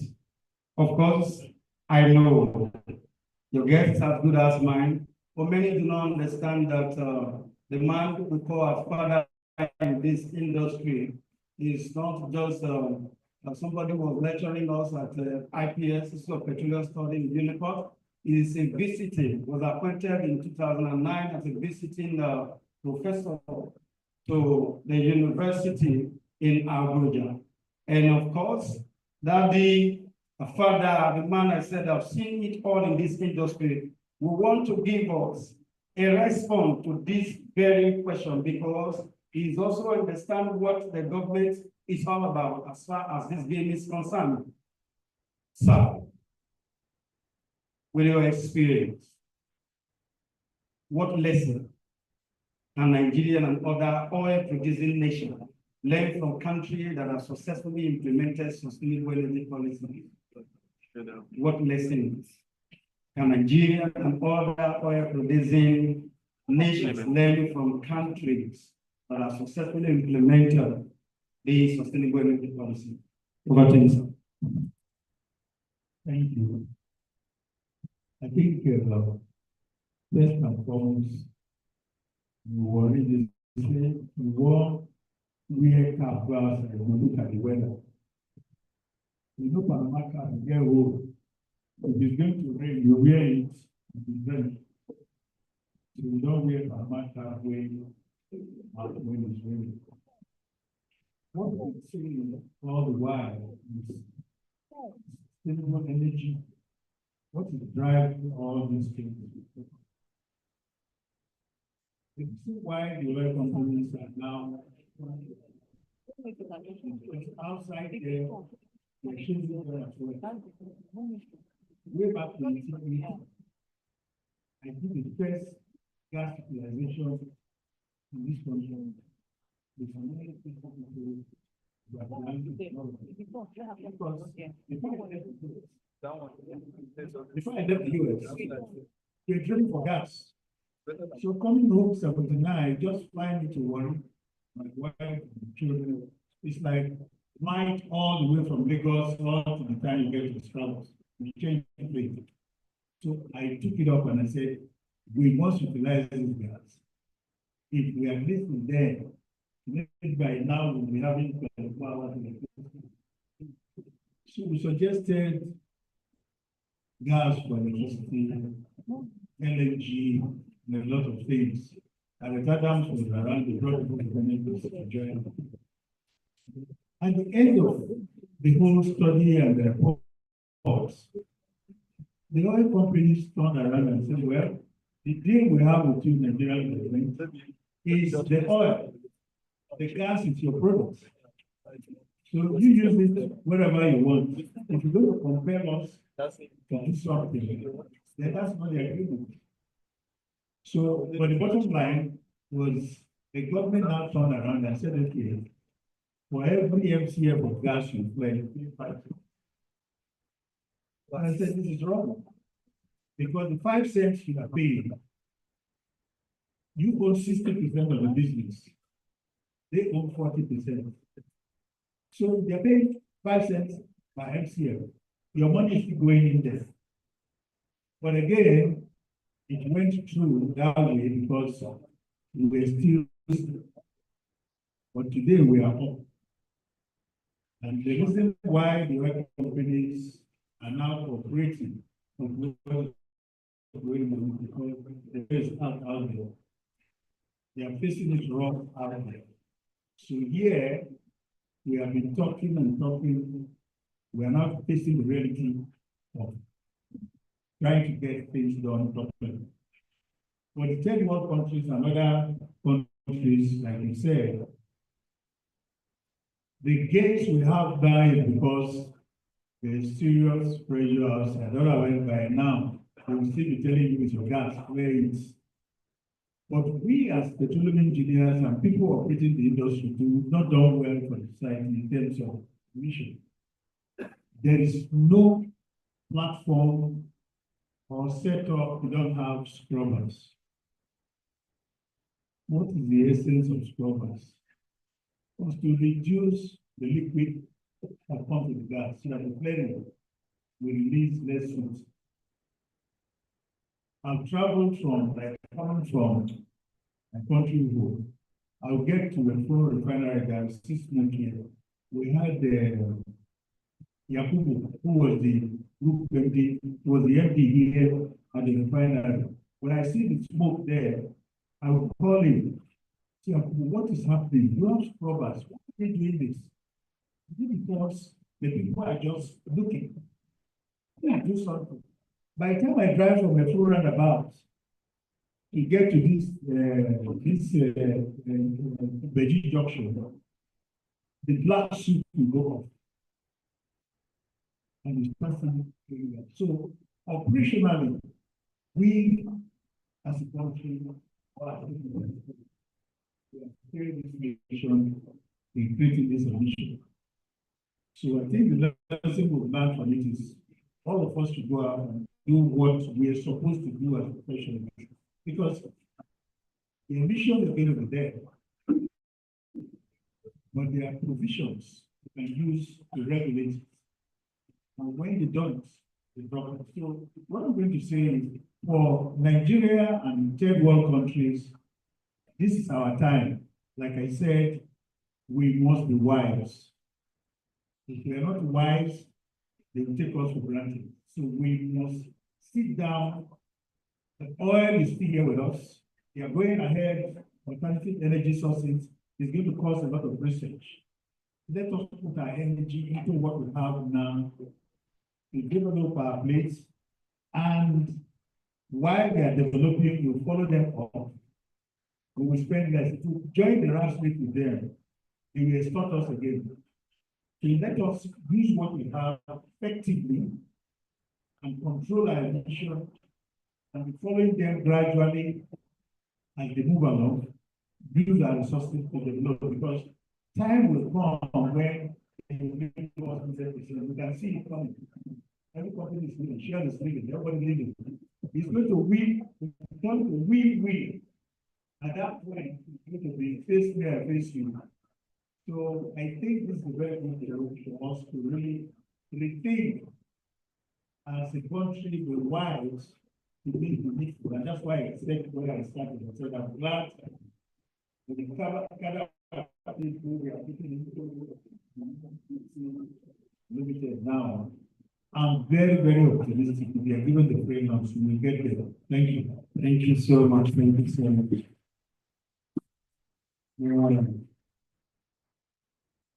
So much here, but the truth of the matter is we are limited with time. Please, I plead with every one of us. One beautiful thing about these panelists and they are all accessible. You don't need to fill any form to get more from them. Please, I want to beg so that you just take 1 minute, if possible less, a parting shot on this next, so that we can supply energy to our audience and we move on the rest of the program. Thank you very much. At this point, I would like you to just help me so that once we manage time correctly, we'll take it from Adam. So, Dr. Adam, thank you very much. Just from you, a parting shot, the prof, and of course, the only Indian on stage will take over, then Tobe, then that way, those thank you, sir. Parting shot. Maximum 60 seconds. Thank you.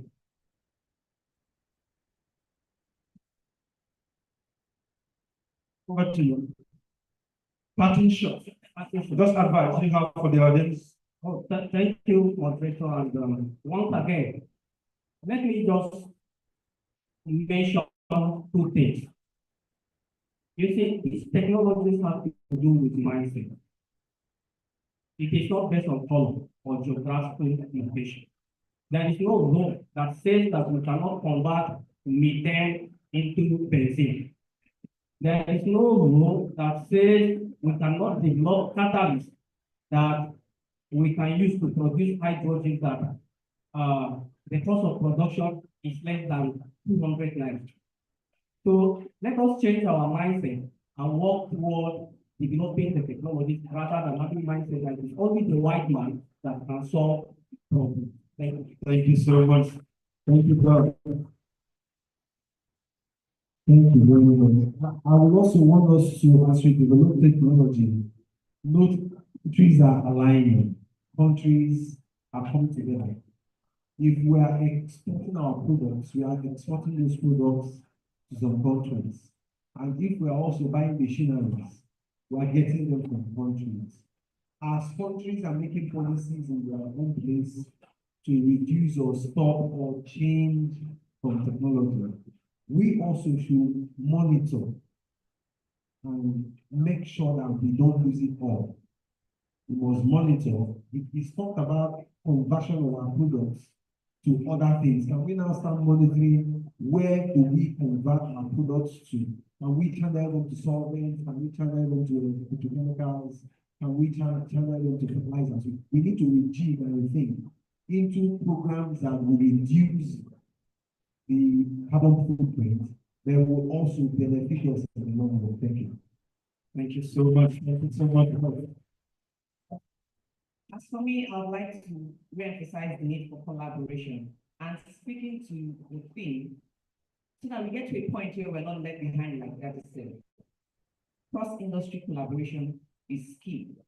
We have ExxonMobil here, we have all companies here, but outside they're actually collaborating with other industries. For example, you have Tesla, that we know, collaborating with Panasonic to develop lithium-ion batteries for their solar storage. And we have lithium deposits here in Nigeria. We need to get to the point where we begin to collaborate with other industries to get this energy mix and, be in the forefront of the game. So for me, I would like us to take back that collaboration, be it in cross-country, in industry, or within other industries, is key. Thank you very much for the opportunity.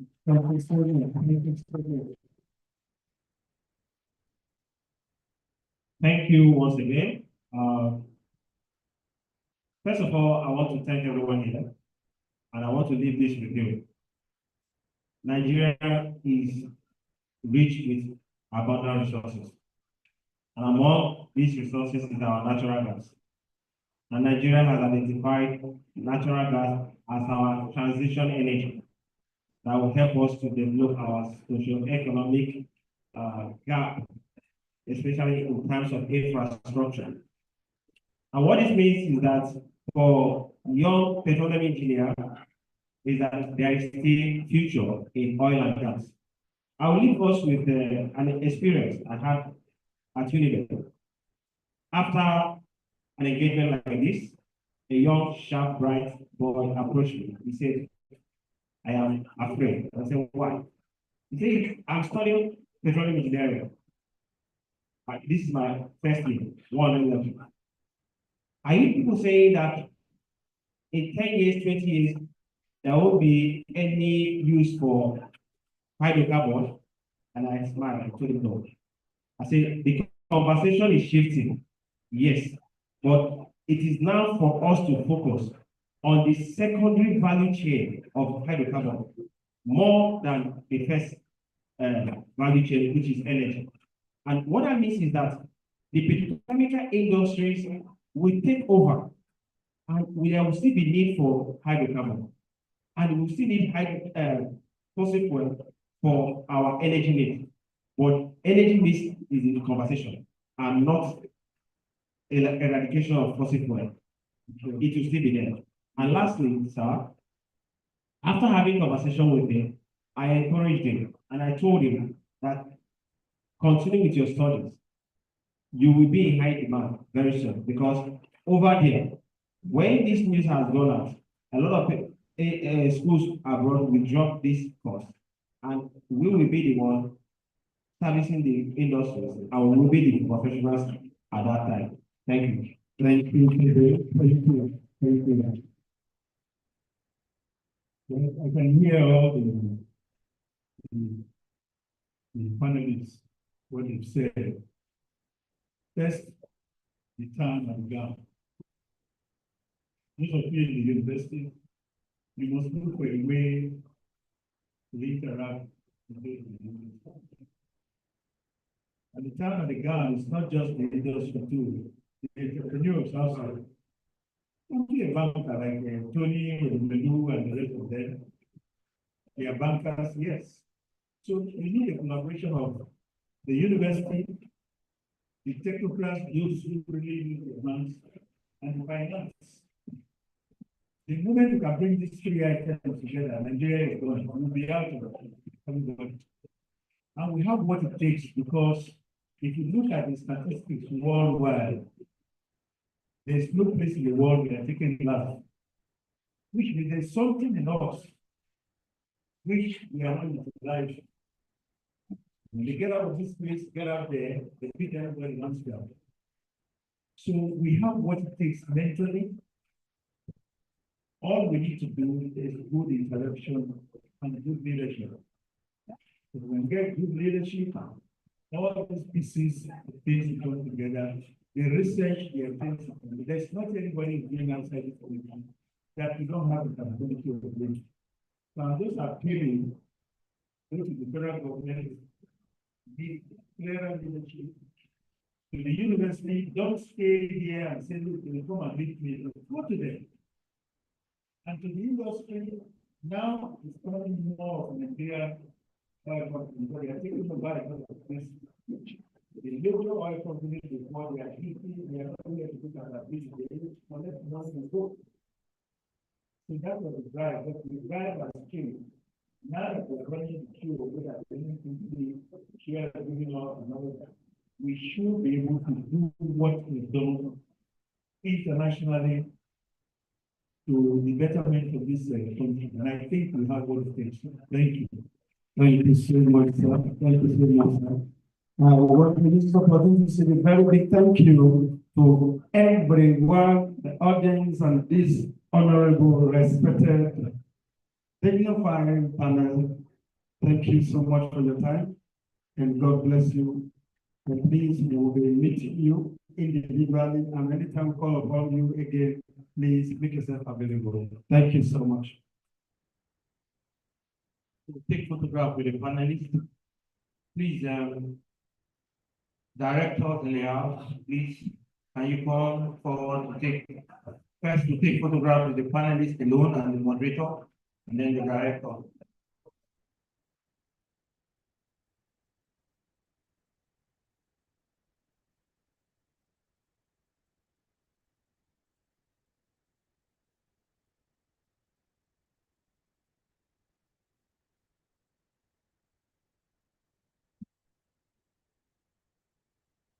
Patrick.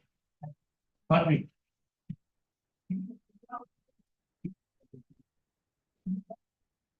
Okay. Any members, directors, ATS chair?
Okay. Okay.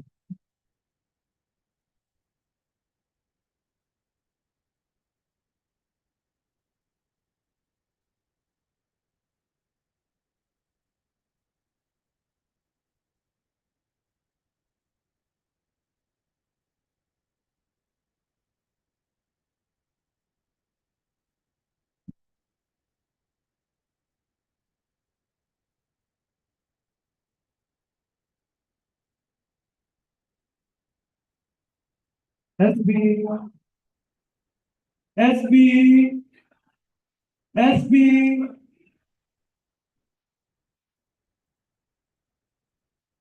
So I can see we are all having our food already. Special appreciation to all our panelists once again. So quickly we'll be moving to the awards section. And to take that, okay, before I introduce the awards chair, I would like to recognize the presence of one of our board members that worked in not quite long, the person of Dr. Sarah Winnie, the Director, Linkage and Exchange Program for the Petroleum Training Institute. Can we give a round of applause to her? You're welcome, ma'am. Thank you so much for joining us. So quickly, we'll be going through the award session, and to take that, we'll have Dr. Andrew Abano, who is our award chair for this 8 years. Can we put our hands together for him as he comes over?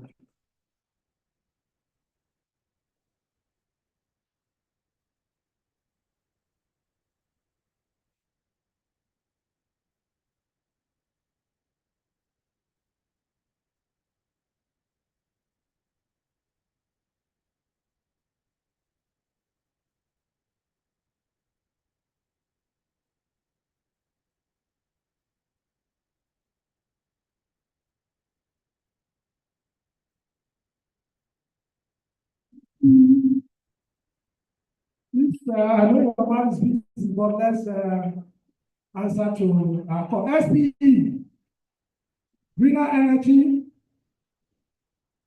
Thank you very much. Good afternoon once more. And we have come to the award session. In this session, it is SPE way for us to show a token of appreciation to everyone who has contributed in every little way to the success of all the events that we do.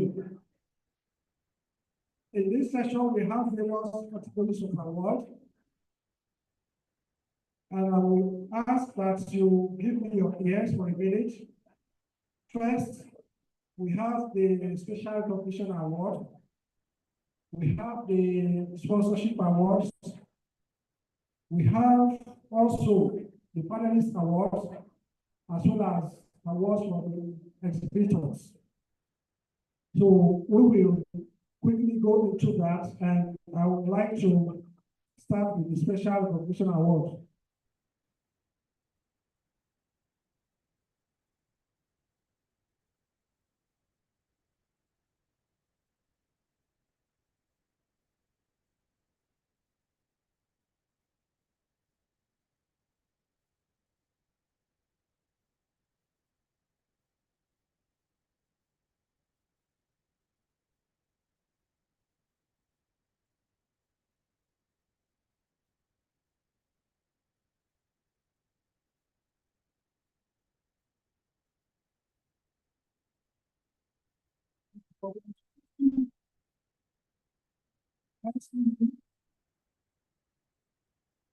To do SPE the honor of making a presentation to a special recognition award, I'd like to specially and humbly invite old engineer Professor Juliet Inodani. Let me kindly request you to make this presentation to Danny in the house. While she's coming up, I'd like to respectfully invite Engineer Alex Lehim to have this honor from SPE. On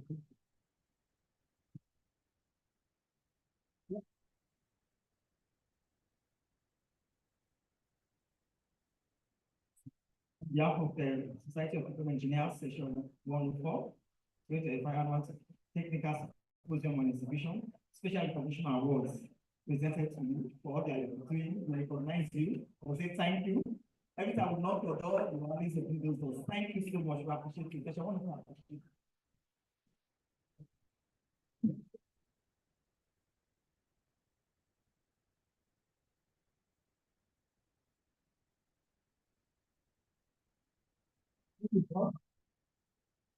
Next, I'd like to invite my fellow engineer, Dr. Michael Ademita, FNSC, to help us make a presentation to Engineer Ahmed Obaka Adani, PhD.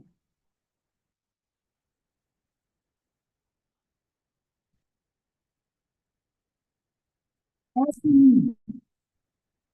see that my engineer doctor is busy. Engineer Dr. Adamu, please.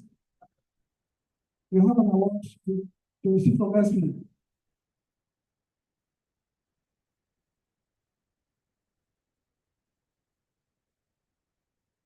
On behalf of Section 104, I want to say thank you to you, and therefore, Dr. A. Adoni, and we trust that you always make yourself available for the session, and that you will continue to grow and ensure that oil and gas are well utilized in a sustainable manner. Thank you very much.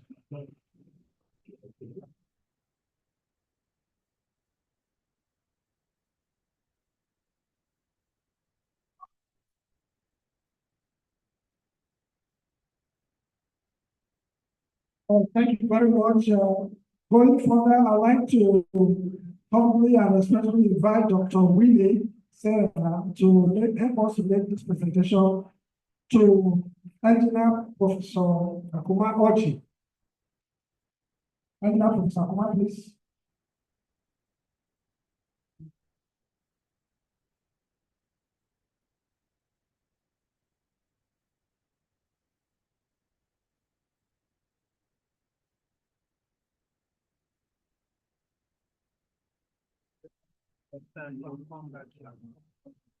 Thank you very much, Engineer Professor Kumaochi, the Director of the Center for Gas Refining and Petrochemical, Uniport alumni.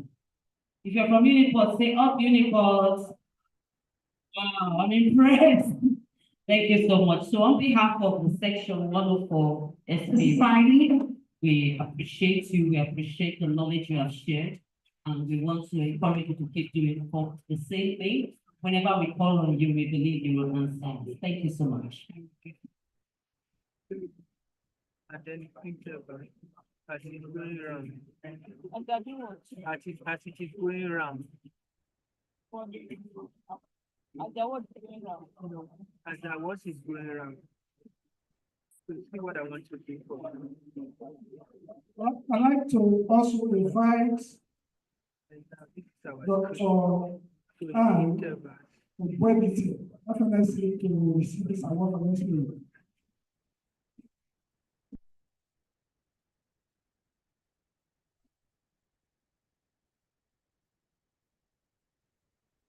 Let's show us some love. Thank you, Dr. Thank you so much for all you do for SB.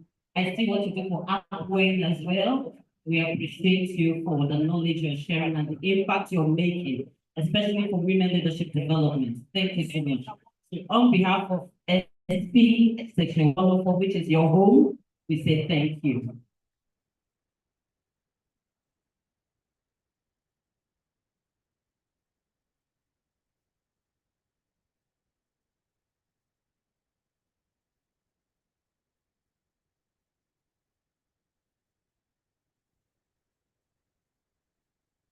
Thank you very much. I know in SPE we are known for service, and because I have the microphone, I have the honor to talk whosoever I wish at this point.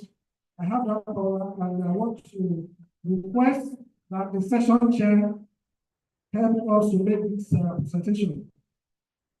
Sir Tammy, please, we need your service to help us make this presentation to Engineer Victor Ogoria, sir, and Engineer Dr. Obuneme Obola.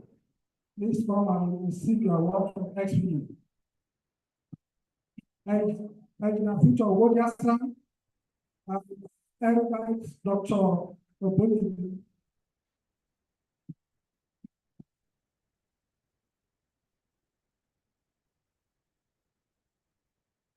To my very good friend, I present this in recognition of your professional expertise and invaluable contribution to knowledge added as a paper presenter at the 2025 ATS exhibition.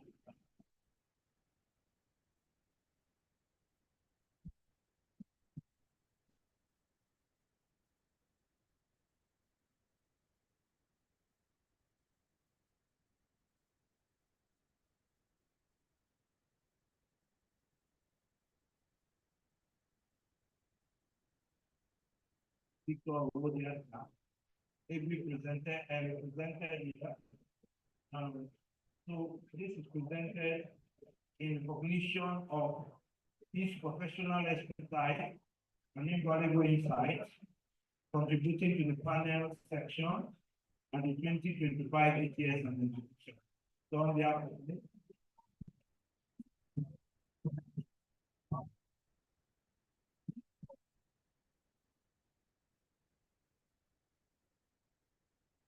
Thank you very much. I really appreciate it. The next categories of award, the next categories of award will be for our sponsors, the companies that sponsor this event, and I'm going to call them out in a row. So if they are representing any company, I would like to ask you to come very quickly to the podium to receive an award from SPE.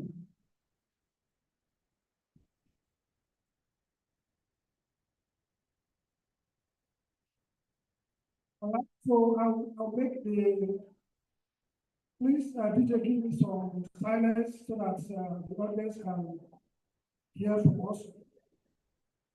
We have Lighthouse, anyone from the Lighthouse, Petroleum Limited, Vendetta Oil and Gas, Non-Swap Energy and Technical Services, AHL, the Real Ventures Limited. Any of these persons in the house, Dario Energy Limited, Non-Swap Energy and Technical,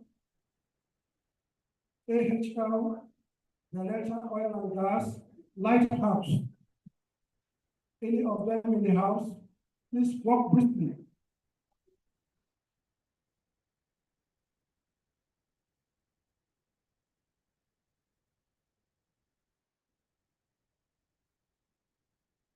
Right, so do all this now. I would like to invite our own very senior session director, Mr. Polika. Please help us to make this way of presentation.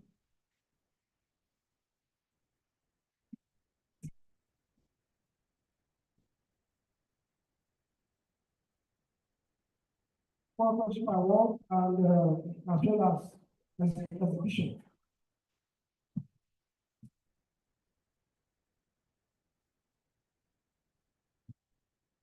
On behalf of this, thank you.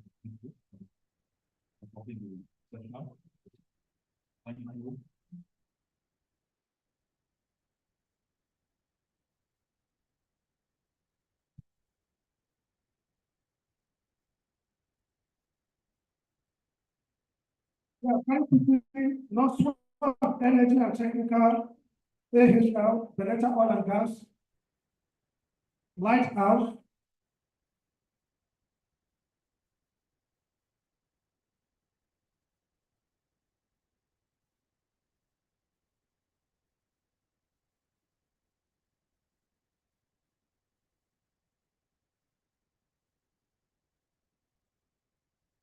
AHL,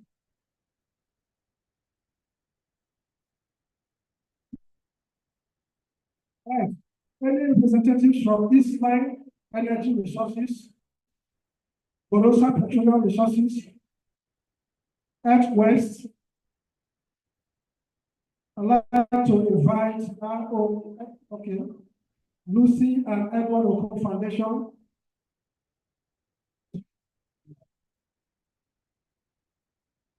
Exit Global Solutions,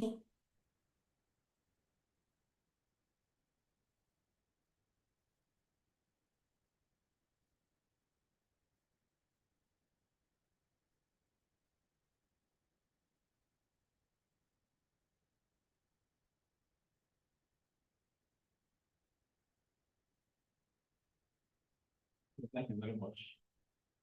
I'm appreciating for your supportive solution and big assistance in starting the process. Thank you.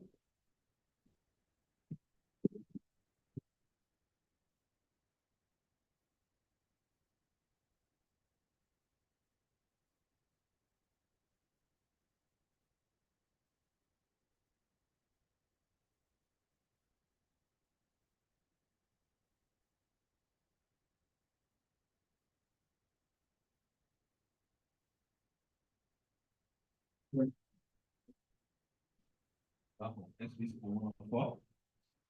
for the supportive role session activities. Thank you.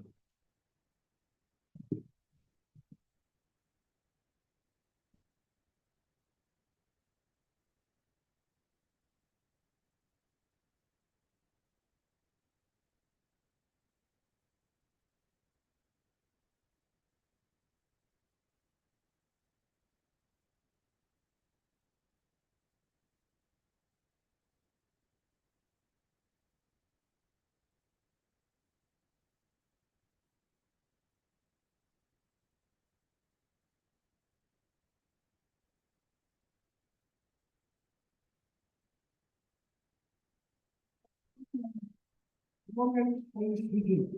Do we have anybody from Cassava Africa Limited? The Wish Nigeria Limited, any persons from here? I will not keep my very small silence. Thank you very much.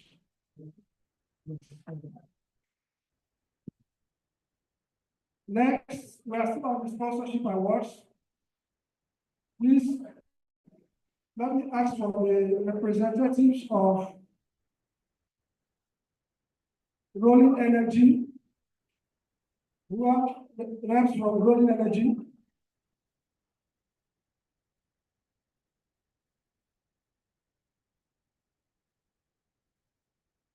Yeah, this is NM's gas infrastructure. Any representatives of NM's gas infrastructure?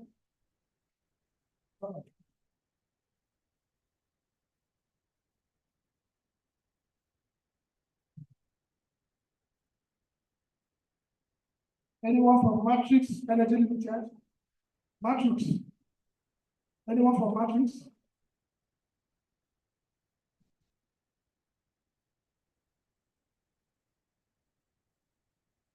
To make this honor award to this special category of sponsors.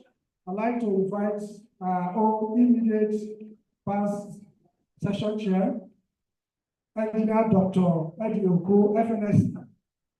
Please do us the honor to make this presentation to our distinguished sponsors. And we'll start with NNPC gas infrastructure.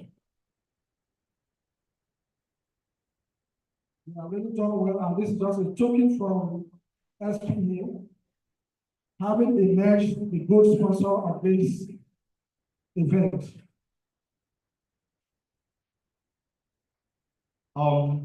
Here all protocols really observed. On behalf of SPE Section 104 Warri, we want to make this special presentation to Nigerian Gas Infrastructure Company Limited. They've been very, very supportive. They've been very wonderful. They've been very, very anonymous in giving us this venue that we are having today's event. And not just the venue, they supported us with their personnel as well as some other things that ordinarily in the past we will pay for. So we want to say a very big thank you on behalf of the board and directors of Section 104. And we are saying very big thank you to Nigerian Gas Infrastructure Company. Thank you very much.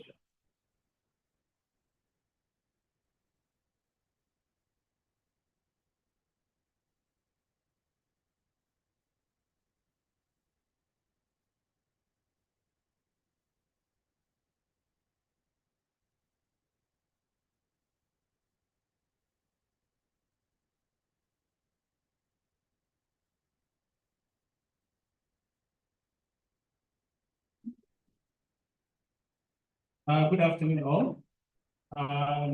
Thank you very much, SPE Section 104 Warri.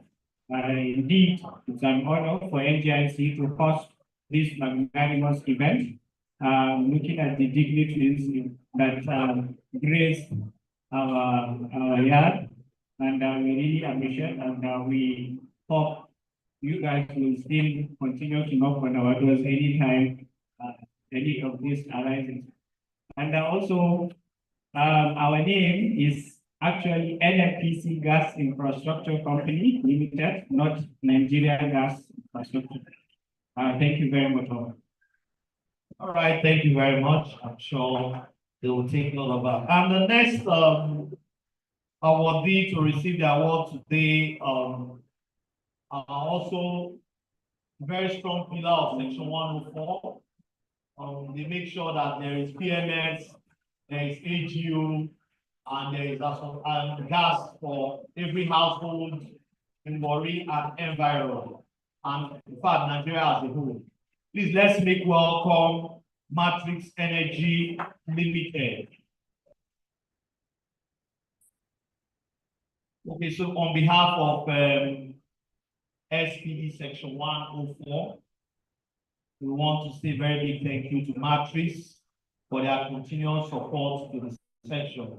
And we hope and pray that this is just the beginning of bigger support to come. So thank you very much.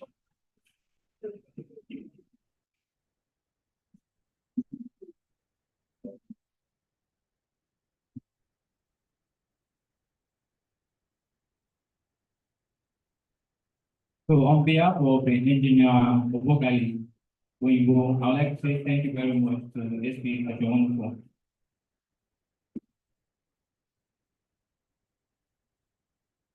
Yes, this next awardee is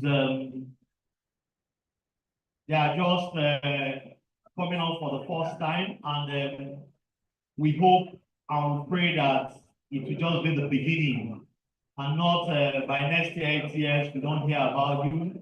So we appreciate your contribution, we appreciate your support. Please let's make welcome a representative of Gasavant Africa Limited. Gasavant Africa Limited has been a very strong. I think when you saw him putting clap again, well, I don't understand it.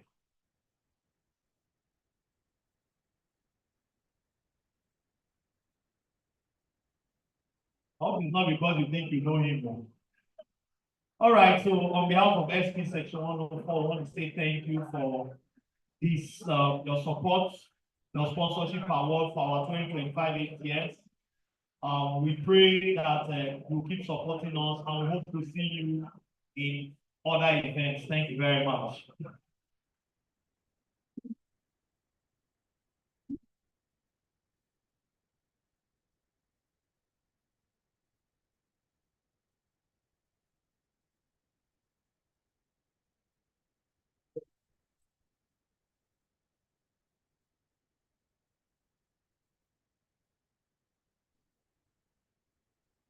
I'm talking about.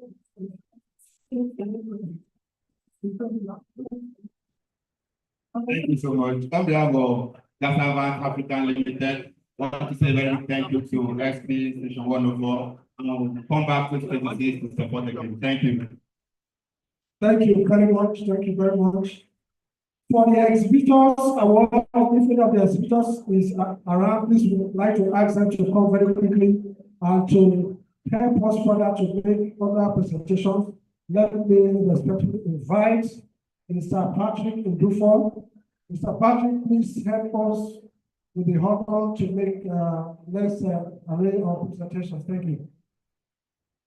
We still have Lighthouse here. We have Rolling Energy. We have Zewich. We have Asia. Any of the exhibitors here? We have Crado World. We have Petroleum Training Institute. We have NPRC. We have Financial Nigeria Limited. Any of these exhibitors here, please come over and quickly receive the award in a jiffy. Rolling is there.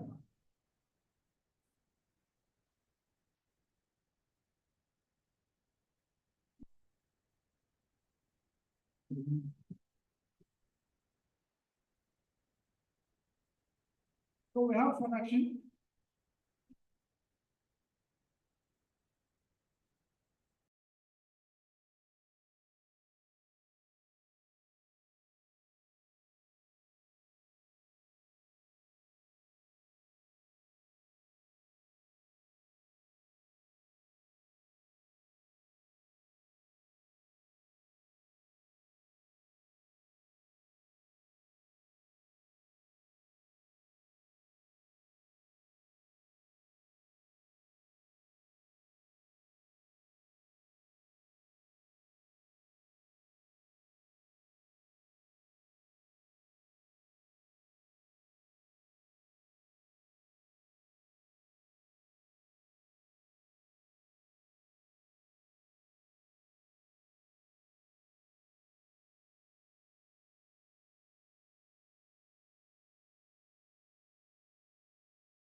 Okay. We still have with us another award. It goes to Dr. Andrew Abano.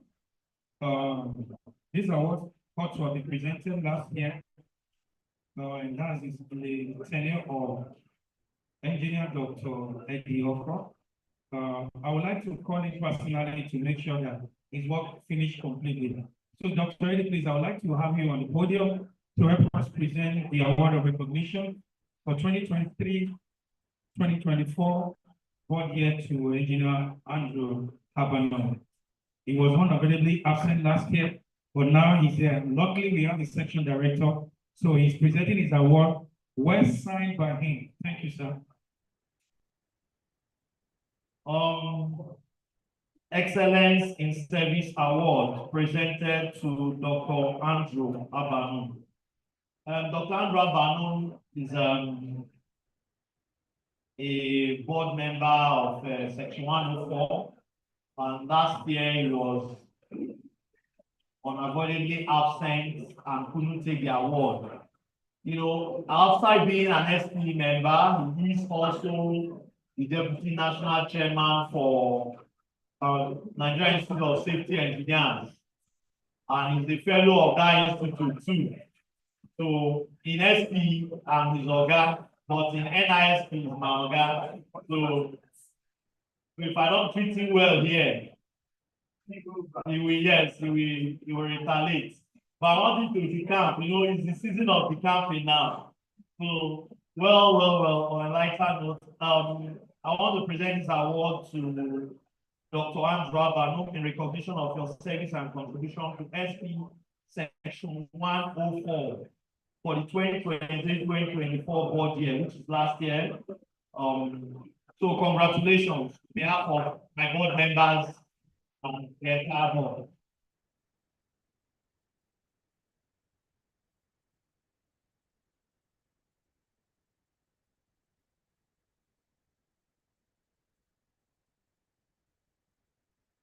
SPE. I mean, it's been a pleasure being a member of SPE for over 15 years, and I'm never regretted being a member. I'm also a member of the JCI, and we believe that service to humanity is the best work of life, and I'll continue to be part of SPE. Thank you very much. So this wraps the end of this session. I'd like to hand the microphone back to the moderator or the MC. Thank you.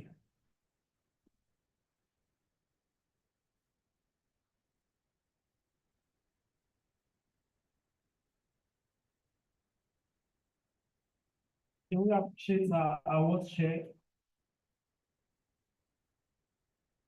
All right, so we're wrapping up. Quickly, we want to recognize all our students, chapters that are here with us. So I will just call the name of the school and you will rep your school. So are we ready? Are we ready? So we have Petroleum Training Institute, PTI, if you are here.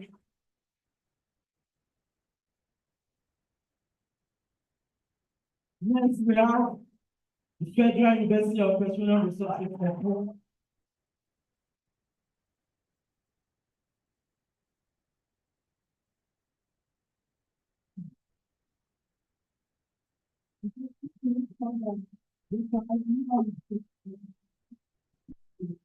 I know I will get to pick this. Let's calm down a bit. So do we have Novena University here? Let's not just University now. All right, let's celebrate Delta State University, Abraka. We have some persons there. Can we celebrate them? All right, let's celebrate Delta State University, Ozoro. Yes, we have Delta State University, Ole. We have lots of them. Let's celebrate it. Let's celebrate Nigeria Maritime University, NMU. Let's celebrate AE Bunai. No, right? And lastly, okay, we have Niger Delta University, NDU. Well, and we also have Western Delta University, Ogara. Wow, wow. So we have the rep for Niger Delta University. This is our newest chapter, and our faculty advisor is here. So Western Delta University. Yeah, thank you. So we have Dr. Ehika Igodaru, who is the FA of Western Delta University, our newest chapter. Come on, can we celebrate it? Thank you so much for joining us. Thank you so much, sir. So let's make welcome our host here once more.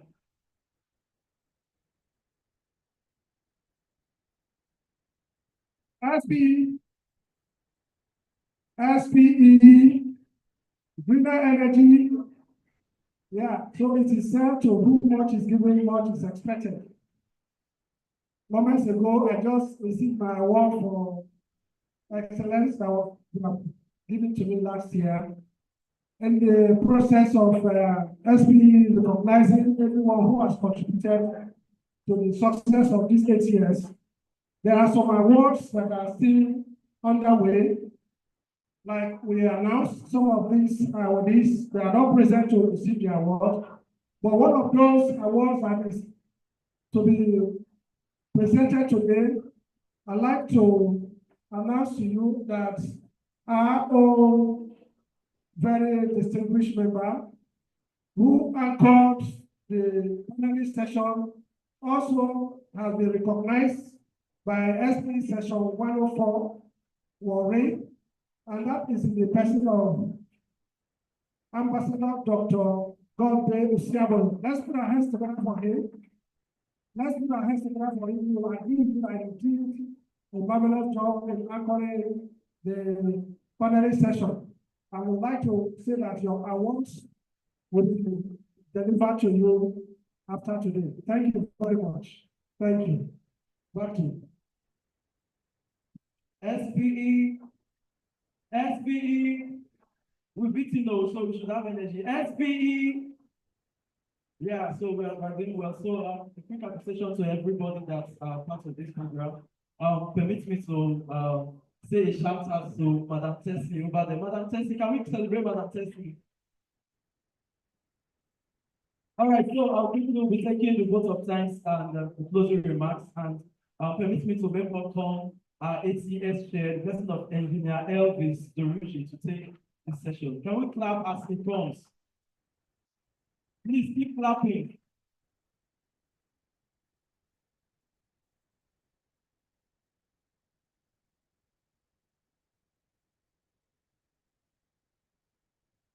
SPE, wow, what a beautiful day. I think the day has really been well spent. I'm not going to take so much of your time. I've been asked by the ATS Planning Committee to come and make this vote of thanks. Respecting all established protocol, on behalf of the 2025 Planning Committee, I want to really deeply and heartily express gratitude to the SPE Warri Section 104 for a highly successful 2025 Annual Technical Symposium and Exhibition held today, May 12, 2025, at this NGIC Conference Hall at Warri. This year's ATS theme, Sustainable Oil and Gas Development, Policies, Technologies, and Strategic Partnership, is indeed a landmark event.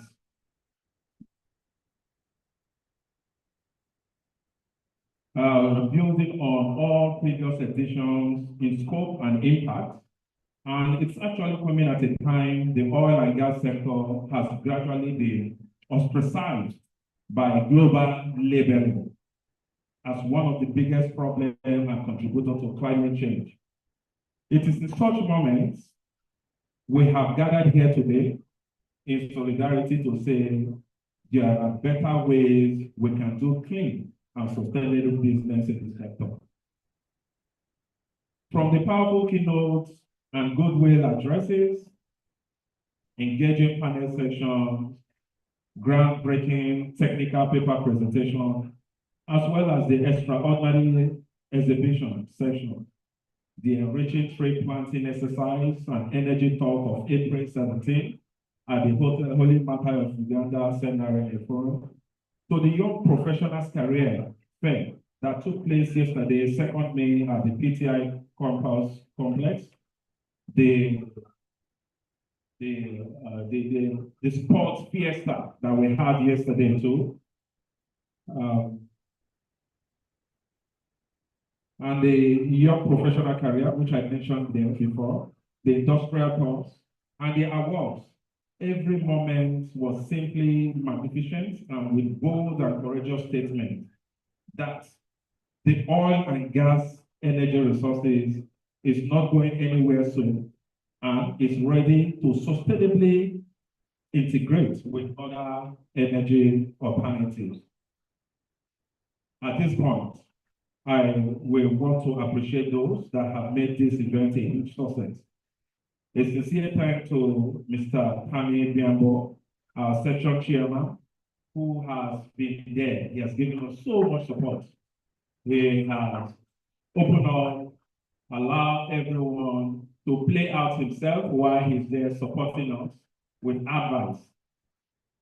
And the board of directors, I begin to mention them. There are so many of them, so much support for their unwavering support and leadership.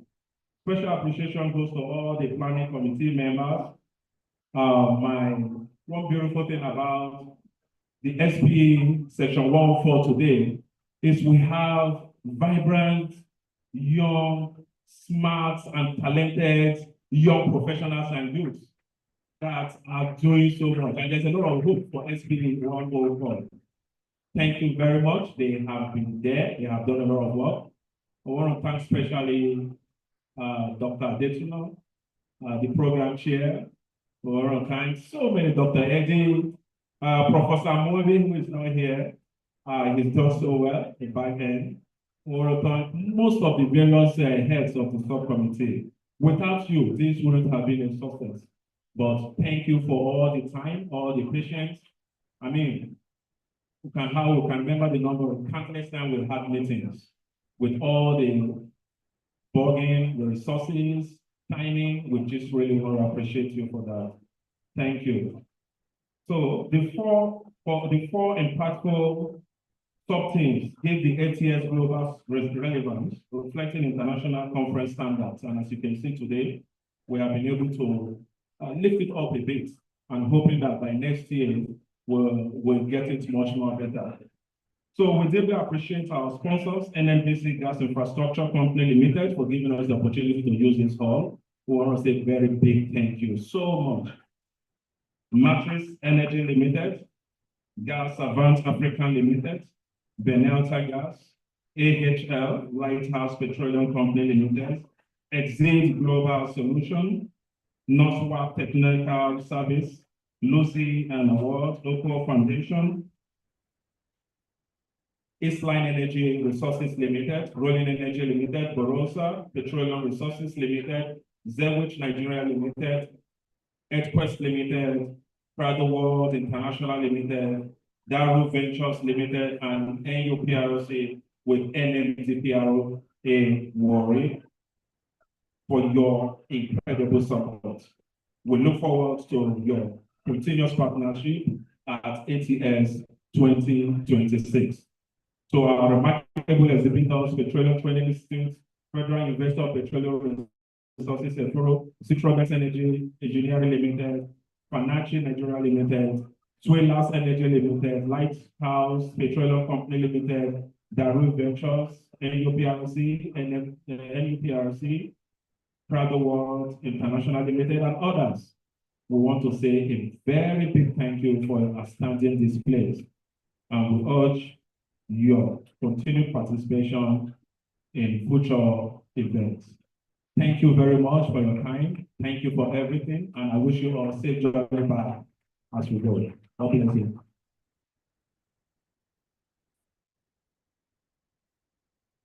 Wonderful. Can we join hands together again for our ATS check? All right, so we are done with the program, but before we leave, we would like to take some photographs So we're moving straight to the photography session. Why did you just play some lights music for us? So we'll be having it in this order. All the ATS planning committee members, please, can you come up for the photograph session, please? So all ATS planning members, quickly, can we have some students help us to put these chairs a bit?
All ATS planning committee.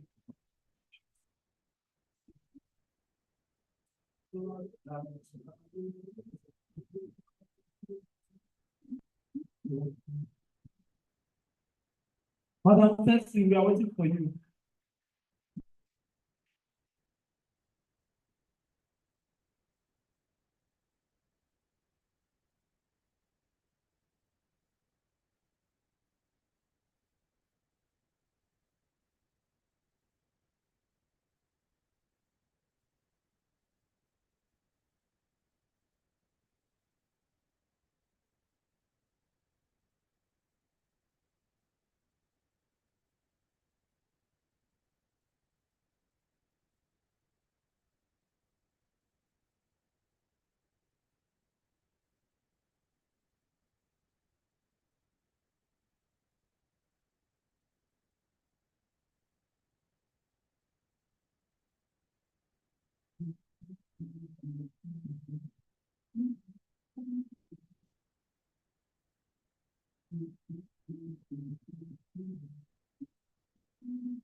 Every other senior member that are, please, let's just sit a bit. Every other senior member that are, please, can you join the picture? All professionals, all professionals, all professionals, senior members, young professionals, please. Up.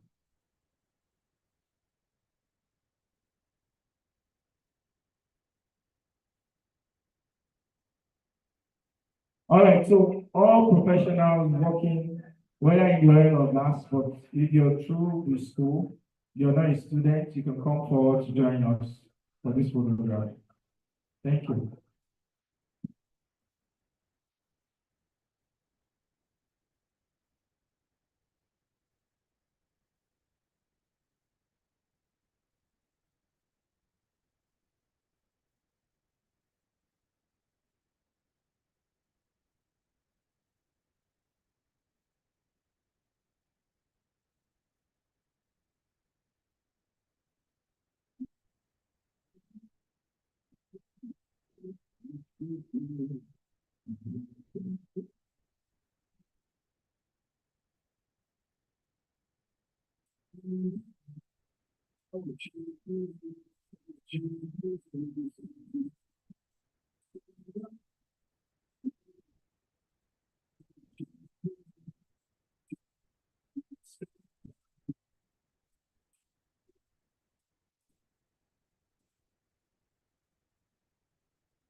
Thank you very much, sir.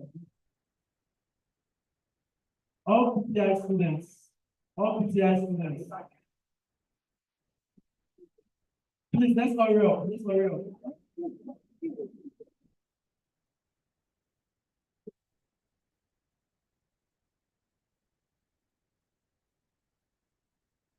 All PTI students, please, let's hurry up. Let's go around, so stay at the back, so step aside.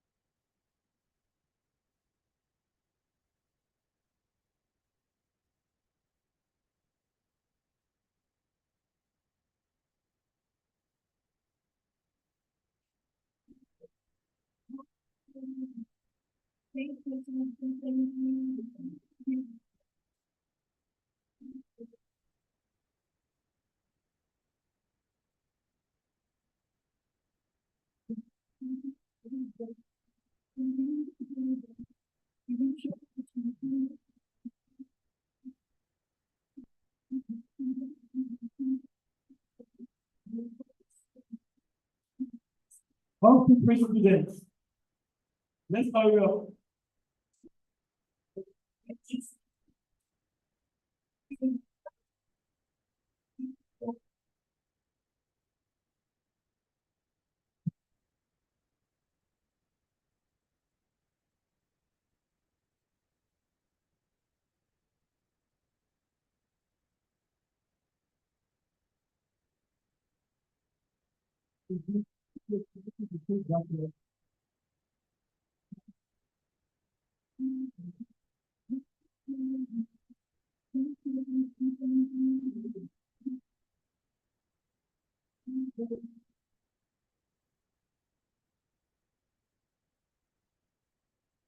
It was a big, big bump, but before we were bigger, she each other to the lyrics, people learn to figure.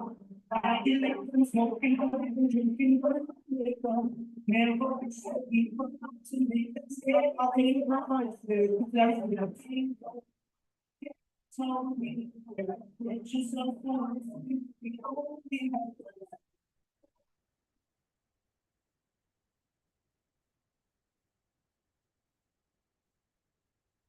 Novena, Novena.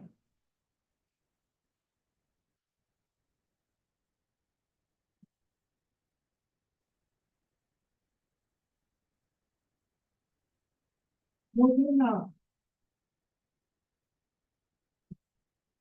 No, Novena, that's you, MBK, all the destinies, all the destinies. Western Delta University. All other students, please come forward, all other students. Let's hurry up, please.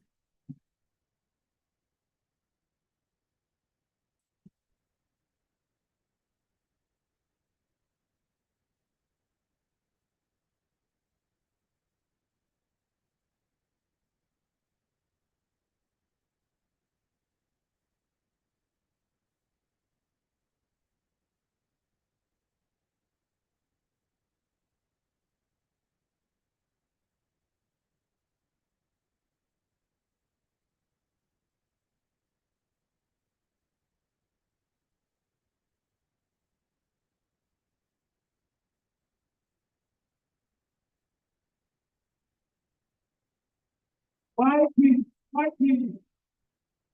All white please. All white please.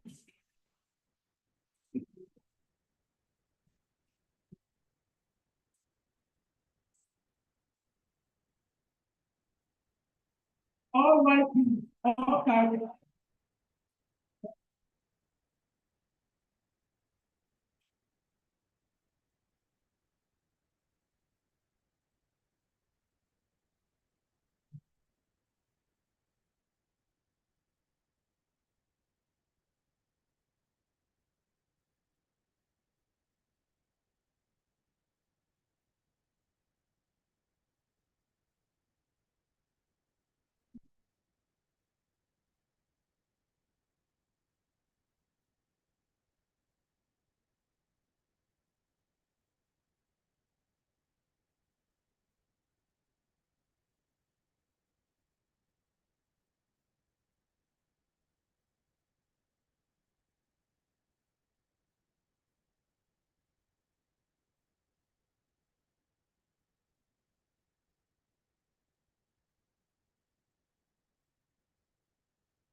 All right, so thanks for coming. Now we want to start the party. It's the happy hour party.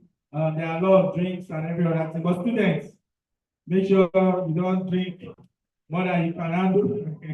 Drink responsibly. So DJ, give us music while we network and we start the happy hour. Thank you.